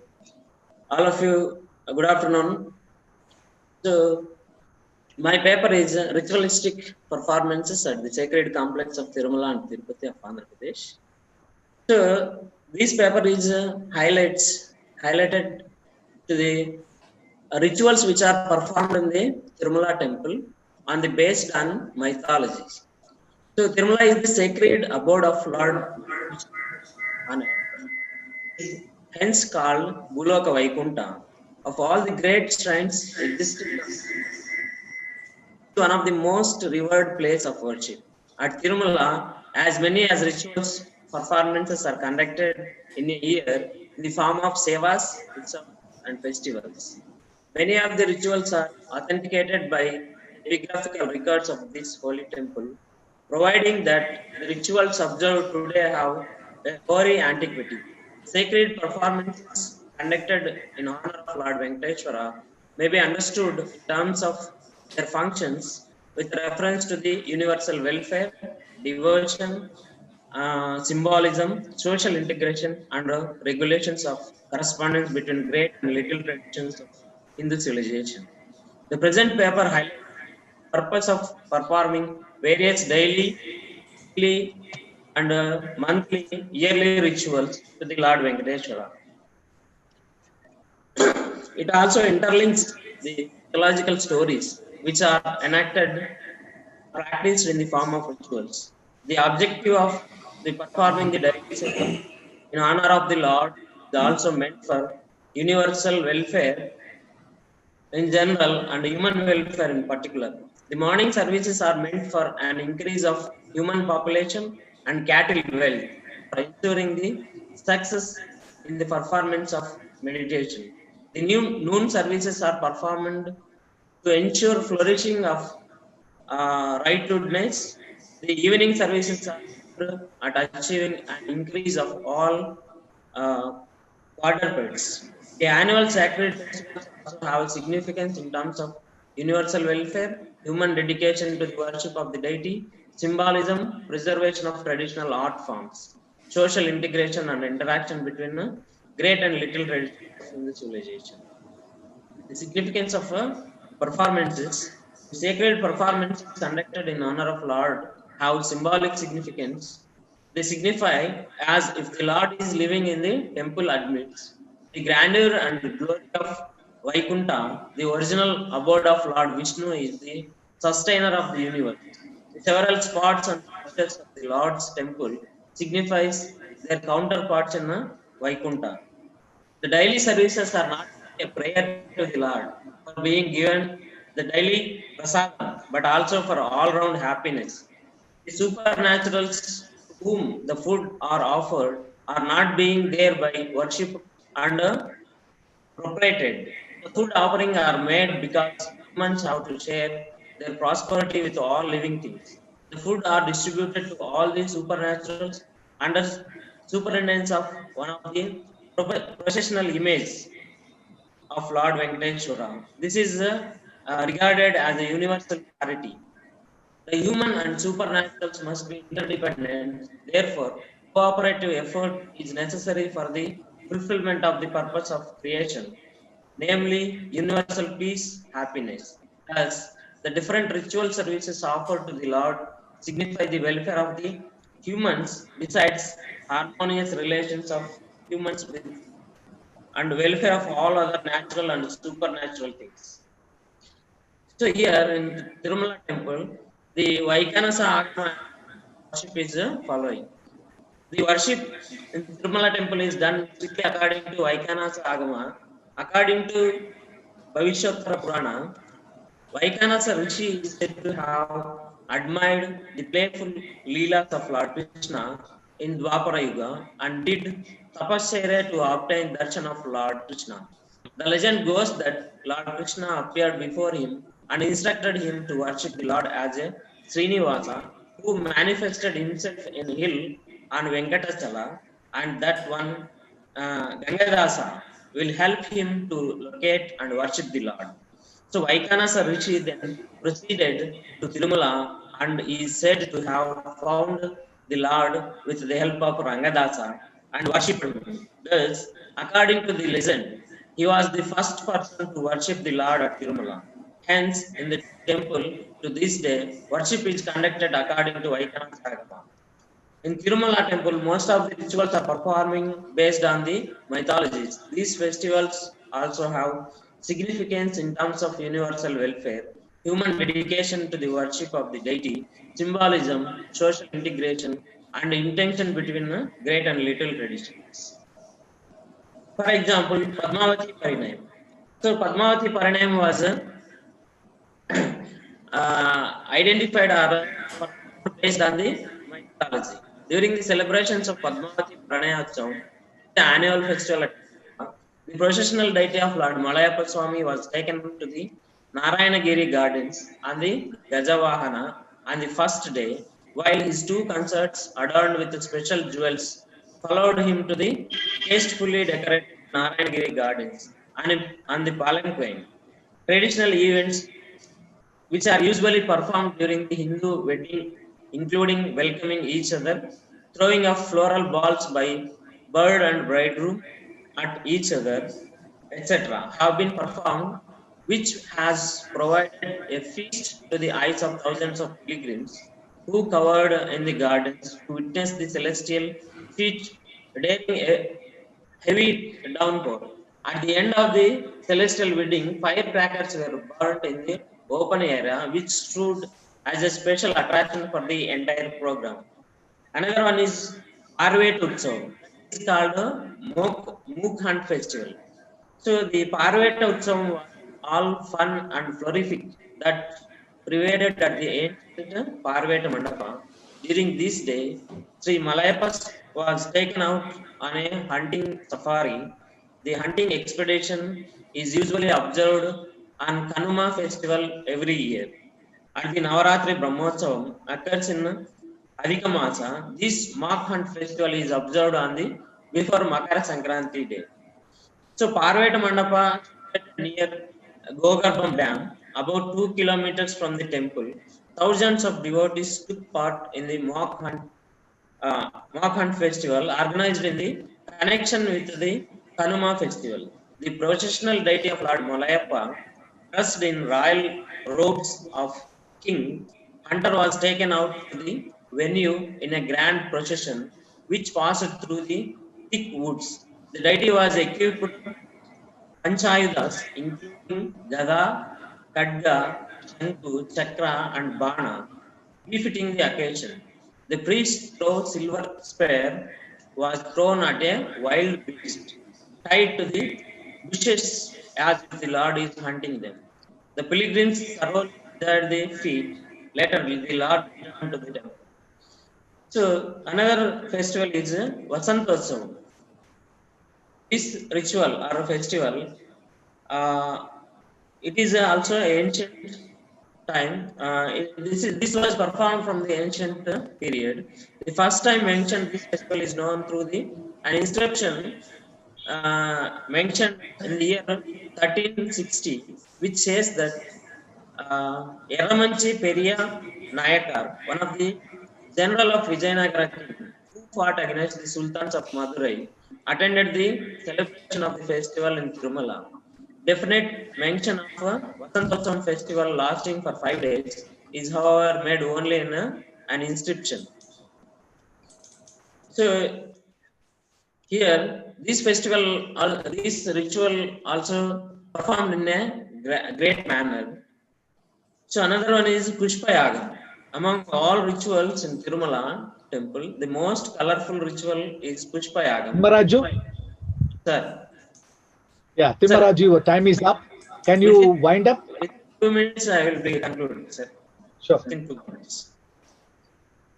So among all rituals in Tirumala temple, the most colorful ritual is Pushpa Yagam. Usually this ceremony is performed in the month of Kartika after annual Brahmotsavam on Shravana Nakshatra, following the birth star of Lord Venkateshwara. So on Thursday, the holy month of Kartika, the processional deities of Lord Malayappa Swami, flanked by his 2 consorts, Sri Devi and Bhu Devi, are brought to the Kalyana Mandapa in Samping Prakaram, where Snapna Thirumanjanam is performed. Later, the deities are given a celestial floral bath with over 7 tons of different varieties of flowers. So the conclusion is the sacred rituals have been performing at Tirumala have its significance in terms of universal welfare, human dedication to the worship of the deity, symbolism, social integration, and intention between great and little traditions of Hindu civilization. But in addition, they have the economic and educational importance also. So this is my paper, sir. Thank you, one and all, for listening. Thank you, Dr. V. Timmappa. The paper titled Ritualistic Performances of the Sacred Complex of Tirumala and Tirupati of Andhra Pradesh is open for discussions, and we are running short of time, and questions should be sharp, nothing more than that. 1 or 2 questions may be allowed.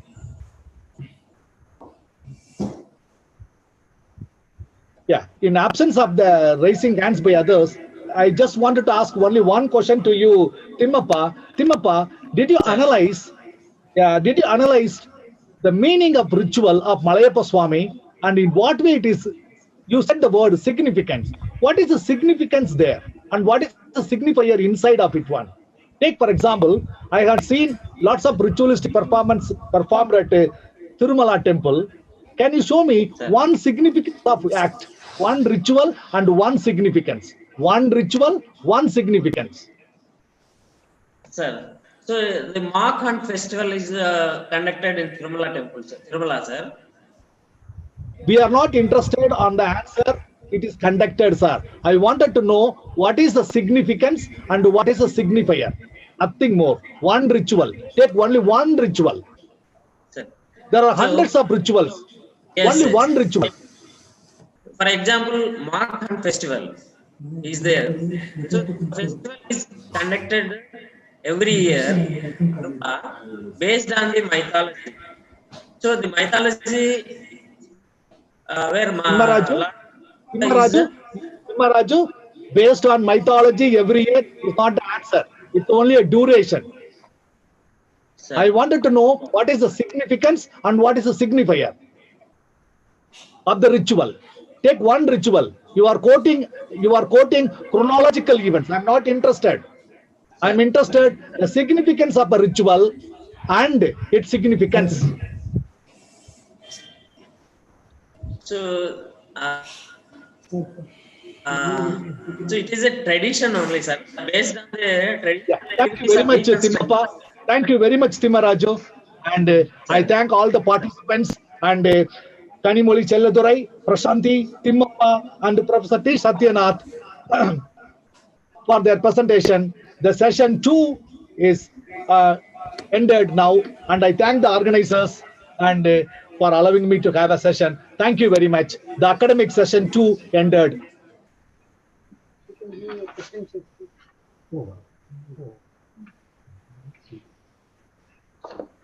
Thank you, Professor Ambedkar, for presiding over this session. And I thank Professor T. Satyanath for his wonderful presentation on the historical travel of epidemics and also the manifestation of goddess of health and healing in classical and folk traditions. Thank you, sir. Thank you very much. And I thank the paper presenters also for their presentations. And before closing the session, with the permission of the Fazils, I request the Fazils executive body to join with the same link at 7:30 for the meeting. Thank you, one and all. Thank you, sir.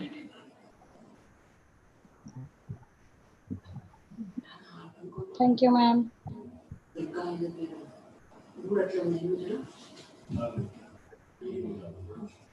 I kept my word. Close the session. Switch off the phone. Switch off the mic.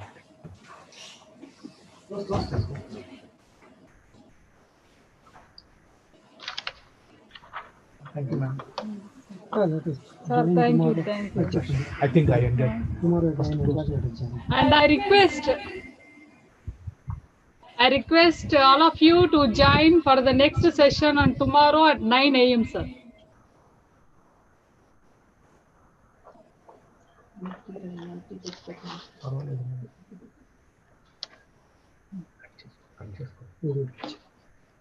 Thank you, ma'am.